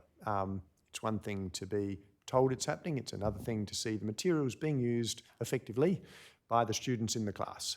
And it was on examination of some of that material that it was clear that the form of ethics that had been agreed would not be used was in fact being used. Now this is a kind of historical, in a sense, legacy of the fact it was being previously used and the change had not kind of worked its way through the whole system. And defence is, it is a complex and very substantial organisation, and we don't have a reasonable expectation that's going to happen overnight. It takes time for all of that to flow through, but we did identify that this was clearly a point where it had not flowed through, and we're able to then escalate that with very concrete illustrations of it, and that was valued and well received. Had you not seen the training, would you have identified the implementation issue? I don't think we would have identified it if we hadn't actually seen the training. And that our approach with oversight had been to make very specific inquiries into matters where we would want to have confidence that on those critical issues there was in fact the change needed. And that, back to the first set of observations about strategically identifying the things that absolutely needed to be changing, to see root causes addressed, to see ultimate outcomes, and this was one of them. Could I add a little to that in terms of observing the training? The terms of reference required us to be visit-based, but of course COVID did inhibit some of the visits. But I think in terms of particularly things like the ethics training was absolutely invaluable, going and meeting people on the ground, observing some of the actual training, speaking to the trainers themselves and the participants in the courses. And it really is that sort of first-hand, on-the-ground experience that you get that you just cannot get from reports to project boards. Which might say, for example, training implemented, tick. Exactly, exactly. So ultimately I understand, Professor Black, that the issue was overcome by way of a CDF direction, is that correct? That's part of the architecture of it. I think a CDF direction alone won't do it. That will, that absolutely lays an unshakable foundation for it in a defence setting. But there was goodwill on the part of many to ensure that it was systematically adopted. And I think part of our approach was to seek to be kind of supporting collaborative models of getting there. And if somebody isn't implementing it, it certainly wasn't because of ill will or any desire not to do the right thing. This is often because they're caught up in complex existing systems where the task is really to understand what is it about the system that's not evolving and how do we support that to occur. So there were many other people contributing to making that change work. Just trying to sort of understand the issue a little bit more. A new ethics doctrine is adopted by Defence, but it doesn't flow through to the actual training. How does that occur? Why isn't it just that a new ethics doctrine is adopted by Defence and then it just flows through much more quickly? Often because, there can be any number of misunderstandings in the chain between that decision and the implementation. It could well be that people think what they are doing is in fact the correct thing. And that often, often a considerable distance from where a decision is made or where the expertise is, people genuinely think they're doing the right thing. Particularly if it's a thing they have been doing and being kind of recognised for doing, they genuinely think they're doing the right thing. There may be others who are doing it because they're waiting for more materials and other things to arrive to make the change, and so they think they should keep doing it until the next package, in a sense, of training has arrived from somewhere else. So usually my experience has been that these things are not done because of ill will. They're done because the people are working in large, complex organisations, often a long way from where the decisions are made, and they are trying to do the best with what's in front of them. And that's why you've often got to ground truth it, because people are doing their best. It's just, and doing what they think's right. It's just in the context of a changing world that may not be what we need them to be doing. Did you identify anything within the architecture of defence that might need to be changed to assist with that issue? I think this goes to probably a broader scope than merely this inquiry. So probably the observations I make are broader ones than just in relation to this inquiry. I think those challenges are, in fact, the challenges of any very large organisation. If you'd asked me the same question if I was involved in any, and I've been fortunate to have a career consulting and working with a lot of large organisations. Defence really belongs to the same species of large, necessarily, in a sense, bureaucratic and hierarchical organisations that exist. And all of the barriers you'd find in any of them are challenges that you'd find in defence. There are many layers between those who make decisions and those who've got to implement them. There are many different functions, and we have multiple services where decisions have to travel across and be implemented in very different circumstances. Between travelling through the layers and travelling across very different contexts, even just the layers of interpretation of what that might mean can mean what you end up with on the front line is very different to what the original intent might be, with everyone along that chain having had very good intent. I think you mentioned my Black Review. It kind of systematically studied that problem and why that is a really difficult problem in any organisation to solve, and rarely best solved simply by trying to activate a chain of command. That in the end, the values, cultures and practices that people hold are much more likely to ensure the right thing happens than directions that come from the top. So this becomes really a question about what is your deeper kind of concept of how in large organisations do you get the outcomes you want. And I think we've probably learnt well over time that command from the top is often not the most effective model by which you ultimately get deep organisational change over time to occur. So can I just add to that from the point of view of training? And in our final quarterly report, you'll note that we said we consider the Centre for Defence Leadership and Ethics led a full program of work to ensure that the doctrines, practice and teaching of ethics was best practice. But we also note the need for properly resourced ongoing assurance that training across all services is aligned to ADF doctrine. And we mean that in an ongoing way. It's not something that you can set and forget. People will try to, as Rufus said, try and do the best they can, but they might try and interpret things in a way that makes sense to them rather than the way it was designed. And so I think we're quite clear that we're saying you actually need ongoing assurance for all of this work. What gave rise to the CDF direction? Was it that you went and spoke to him and told him of the misalignment? Came through our reporting, the misalignment. And then after the CDF direction, you say that's not a complete answer, just focusing on just that specific example. How did it then sort of move more quickly through the training pipeline as you identified? I think the directive, the people who needed their attention called to that directive, I think their attention was called to it. Can I move to another example, which is organisational accountability? So another of the key issues which appears in your quarterly reports to the Minister concerns that specific issue, and you wrote a discussion paper about it, which was annexed to your second quarterly report, February to April 2021.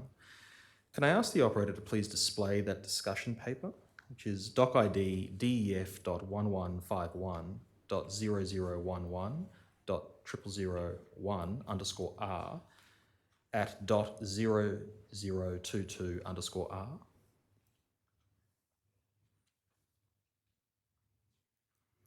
Can I ask the operator Operator, please highlight the second and third paragraphs that are displayed on that page. Now, those paragraphs record your view that the circumstances uncovered by the Afghanistan inquiry constitute a catastrophic organisational and governance failure by Defence that is not fully addressed by the report, and explains that this discussion paper sets out your initial thoughts on Defence's organisational responsibility and accountability for the events that occurred in Afghanistan. On page 3, under numeral 2, and I might just ask the operator to go over the page, you go on to identify that the Afghanistan inquiry's implementation plan and other ongoing reforms start from a bottom-up allocation of responsibility and not Defence's most senior governance level. You also say that the implementation plan at that stage did not pay appropriate attention to Defence's corporate responsibility as an organisation, and that you had already sensed or directly noted disagreement with the inquiry report's virtually blanket exemption of the most senior levels of the Defence hierarchy from that responsibility. Can I ask you to please elaborate on the wider organisational accountability issues that you identified very early on in your work as a panel? Thank you for that question. This paper was written in early 2021, in February 21.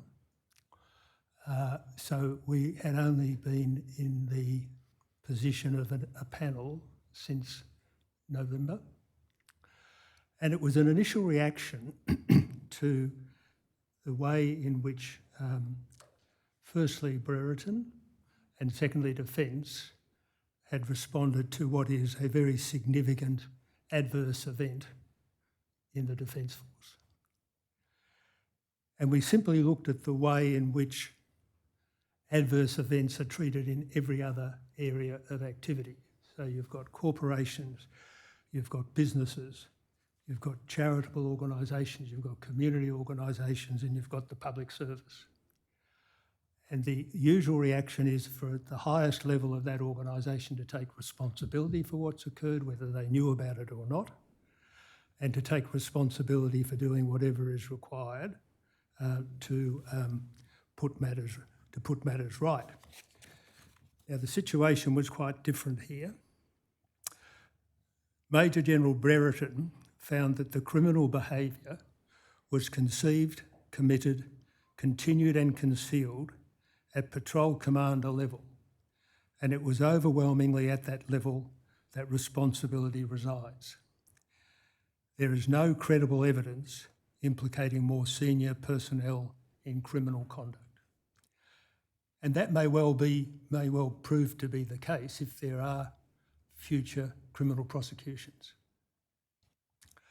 But in relation to non-criminal levels of responsibility, while Brereton found that some higher command levels bear moral command accountability and responsibility for what happened under their command, Brereton exempted the highest levels of Defence leadership at the relevant times of any responsibility for the grave misconduct which occurred in Afghanistan. They were not required to give evidence to the inquiry or included in the inquiry's attribution of accountability for any war crimes. The lack of any accountability at that level is bitterly resented by many former and present members of Special Forces and the Defence family. So as I say, we took this broader view that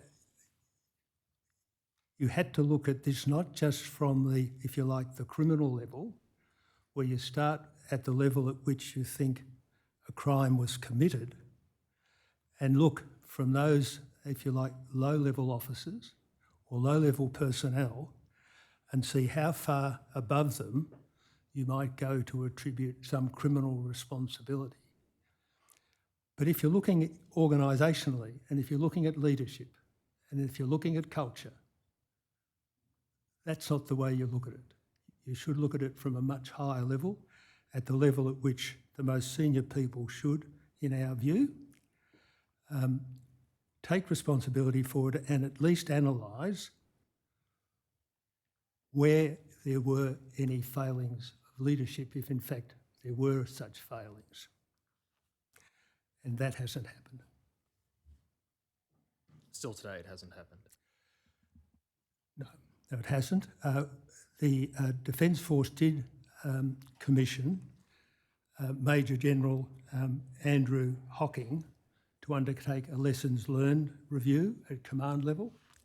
And his report, Preparing for the Future, Key Organisational Lessons from the Afghanistan Campaign, was published in March 2022 and is listed in the tender bundle of documents before this commission. It's a valuable report, but it still doesn't deal with that wider organisational accountability which was contemplated by Professor Wetham, who you may recall wrote a report which was attached to and formed part of the Brereton report. I'm looking just to see the title of his report.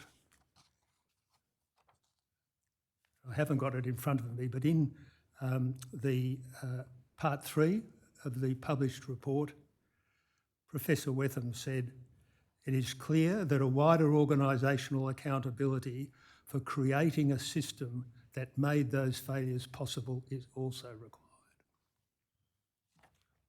Why is that so important in a large, complex organisation like Defence?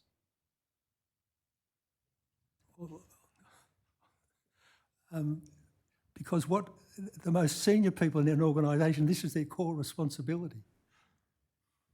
Could I just add, if you go to page 4 of the document you're looking at, and we say really it's to consider the shortcomings in governance arrangements that caused or allowed it to happen, whether any senior officers held personal responsibility. But I think the really important point is the steps Defence should take to ensure its future governance arrangements will prevent such failure occurring again. I think what we're saying perhaps is that the recommendations in the Brereton inquiry, the work of the reform plan are all necessary, but maybe not sufficient if you don't do this high-level governance and senior accountability inquiry review.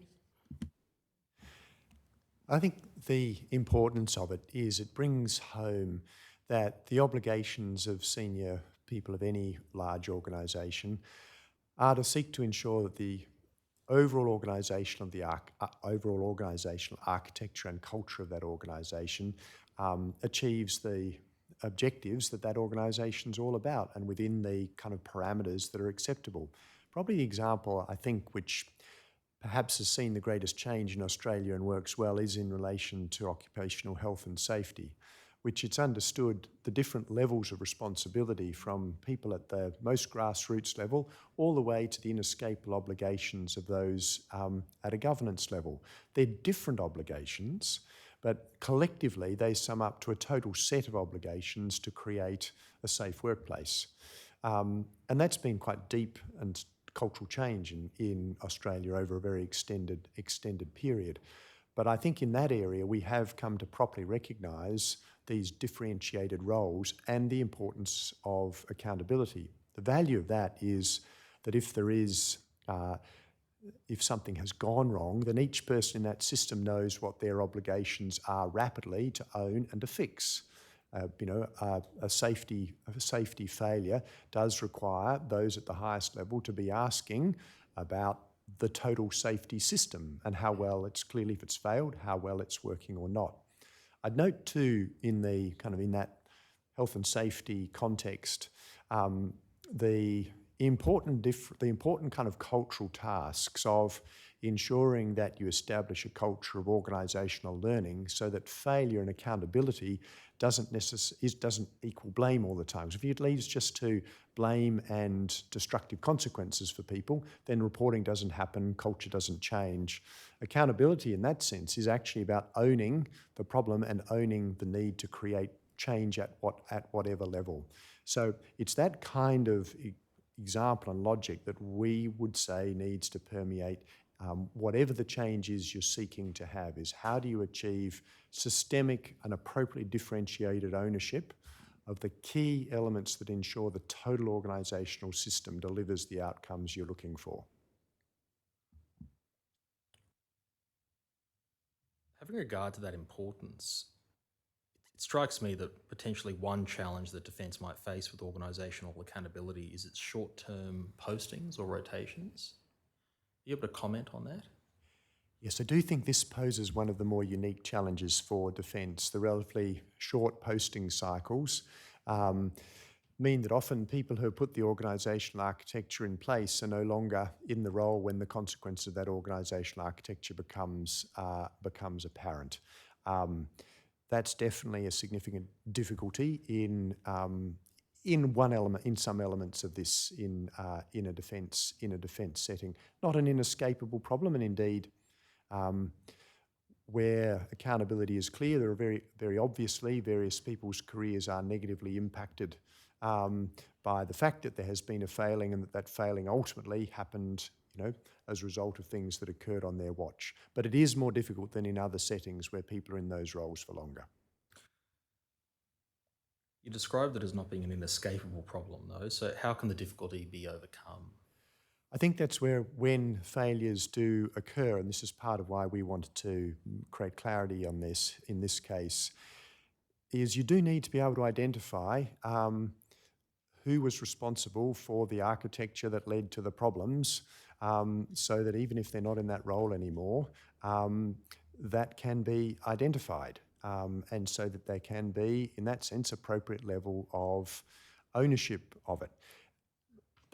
That really matters. So these kind of questions of the overall shape of it, and often in many cases these will not be single decisions. So these will be decisions by committees, groups of people, and so clarity around how those overall decisions get made is not just often, in fact, I would say almost very commonly in defence or many other places, it is collective decisions, but that doesn't mean that you don't seek to identify who is involved. And even if all it does is to ensure that the people who made the decisions at the time come to much greater awareness and organisational lessons that these were the consequences of those decisions. It's even quite possible that they were well-intended decisions. Often some of these things that go wrong were very well-intended. They were just organisational trade-offs that happen. You can imagine people under resourcing pressure make decisions that meet the resourcing pressure, but there are negative consequences of that. Even to ensure that you get better organisational learning occurring, because those who made those decisions understand what the consequence of that trade-off or the limited information they made the decision on back, or whatever it was, that they're conscious of it. It would improve organisational learning and lead to better outcomes. So it's not necessarily just, in fact, it's not just, I withdraw that, it's not just about punishment. No, I think if we put a punishment frame on it, you very quickly, in the end, there is a need in serious matters for individuals to have, that there are personal consequences. But if that's the focus, then we're not going to see things improve very quickly.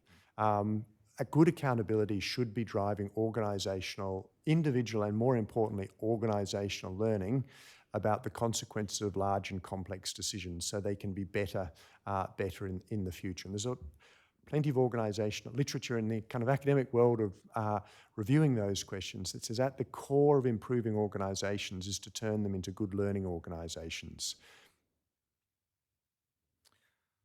While we're speaking about organisational-wide issues, Mr. Cornwall, you were previously chair of the Defence Abuse Response Task Force, and in that capacity dealt with issues of culture in defence. Do any of those issues of culture bear any similarity to those identified in the Afghanistan Inquiry report, or are they entirely different? Yes, they do. Chair, because of the discussion we had in, I think it was March last year, I did want to pick up some comments from there, and I'm not sure if this is an appropriate time to do it. It's very appropriate. We're very happy to hear it, Mr. Cornwall. I want to be careful what I say about this, so I have prepared some notes for myself to be precise but also accurate. Yeah, we appreciate it's very difficult with the restrictions that you all have with documents being redacted and not yet released, so we are all treading very carefully. Thank you, Chair. I previously gave evidence to this Royal Commission in Canberra on 6 April 2022 in my capacity as Chair of the Defence Abuse Response Task Force. Prior to appearing at the Commission, I provided a response to a notice to give a statement dated 31 March 2022, which supported what I'm about to say. In both my statement and oral evidence, I commented on Defence's long-standing culture of looking out for your mates and not jacking or dobbing on your mates. While that culture sounds admirable, it had been adapted in its application to mean Defence's institutional culture did not support the reporting of sexual or physical abuse. If a report was made, the complainant or person who reported the matter was encouraged not to pursue it, and often nothing was done. A complainant who had suffered abuse received little or no support from the chain of command, and the complainant was often driven out of Defence as a dobber by their so-called mates, even if they had been subject to a serious criminal offence such as rape. The result of this warped culture was that Defence personnel who may have considered making an official report, either as the person abused or as a matter of compliance with Defence values or just common decency, did not do so out of fear of being treated as a dobber. Turning now to the Afghanistan inquiry, Major General Brereton found two cultural norms stood out. The obligation of secrecy imposed on special forces was used to support a code of silence, and alongside secrecy, loyalty provided the second pillar of the code of silence. In the panel's view, the obligation of secrecy imposed on special forces is irrelevant. This Brereton finding is slightly expressed in different terms to the don't dob, look after your mates ethos the abuse task force found to be endemic in Defence since World War II. In early 2021, and I might say I was not aware of this when I spoke to you last time, the Chief of Army, Lieutenant General Rick Burr, decided that he'd had enough. He issued a Chief of Army Directive number 3 of 2021 on bystander behaviour, which says, Army's culture is strong and positive. Good soldiering describes what this culture is. Everyone in our Army has a role to play to build and strengthen this culture by what they think, say and do. Everyone in Army should stop or report behaviour that is inconsistent with this behaviour. He also issued a companion directive, 0421, prohibiting initiation ceremonies, which for years had involved rites involving physical and sexual abuse. When Lieutenant General Burr gave evidence to this commission on 7 March 2022, he was asked by counsel assisting if any disciplinary case had been brought against a bystander for failing to report. He said it has, and a number of people have left the Army as a result of that. On 31 October 2023, the Chief of the Defence Force issued Directive 7 of 2023, Bystander Behaviour, extending bystander obligations and accountability to all members of the Australian Defence Force. The directive says, a failure to challenge or passive acceptance of instances of behaviour that do not align with Defence values and behaviours erodes morale and discipline, degrades operational effectiveness, and undermines the reputation of the ADF and Defence. Commanders are directed that disciplinary and administrative action must be applied appropriately to bystander behaviour that fall short of expectations to act, report and empower. These directives can, if widely promoted and strictly enforced through strong and persistent leadership, bring an end, or at least a commencement of the end, to these deeply embedded and distorted cultural norms that have facilitated abuse and excused misconduct in Defence for decades. Thank you, Chair. Thank you. Thank you, Mr. Cornwall.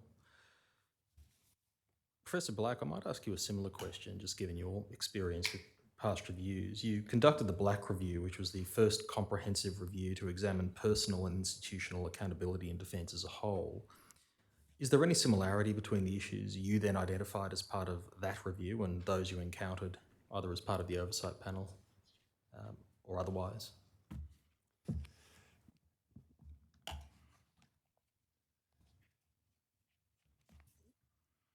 It goes to the question that we're currently addressing, which is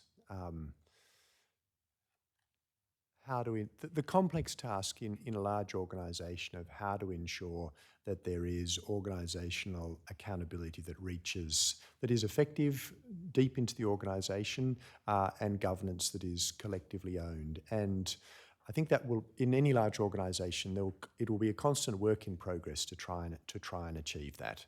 And in large measure because there isn't a perfect solution to the problem. You're always trying to make trade-offs about to the extent to which you're making, let me give you the basic trade-off. If you ensure that you have single ownership of every decision, accountability tends to be very clear. But you equally drive towards hierarchical structures, you drive towards less diverse decision-making, fewer inputs. If you move towards more collective, group-based decision-making, chances are you'll get a wider range of inputs, possibly greater diversity, but at risk of much less clear ownership. That's always going to, in any point of organisational life, they're going to be making choices somewhere between that spectrum to ensure that you are getting decision-making structures that are suitable for the time. Some will enhance accountability, some will dilute it in favour of other attributes that might improve decision-making. What matters, I think, is that there is clarity about the ownership of the different levels of responsibility. And that's the piece that I think is the common piece between the two, this, which we were referring to earlier, that there is real ownership, what levels of people own what parts of it. So those senior leadership ownership of what the organisation architecture achieves or fails to achieve, that is clear, and that where that fails, those root causes are inquired into, they are understood, and that senior leadership is reflecting very deeply on them, personally owning them and personally making the change, whether that is an individual or a group. The need for that to be clear, as in my occupational health and safety example, and that's clear and systematic. And where that breaks down is where I think you end up with the kinds of issues that perhaps we're all dealing with. So that's an issue that you identified as part of the Black Review, but which you also identified as enduring today. Yes. Do you have any views about the present defence organisational structures? I wouldn't choose to comment on them. Can I move to the topic of perhaps the more practical monitoring of the implementation of recommendations, and in particular of one aspect of that, which is the 360 reviews or stakeholder reviews? Now, you mentioned at the outset you had broad powers under your terms of reference, but there was also a direction that was given by CDF that also gave you broad powers to access, defence personnel and information. So can I ask then just about how the 360 reviews fed into that process and whether you found them valuable or not?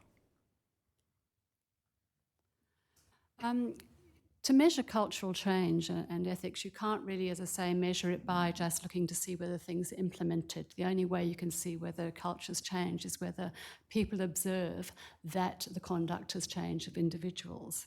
And so to ensure that we had a balanced view, taking into account external stakeholders, in late 2022, we decided that we would look to those people within the Australian government agencies that had direct interactions with special operations. And so in late 2022, we conducted 17 confidential interviews with stakeholders, and these with, as I say, other government agencies, Army headquarters, Joint Operations Commands, at a particular level mid-seniority, because we thought previous reviews had looked at very senior people, and we thought that perhaps if there were changes, they should be working their ways down the ranks through that.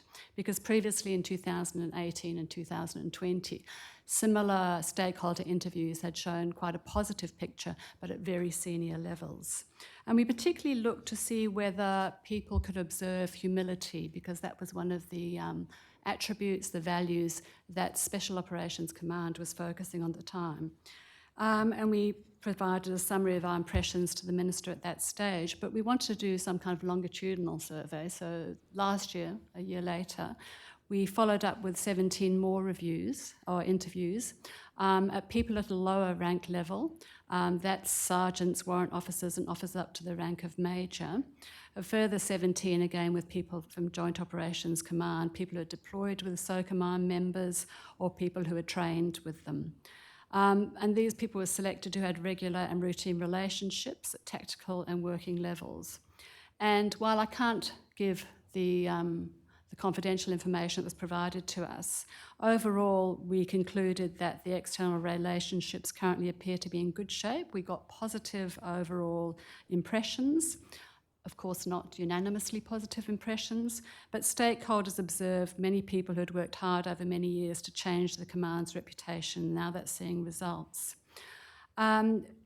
We're very pleased to say that Army is committed to continuing with a similar regular process going forward, because in our view, I think that's the only real measure, or one of the only real measures of cultural change.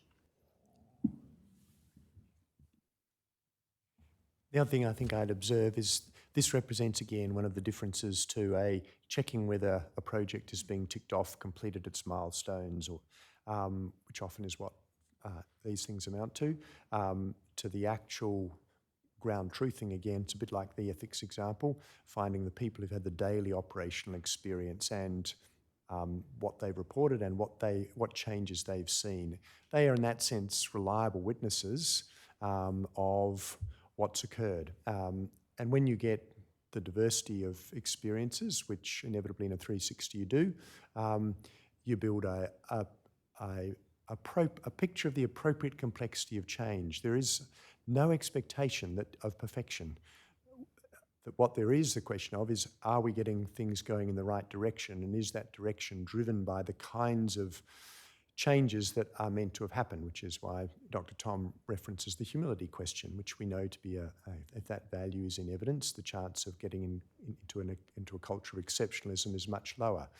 So I do think these are the kind of, if you're going to be monitoring change, it is that capacity of people at the top of the organisation to know what's happening actually at the ground level, that it provides your best measure. And to some degree, if you look at it, the very challenge of the Afghanistan situation was this difficulty of how do you ensure at the top that you know really what's going on in the areas of greatest risk and vulnerability at the front line.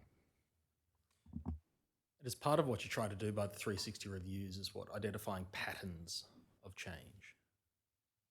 Yes, very much so, which again says you're not looking for perfection in every instance, but do you see a consistent patterns of behaviour for which the most probable explanation are the organisational interventions that have occurred. Or if there are patterns of behaviour that aren't consistent with that, then the question is equally, is that organisational intervention the right intervention, or is it working? I think it's very difficult to design change programs that aren't in a state of constant evolution and adaptation into large, complex organisations. So it helps give you that feedback to keep adapting the change program to ensure that the real outcomes are achieved. And that goes back to something you were saying earlier, which is that you could implement all the recommendations, but it might not actually achieve the overall outcome sought. Yes, that's absolutely. Particularly if it is over any period of time, inevitably introduce any change program, and I've been involved in many. The second order effects of what you intend are often very hard to foresee and can undermine the change plans you had. Organisational context can change very quickly. Other priorities can cut in over the top. Other pressures or crises can intervene. And if a change program isn't adapting to both its own learnings, but also to the changing circumstance, its ability to see the actual outcomes can easily be overwhelmed. And I have seen many change programs with elegant Gantt charts and many layers of projects, kind of lines being run out despite the fact that the world all around it is changing, and those outcomes actually aren't achieved. The only way to ensure the flexibility to adapt is to, well, sorry, I withdraw that, is the only way to ensure the flexibility to adapt, to have an oversight panel or an external body that's conducting some sort of oversight of the implementation process, or are there different? No, I don't think so. What you do have to have, though, is real clarity on what the end state is that you're trying to achieve. If we're trying to evolve an organisation to a particular goal, what is the goal we're trying to get it towards? And the clearer everybody in the system is, from the leadership to the various stakeholders to the existing oversight bodies, of what that small number of things that you really want to see as the measures of change are, so that they can become the constant point of reference and feedback. Part of the difficulty of very large lists of recommendations and many goals is people struggle to know what to focus on. If the focus is clear, compelling, clear outcomes, then the system can be mobilised to drive those changes. The other thing that I'd observe is usually there are only a very small number of things that make most of the difference.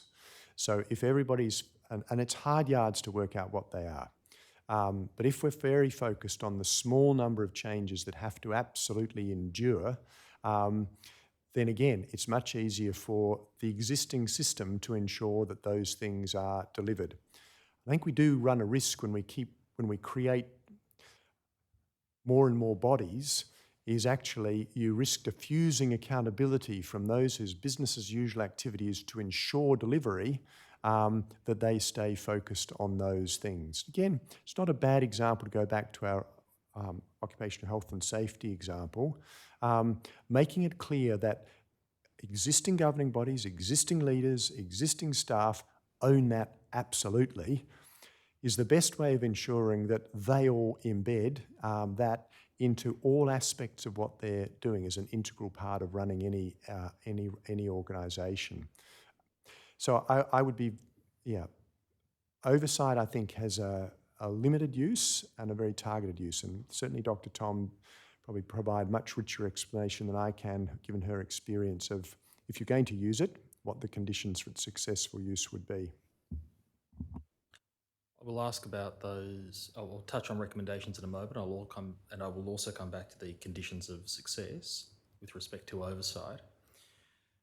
But can I just ask for a moment, while we're just talking still about the recommendations and driving cultural change? We were speaking earlier about CDF directives. The Chief of Army directive was mentioned.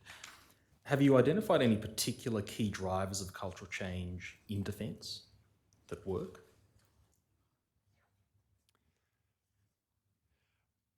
I think again, aiming to find single drivers, cultural change is complex. So people who would look at it would commonly say that if you want to achieve the change, you're going to need a number of things to line up. You're going to need the leadership to line up, be really clear about what their values are, what their behaviours are, how that lines up.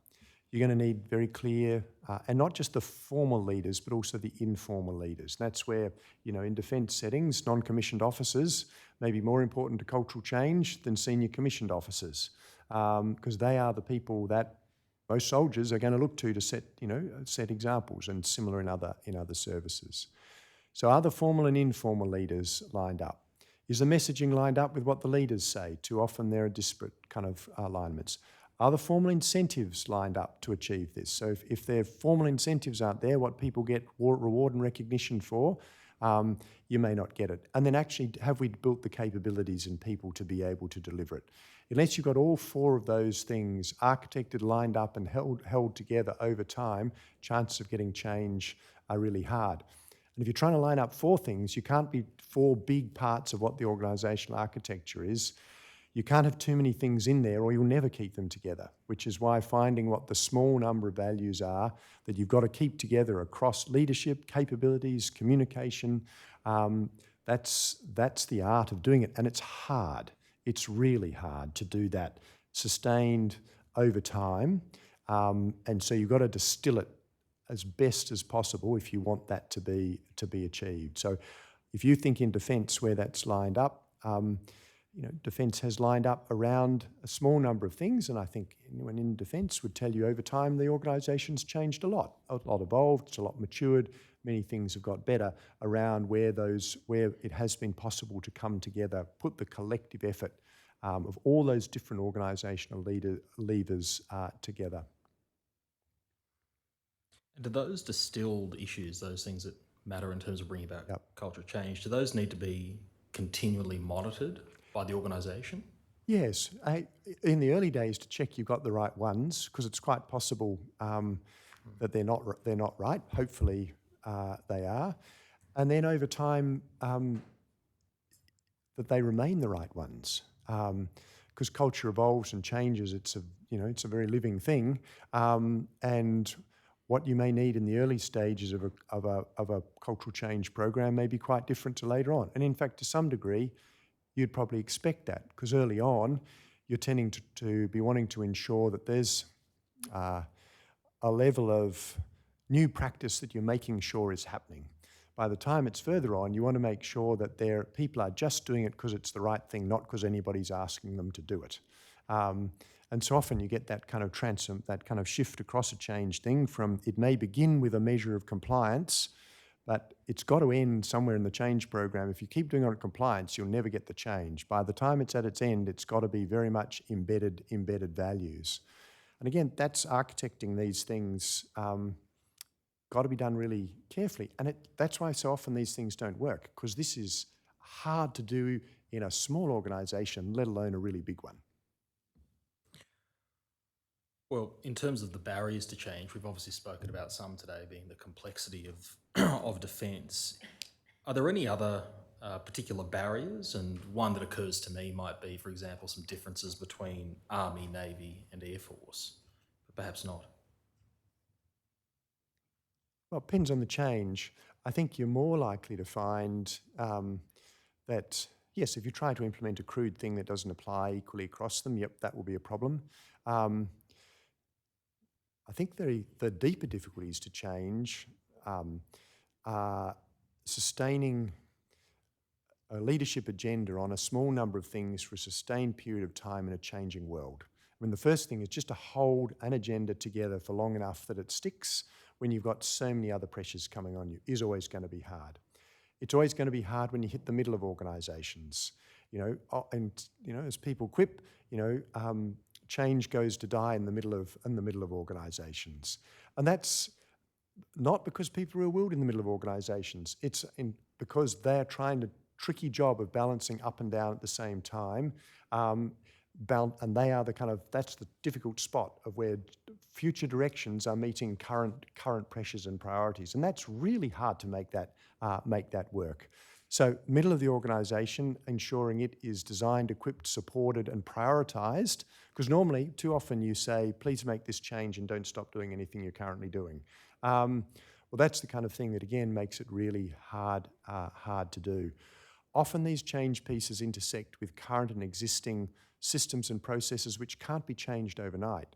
So, and that is really difficult because, when you think about the vast number of systems, processes, from how we do things, the IT systems we have that aren't designed for the new changes, again, they can very quickly kill off a change, not through ill will, but simply because of the inertia and time it takes to make all of those changes.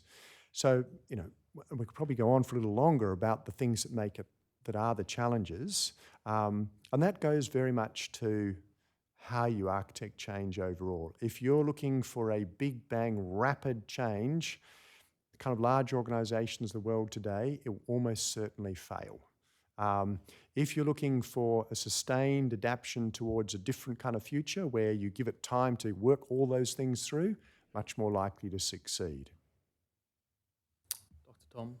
Can I just add something to those observations? To give you a practical example, we were very interested in the need for an analysis of the respite dwell times that applied to members of the Special Forces, particularly in view of the concern that they had been overused, and the comments by either Brereton or Professor Wetham or both and others that the Special Forces had been overused and indeed used for purposes which could have been dealt with by general infantry. So respite periods was a relevant factor, and the need to look at respite policy was quite urgent. But the nature of service in the Army, the Air Force and the Navy are quite different, and therefore their respite policies necessarily respected those differences. And the need to look at Special Forces respite policies particularly got lost in that general ambition to produce a whole of Defence Force respite policy. And we had to take the view, look, the Special Forces issues have been lost in this over large policy, and they need to be extracted and given more priority. So I think that's an example of the sort of issues your question raised. And it's another example of your intervention into driving that actual change for the Special Forces. Yes, it is. Can I ask a hypothetical question? Over the last 3 years, this country has had 4 defence ministers. If there had been no oversight panel and those ministers had been receiving even monthly reports from Defence, do you think it would have been possible for those ministers to have monitored the implementation process?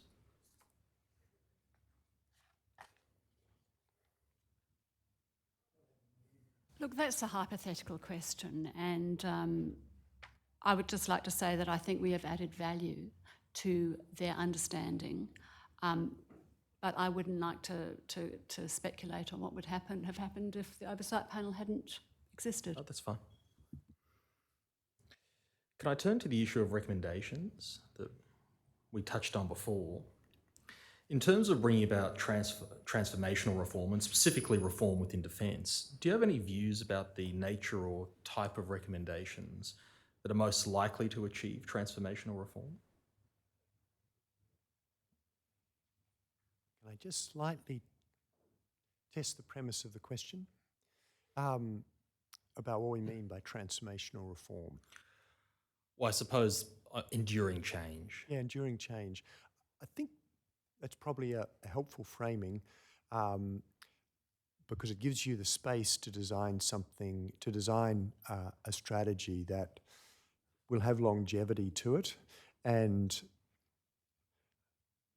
enable long-term adaptation to get where you need it to get to. It may draw some hard lines in the sand on some various things, but you're going to need a long-term change. And that almost necessarily says recommendations that have strength will be ones that help prioritise what the outcomes are that need to be achieved, that make it clear organisationally where the accountability for those outcomes lies, and that is at the different levels. Think OH&S.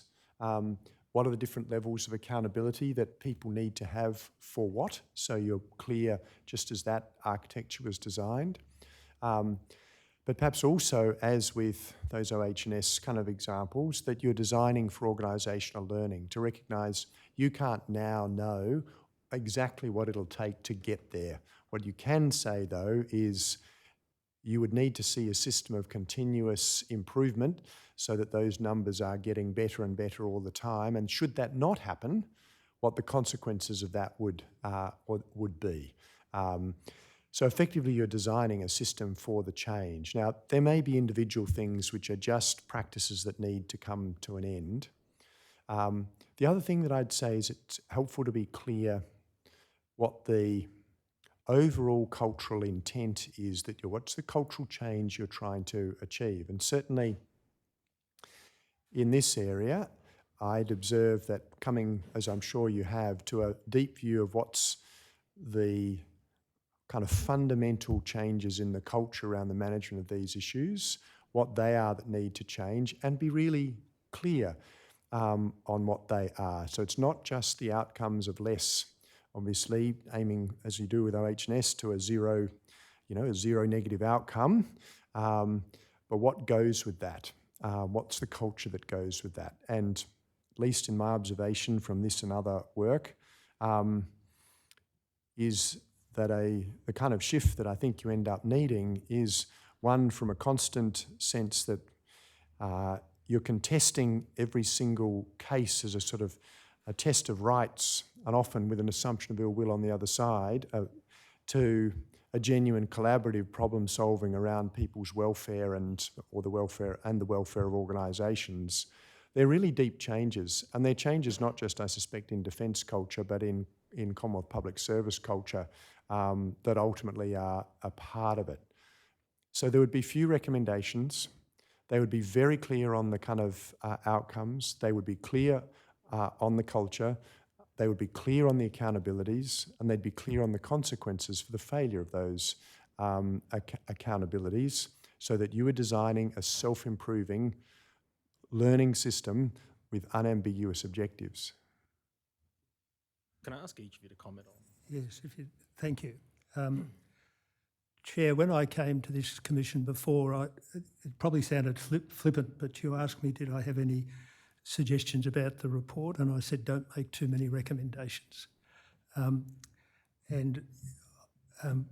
think that the more recommendations that are made, if you don't distinguish them into the crucial ones and the less important ones, or the easy to implement ones, your main points can get lost in the implementation process. So testing the proposed recommendations against what will be needed to implement them because it is a very important task, because they're the first things that will be looked at by the department or the agency that has to do the work to implement the policy and achieve your objectives. And those factors include the resources necessary, the finance necessary, and the time it's likely to take. And so I'd just add that in thinking about the recommendations, if we could put ourselves in the position of the people who are going to implement it, it will make it seem more realistic or more difficult by doing that. And I'd just like to repeat the theme of not too many recommendations, principles-based, be clear about the outcomes. Mr. Cornwall said, good to put yourself in the position of the people who have to implement them. I would go further and say that recommendations should be tested with those who have to implement them. They should be, because also my experience, those that have to implement them might have a better way of doing things to achieve the same result. You might actually get a better recommendation out of it. Principles-based, address the root cause, not the flow-on effects, keep them to a high level, but make them specific enough, but not prescriptive, is the way I describe it. Outcomes should be measurable. Also recognise it's unlikely that an organisation will have the capability or capacity to implement everything at once. And if you have a view about what has higher priority, and stage and prioritise the recommendations. And finally, sometimes it's good to put a fallback option if a recommendation is quite sensitive or controversial, to put a fallback recommendation in there too. Thank you. You mentioned address the root cause of the problem, not the flow-on effects. Is that a way of expressing address the cultural issue, not its manifestation, as, for example, that you see in 99 different circumstances? Exactly, because sometimes you address the cultural issue, you won't have to put in a whole lot of, say, guidelines, but yeah, exactly, I think you've expressed it well. Can I ask, what are the circumstances where recommendations have previously been made, and perhaps on several occasions, and have not been implemented? Do you have any views on whether that recommendation should be remade or whether a different course should be adopted? From personal experience, I've done both. It really does depend on the recommendation, but it certainly should be acknowledged in the report, and either I think any agency should only have to work on the current set of recommendations, so it either has to be remade, disregarded, or somehow rolled into the current set of recommendations. I think it's very distracting from an agency that has 4 previous reports and they're still trying to work on 30 previous recommendations.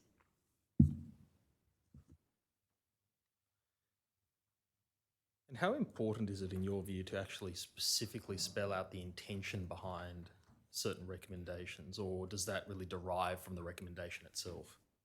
I think it's absolutely essential to explain why you're making a recommendation, and also maybe not in the recommendation itself, but to suggest a way of implementing it. Sometimes it's better to put that in the text so somebody can accept a recommendation, maybe implement it in a slightly different way, unless you think the implementation is absolutely an essential character of the recommendation. So I think the structure of these things often isn't sufficient in saying here's the intent, what these recommendations are trying to achieve, and then providing appropriate latitude for those to be adapted if that's what it takes to achieve the intent. Often it's really insufficiently sort of clear what that intent can be. Thank you. Can I move to the final topic that I'm going to explore with you today, which is external oversight? Now, the task facing this commission is complex and it's been preceded by numerous past reviews. There are many diverse issues that must be explored, and therefore establishing an oversight body to oversee the commission's work into the future is also a complex process. Indeed, you are aware, because of your opening statement, that the Royal Commission has published a discussion paper on this new entity. The discussion paper is deliberately broad and proposes a body that might have a number of functions. The Commission, through this discussion paper, has sought feedback to refine its oversight proposal. Drawing on your expertise in the area of oversight, can I ask you, what are your views on what was referred to earlier as the conditions of success of oversight, a good oversight body or panel? Could I address this in two ways? Firstly, to talk about my experience of oversight in general, and then perhaps to focus on some of the characteristics that are in the discussion paper. By way of background, I spent 4 years as Deputy Commonwealth Ombudsman, including an extensive period acting Ombudsman, with responsibility for the Defence Force Ombudsman role and the Immigration and Law Enforcement Ombudsman role in that time. Also as Inspector General of Intelligence and Security for 5 years, with oversight of the 6 intelligence agencies, and 3 years in this current role. I think your previous question too, you asked whether oversight was essential to ensure cultural change, and my answer would be cultural change is the responsibility of the senior leadership in an organisation, and they're accountable for that, but oversight is useful in that process. So I thought about some characteristics of oversight that I think would be important for this process. Firstly, independence of the oversight, and by that I mean the ability to give independent advice, but also sufficient resourcing to be able to give that independent advice. There's no point having a single person with no resources and saying that they're independent, because in a functional way they can't be independent. Secondly, must have direct line of communication with the decision makers, and by that I mean ministers and agency heads. Our prime role was to give advice to the minister, but in fact a lot of our guidance and advice went also into defence as well. Ability to have direct, unfiltered contact with officials and stakeholders, not allow yourself to be managed by the agency. We've mentioned before that there was a directive by CDF and the Secretary to say that we would have that contact.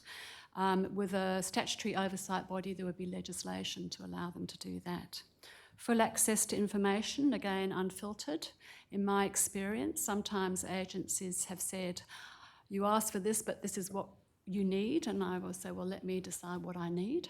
But you have to also be very aware of the impost on an agency, and any request for information is diverting them sometimes from their core business. In terms of staffing of oversight agencies, and I'm talking about right from the agency head or the person who has the appointment, broad expertise and experience, sufficient understanding of the business to gain respect, but particularly at arm's length. There's an ongoing debate with all oversight agencies about whether it's better to employ people who have never worked at the agency or those who may be seconded or have some experience at the agency. Neither model's perfect, but in my experience with intelligence agencies and defence, it helps to have some staff who understand the system and can translate defence speak, for example, but actually still can operate at arm's length. You must have curiosity. Be prepared to question documents and information you receive where appropriate, and not just accept assurances. We've mentioned before that we used what I call a continuous engagement model. It's not really just about observing and reporting. You are a participant in the process. Merely by asking a question in a meeting, that itself can cause people to reflect and have change. So that continuous engagement, proactively shining a light on things, can actually in itself bring about change. Advisory, remembering that the oversight agency always has to be advisory, doesn't make decisions, can make recommendations, but ultimately it is the senior leadership that makes the decisions. Trust, and this is part of procedural fairness generally, always give the agency an opportunity to comment before any conclusions are drawn. They have to trust that you're not going to go off with some conclusions that are ill-founded or not based on the information they provide. Credibility, you have to add value and be seen by the agency as adding value, not just a compliance overhead. But I think one of the key things for me is the acknowledgement by the oversight agency that most individuals, and this is my experience, most individuals, generally go to work and they're trying to do their very best, but they're often let down by resourcing systems, training and leadership. And those are the things that generally oversight is trying to identify. So Robert, please. Chair, the thing that sticks in my mind is to ensure that we are not detracting from the responsibility of the Chief Executive Officer or the most senior group in an agency. The government's entitled to appoint people to those positions to spell out particularly the matters which are to be achieved, and to identify key measures by which they can be tested and treated as achieving those objectives, partially achieving them or not achieving them at all. And if you had that structure, then it would seem to me that an annual audit or appropriate process to measure the achievements of the management of the organisation in achieving the objectives that have been spelled out for them would be a more normal way of dealing with this in other organisations. And so my main point is that the oversight body must be careful that it isn't an excuse for the management not doing their job.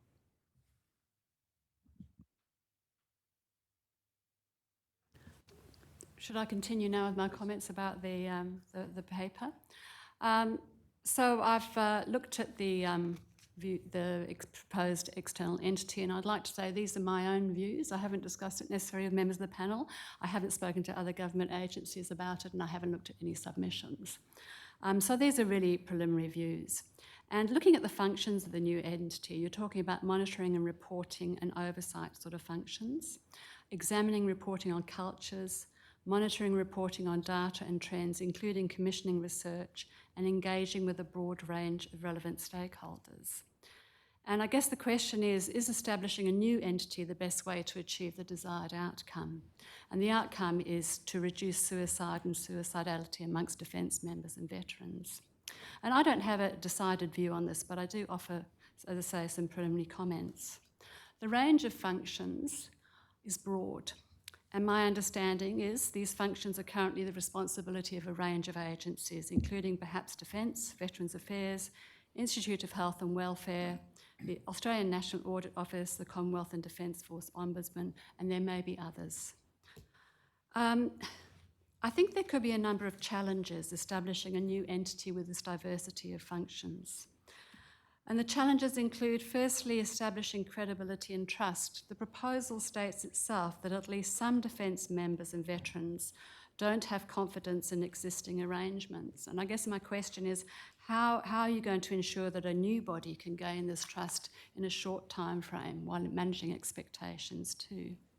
Secondly, I question whether it be preferable to extend existing oversight arrangements.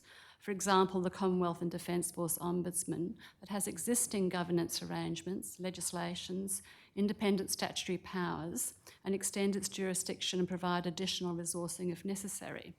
And drawing on my own experience, I draw a comparison to the establishment of the Specialised Immigration Ombudsman role in 2005, following intense media, public and political focus on immigration issues, following the detention of Australian citizens and reports into that.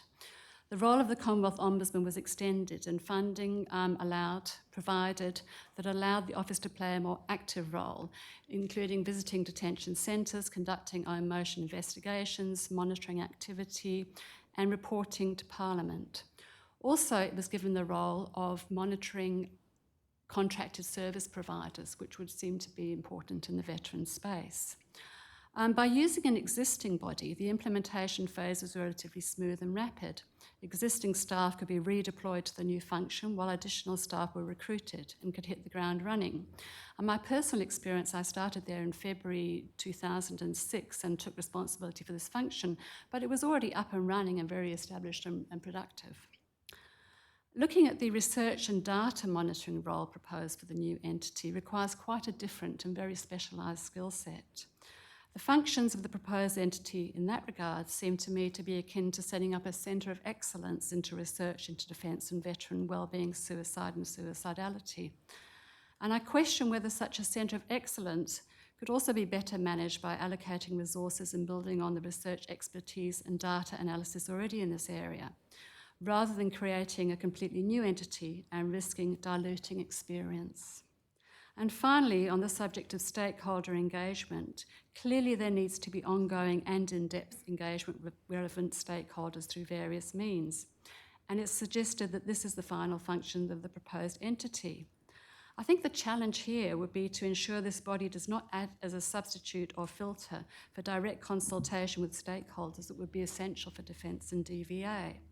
You'd have to be very careful not to create an entity that in any way diminishes the requirement for Defence and DVA to have direct contact with stakeholders to co-design program and service delivery in the future. Thank you. Does anyone else have anything to add?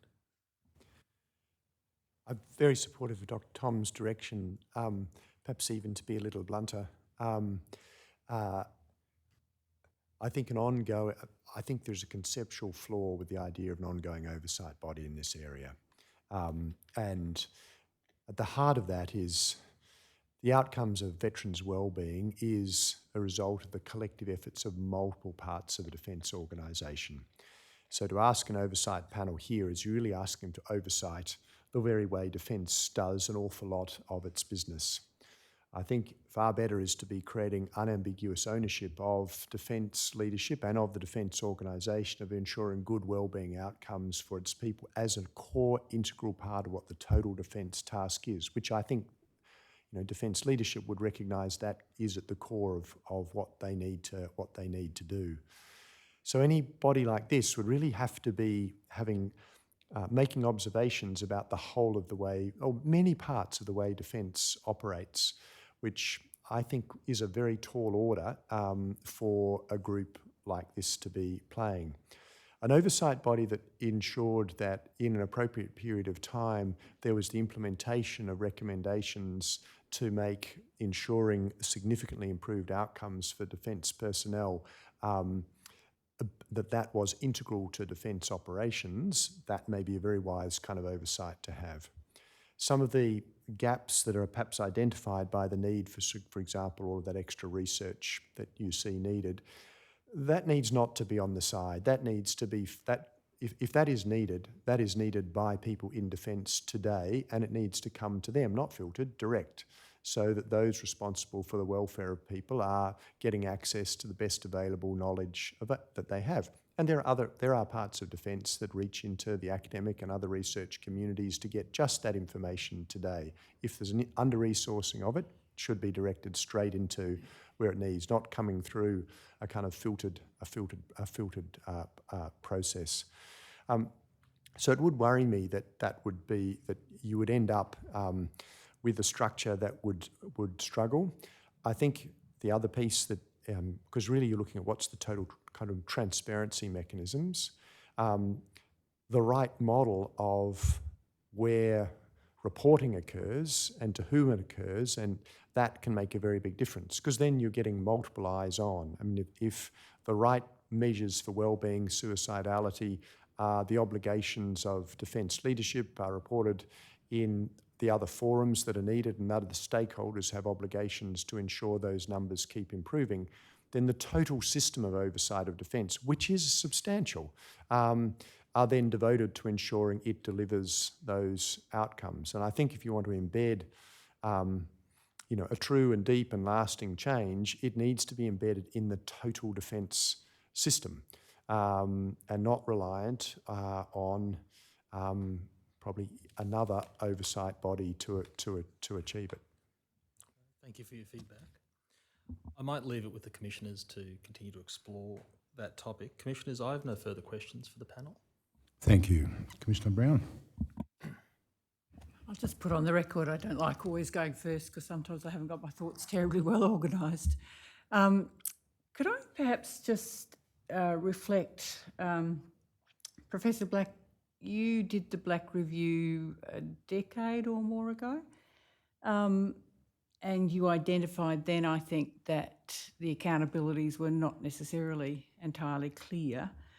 I don't know whether you also had any comment at that time around the issue of leadership, governance and culture. There were kind of observations about governance, which went to questions of accountability, how defence overall was governed and what structures supported or didn't at that time. Okay, and then we had the DART review, and I think, again, it identified issues there around culture, and I'm not sure, but I think also leadership and governance accountability. Yes, it did, because the evidence that was brought forward by complainant after complainant was either that a complaint was made and nothing was done about it, or it was expressly rejected, and that other people who had observed the way that complainants were treated, and in many cases bullied out of defence, decided that putting up with the abuse was a less difficult outcome than taking all the flack that was going to come from making a complaint.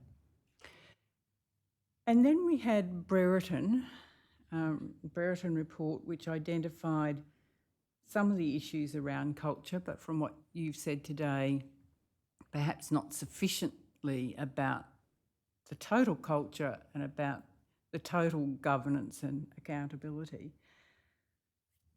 This commission's been looking at the issue of deaths by suicide, suicidality, and we certainly, I think, have had an emphasis around these same themes: leadership, culture, governance, and accountability.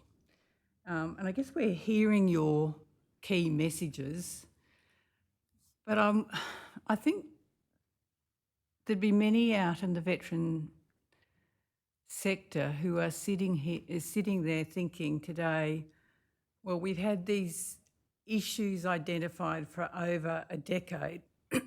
We've got the very people on this panel telling us how things need to be done who were involved in those previous reviews. And please, I'm not casting any aspersions on your prior contributions, but they'll be sitting there thinking, well, why would it be different this time? Why should we trust Defence to do it and get on with doing it and affecting the change that's required in culture, governance, leadership and accountability? Why can they do it this time? And particularly if we're not going to be recommending external oversight, what would be different now compared to the Black Review, the DART Review, etc.? I reckon that the hardest thing about the kind of those circumstances, I watched Defence for quite a long time. It would be unfair to say that things haven't changed. Lots of things have changed. Defence, in many respects, has a more sophisticated and mature organisation, and continues to do that. The challenge of very large organisations with very complex sets of tasks to achieve rapid change is the very nature of the challenge itself. And probably change is better measured in decades than in years. And the task, I think, of achieving change is to ensure that it is responding to that complex context of trying to get any large organisation to be moving in the right direction. Scale, complexity make this really difficult. And that's why for anyone coming in any of our roles, the expectation, and this is a really hard thing because this is so consequential for people, and this could not be more consequential in this commission. We would all, I think, wish to see things radically different tomorrow. There wouldn't be anyone who didn't wish for that. The reality of achieving that change, and it wouldn't just be Defence, there are any number of other organisations in Australia, though few have quite that scale, where you'd be able to achieve that. And it's a really hard task. And so I think the counsel of success really is what's the most rapid path of change that it's possible to find to get there. And that won't achieve the overnight change we'd all wish for, but over time probably will achieve the deep and sustained change. And I highlighted a couple of those. The point of pointing to the OH&S piece is in many Australian organisations, a relentless focus on that topic has changed things dramatically. We do have much safer workplaces. This is in the similar life and death kind of circumstance, but that didn't happen overnight despite many goodwill by many people. So I think there's a measure of hard to accept realism about designing change in these settings that needs to be at the core of it, or once again will have disappointed expectations. Again, thank you for that. And I agree. I think we've said many times that the change required will take time. And we understand that. But if I can perhaps just draw the difference between what we're talking about here and the WHS circumstances, that there's been clear legislation and clear parameters driving that change. I'm not sure that we necessarily are talking about the same unambiguous drivers when we're talking about what's contributing to suicide in veterans, defence members and veterans. Which I think it just serves to underscore that we want to see the change. We need the culture, we need the leadership, we need the governance, we need the accountability. But I think, and I'm putting myself in the shoes of many people who are out there, I'm sure, saying, how do we trust that it's going to happen? It's not like this issue of suicide's just occurred. I mean, there's been data coming for decades, and we've talked a couple of times in the last couple of weeks around the sense that the thing Defence does best is defend defence. And quite frankly, I think it's been, that it makes the trust that it will change harder when there's a sense that Defence is good at defending defence. And I'm not, there's no question in that, it's a comment. Can I perhaps ask, some people, I think we've heard directly, we've seen it on social media, etc. Some of the stakeholders who have had very personal experiences, often of loss, have expressed the view that without some form of clear, I mean, they would like to see punishment, but you very clearly said that blaming and punishment is not going to achieve the change. In fact, it could be counterproductive. But it goes again to this issue of how stakeholders out there in the veteran sector could potentially be persuaded that things are moving in the right direction, if they can't see, if they think it's, you know, the recommendations are too soft, or if they can't actually see the changes themselves, or if there's not someone independent of Defence reporting about the changes.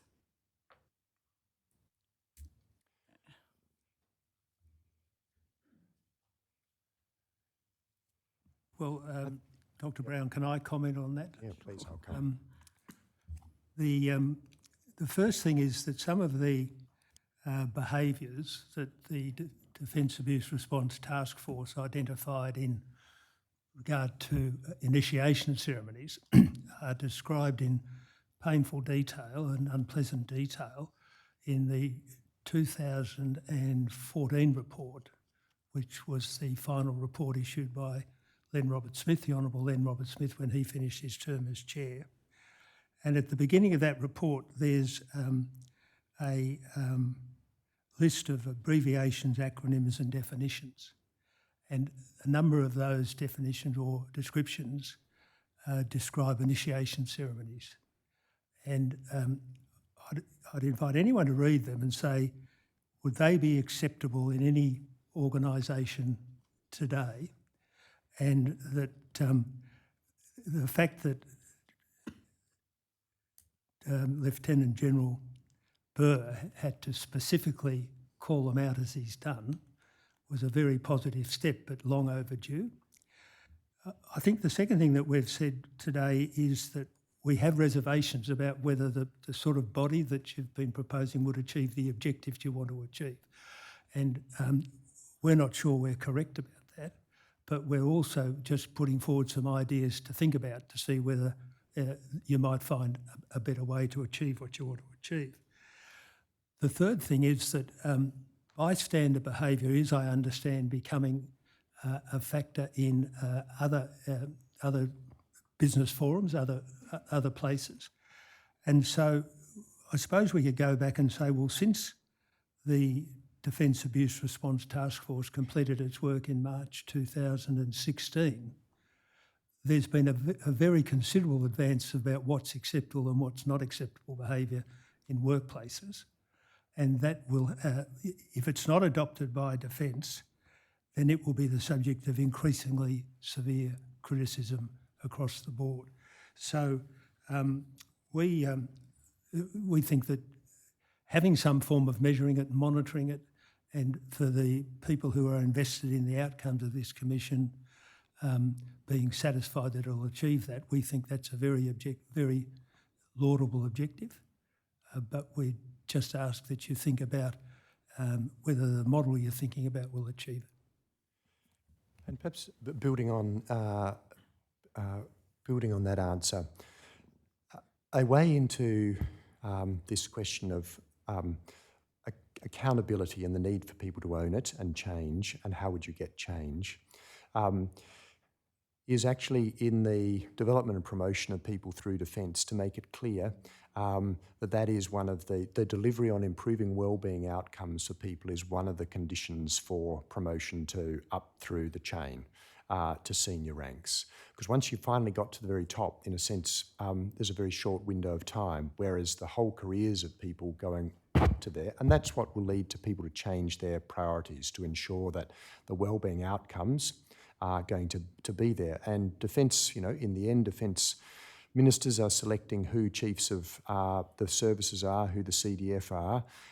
If it is a matter of essential requirement that if you're to occupy one of those roles, then in the course of your career there has to be an unambiguous record of improving outcomes, improving welfare outcomes, people will prioritise making sure that responsibility to ensure they're part of the organisation at the level they're at is delivering kind of the set of changes that are needed will make a very real difference. Sometimes I think these conversations get too focused on the very top, whereas in fact the people often with the greatest ability to change are at multiple levels down the organisation. Again, it's where transparent reporting of the levels of those outcomes, not just at the very top, but with sufficiently broken down create public visibility and ownership of to whether or not those wellbeing outcomes are improving. And indeed, quite a lot of that would be publicly available, just not reported in ways that, again, help focus the full set of agencies on ensuring that set of accountabilities. So certainly the counsel I'd be offering is not that you don't have oversight, but that you actually organise so that the multiple entities who currently have oversight give this the greater level of attention that it clearly needs, in order that it rises in the priority of people at all levels of defence to be changing the organisation to match it, and that people can't succeed in a defence career without a demonstrable record of having improved the well-being and reducing suicide outcomes and suicidality for people in their part of the organisation once you're beyond a pretty junior level. And look, I can absolutely accept that, but I think what this Commission has heard to date is that Defence has struggled even within its own organisation to understand or have any level of transparency around the accountabilities at the levels at which you're speaking.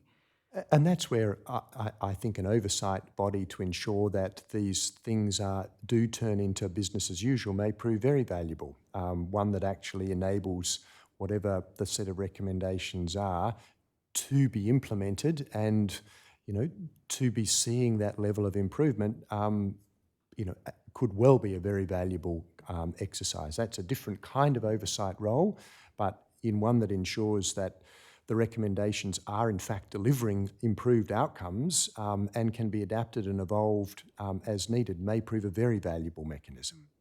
And you spoke, I think, Professor Black, about the challenge of trying to implement something for the future at the same time as dealing with the current issues and priorities. And we've heard about the hollowness within Defence, and we've heard about the challenges they've had in terms of trying to do more than they've got capacity for and without the resources, which is actually, I think, one of the things that's leading to some of their retention issues.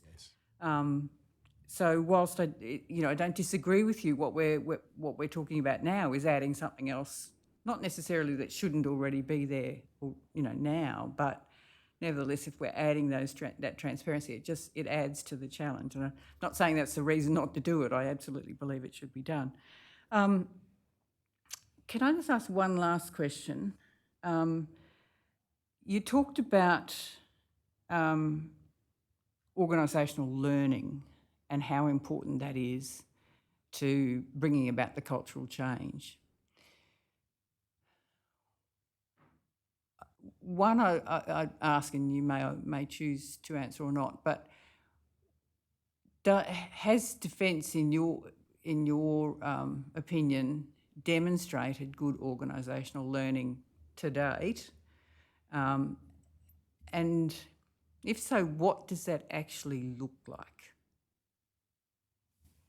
I think it's very hard to make a kind of sweeping overall generalisation like that. I think you can definitely observe that there are parts of Defence that have engaged in very considerable organisational learning because they improve their outcomes and performance considerably. There are questions you can ask about whether that's universal or whether that applies to the whole of the organisation. So I wouldn't choose to comment on the whole today because I haven't reviewed the whole today. All I can say is in the course of my time I have observed it is certainly something Defence is capable of doing and doing very well, and there are areas where it's capable of failing. But that to me says it's a reasonable expectation that Defence can be a very strong learning organisation. Okay, thank you very much. Commissioners. Mr. Shepto, I'll just note the time. We have a restriction of 2 hours for the transcribing people. They need a break every 2 hours. So if you can bear with us, we might just take a short break now and return in 15 minutes. Okay, thank you. All rise. The Royal Commission into Defence and Veteran Suicide will adjourn to 4:45.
The Royal Commission into Defence and Veteran Suicide is now in session. Please be seated.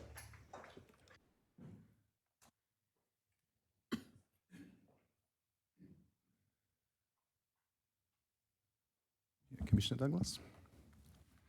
Thank you. Professor Black, a little while ago you spoke about relentless focus helping change. Can I say to you that the idea of a body to extend beyond us is perhaps anchored in that concept, not least because the bodies that may have provided some oversight or have been intended to provide some oversight don't appear to have made a difference in respect of the issue of suicidality. The figures have remained the same. And can I say that the idea of an oversight body is not meant to supplant military authority? That would be to just make them another layer in the bureaucracy. But the way I conceive it, at least, is that it can be a burr in the saddle at a time when they are otherwise preoccupied by very significant matters relating to our strategic position in the world. But it's a burr that will provide an impetus to keep thinking about this issue and do something about it. And I say it in the sense that it need not be something that will be there forever. It's something that could be reviewed after a period of, say, 10 years to see if it's still effective, still making a difference and worth continuing with. In that sort of context, how do you perceive the possibility of making a recommendation like the one we're talking of?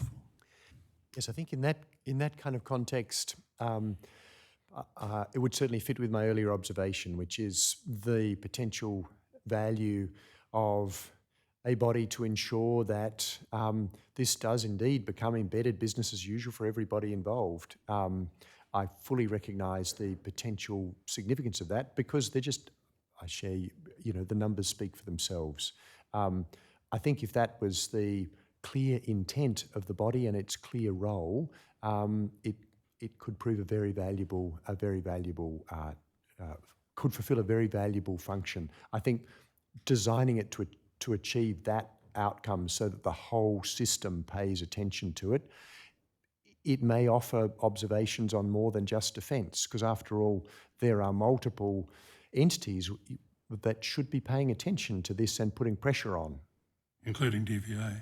Yes, right across the board. And indeed, I think having a fairly open agenda to be able to report on other parts of the system of government that may or may not be attending sufficiently to the welfare of what is a very large number of Commonwealth servants.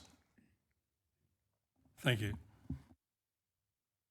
I just want to cover a couple of issues that have come up, and I regret there may be a misunderstanding, but one of them is in relation to some sort of advocacy in relation to the entity, that it would prohibit or diminish contact between defence and stakeholders. I don't think anyone's ever said that. I'm not sure where that came from, but I just want to put that to bed, if I may, before we start.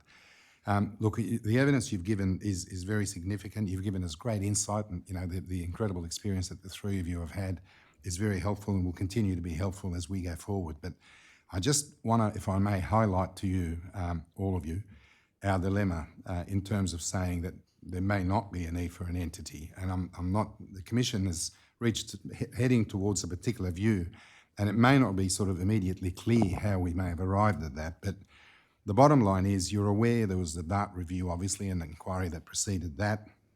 There was the Blake report, and more recently there's been Brereton. And you'd be aware that before we had commenced operation, there's something like 57 inquiries that we've identified that touched on all aspects of suicidality, 770 odd recommendations, some of which have been carried out, but essentially they have not been effective. They have not actually stemmed the problem that we've been established. You'd be aware that we've had very recent evidence. In fact, the case of Dr. Nikki Coleman, for instance, it's not historic, it's last year. These events, some of the events that we've heard about, occurred while this Royal Commission was sitting. People were doing these things in defence while this Royal Commission was sitting. So out of all of that, and you'd be aware that we've had something like just under 6,000 submissions, as DART faced, the people come flooding through the door, obviously, with very real problems, plus 700 plus private sessions, with, again, very contemporary problems that have occurred both in Defence and DVA. Our dilemma, I guess, this Commission's dilemma, with the magnitude of evidence about systems having failed, and with absolutely no disrespect to anyone, some of the evidence we've heard about the Inspector General's office and, in fact, the Defence Ombudsman is that they lack the teeth, if you like, to actually enforce. They identify the problem, they identify the solution, but they're not able to actually enforce the solution, basically. The dilemma for this Royal Commission is that, quite rightly, our constituency, if you like, the veteran community and the serving members would say, if we simply recommend tweaking some of the existing framework, it cannot possibly fix this problem. It's very difficult for us to say we have faith that if we just recommend some changes on the edges, that things will change. And I really appreciate all the points you've raised about achieving long-lasting, really insignificant change. If somebody can convince us that all of the stuff we've heard, all the evidence we've received, all of the very contemporary material that's been dropped in our lap is capable of being fixed by tweaking the existing framework without any sort of additional significant step, well, I'd be happy to hear it. And again, forgive me, it's not a criticism of anyone. We have all lived in an ecosystem, not entirely of our making, but we have a real dilemma at the moment with, in any way, saying it's not that bad, just leave it as it is and we'll tweak some edges of it. Our constituency would shoot us, and I'd probably agree with them. Commissioner, I hope we're not remotely heard, or I personally, in anything other than agreeing with you that enormous deep change is required. I think the question really is, what's the architecture that achieves that, both of the total system and of whatever oversight to achieve that total change that you need. I certainly would be disappointed if my observations were anything other than agreeing that deep and fundamental change is needed right across the system, just as you've described.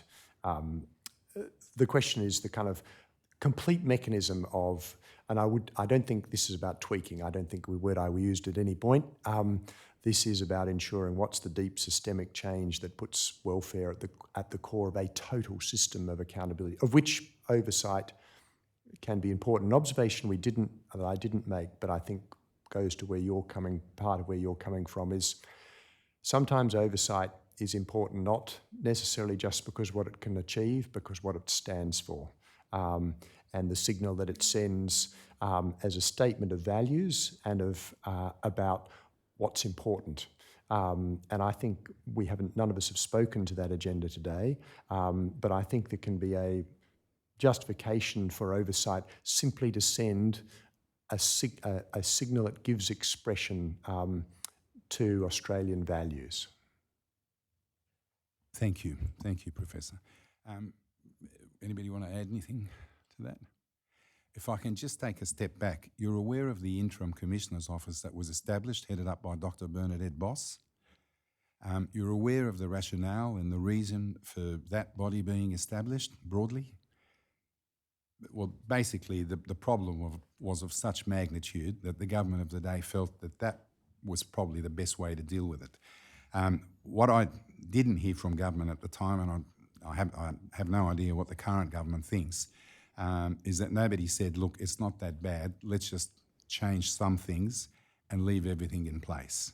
The point I wanted to make, I guess, and I'm happy to hear your thoughts, is that, as we said earlier, this isn't something that sort of erupted in the last couple of years. It is historic, and it led to the establishment of a body that was meant to be permanent, headed up by Dr. Bernadette Boss. Obviously, that office was disestablished once the Royal Commission commenced operations, but we do need to go back to the logic and the rationale for the establishment of Dr. Boss's office, because it's still there. It hasn't gone anywhere. I'm sorry I've bombarded you a little bit, but and I'm very keen to hear if you have an alternative thoughts. The evidence you've given today absolutely goes to the heart of the issues that this Royal Commission must examine and report on, and hopefully make recommendations that will fix. We've heard what you've said about the recommendations, and Mr. Cornell highlighted some issues for us the last time we met. I think if we had a frequent flyer program, he'd probably be doing well with us at the moment. But we are acutely aware of the need for our recommendations to be feasible, realistic, and I think it was Dr. Tom that said you shouldn't decide them in a vacuum. We are acutely aware of discussing them. We've said often we don't want the element of surprise. We are and will continue to discuss what we're thinking about recommendations with the affected stakeholders, and it already has affected what we're thinking. It's really informing what we're going to come up with.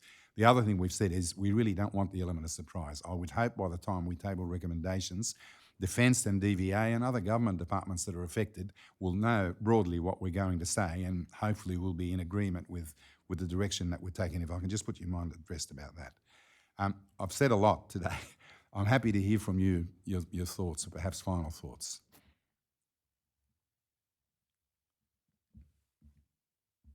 Please go ahead, Professor.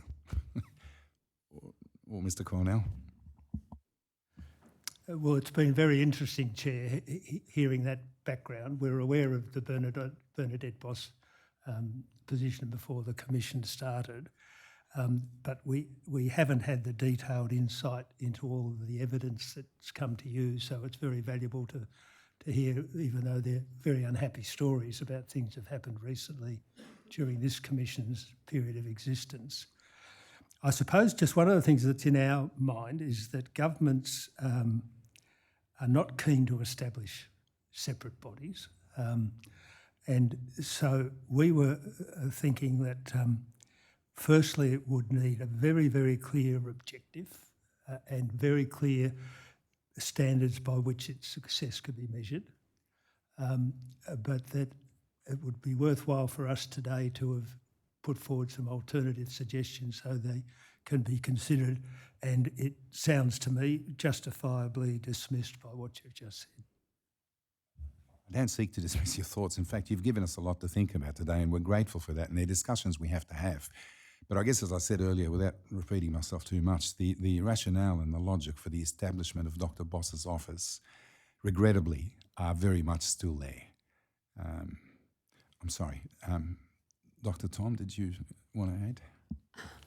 Look, and we certainly appreciate that you have a very sort of grave and serious issue that you're looking at. My comments about the establishing a new entity, I think I made it clear I don't have a decided view. I haven't read any of the submissions about it, but I had a few observations to make based on my experience. I think what you're talking about now is more of a time-limited and focused oversight organisation, or something, a mechanism, if not a body, is the way I would describe it, to make sure that there is continuous monitoring and reporting of Defence's implementation and DVA's implementation. I'm not sure I've got more to add. Thank you. Thank you. I appreciate that. And Professor? Yes, I on terms of oversight, I wouldn't add to it. The depth of the design to achieve the change that any oversight body would be looking across, I think, is the really hard question. I mean, we've all observed the number of times thoughtful people have made good recommendations. This has not been for a lack of many people trying. Determining the true deep root causes and targeting recommendations that help enable everyone to focus on achieving those changes, I suspect, is what will ultimately drive sustained change. And I don't underestimate for a moment the enormous challenge you have in that task and the kind of wisdom and skill it'll take to achieve it. So thank you. Thank you. I think that's probably all from us. There's nothing else. Ms. Sickler, is there anything you'd like to ask? No questions. Thank you. Mr. Sheptour? No matters arising, Commissioner. Okay, thank you. I just want to thank you again, all three of you. You've given us a great deal to think about. The material, as I knew you would, goes to the very heart of the issues that we must grapple with, deal with, and hopefully recommend some solutions for.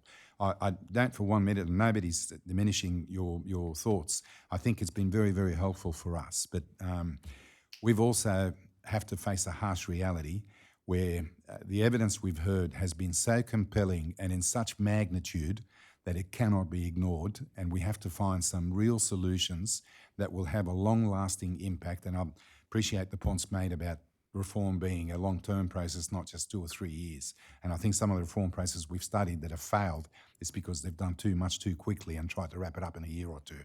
We know that's not going to be the case. This is a complex, multi-layered problem that will take many years to try and grapple with.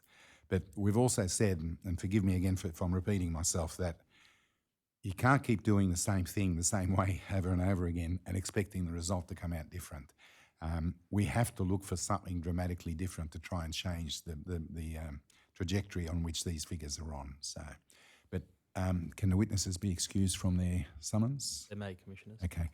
We can't thank you enough for the thoughts you've given us today. I suspect it probably may not be the last time we need to call on you to have a further discussion, but we very much appreciate your evidence today. You're excused from the summons you appear today. And thank you again for the preparation and the thoughts you've given us. Are there any other matters from anyone? No, Commissioner. Okay. If that's the case, we'll adjourn till 10 a.m. tomorrow, I understand. Thank you. All rise.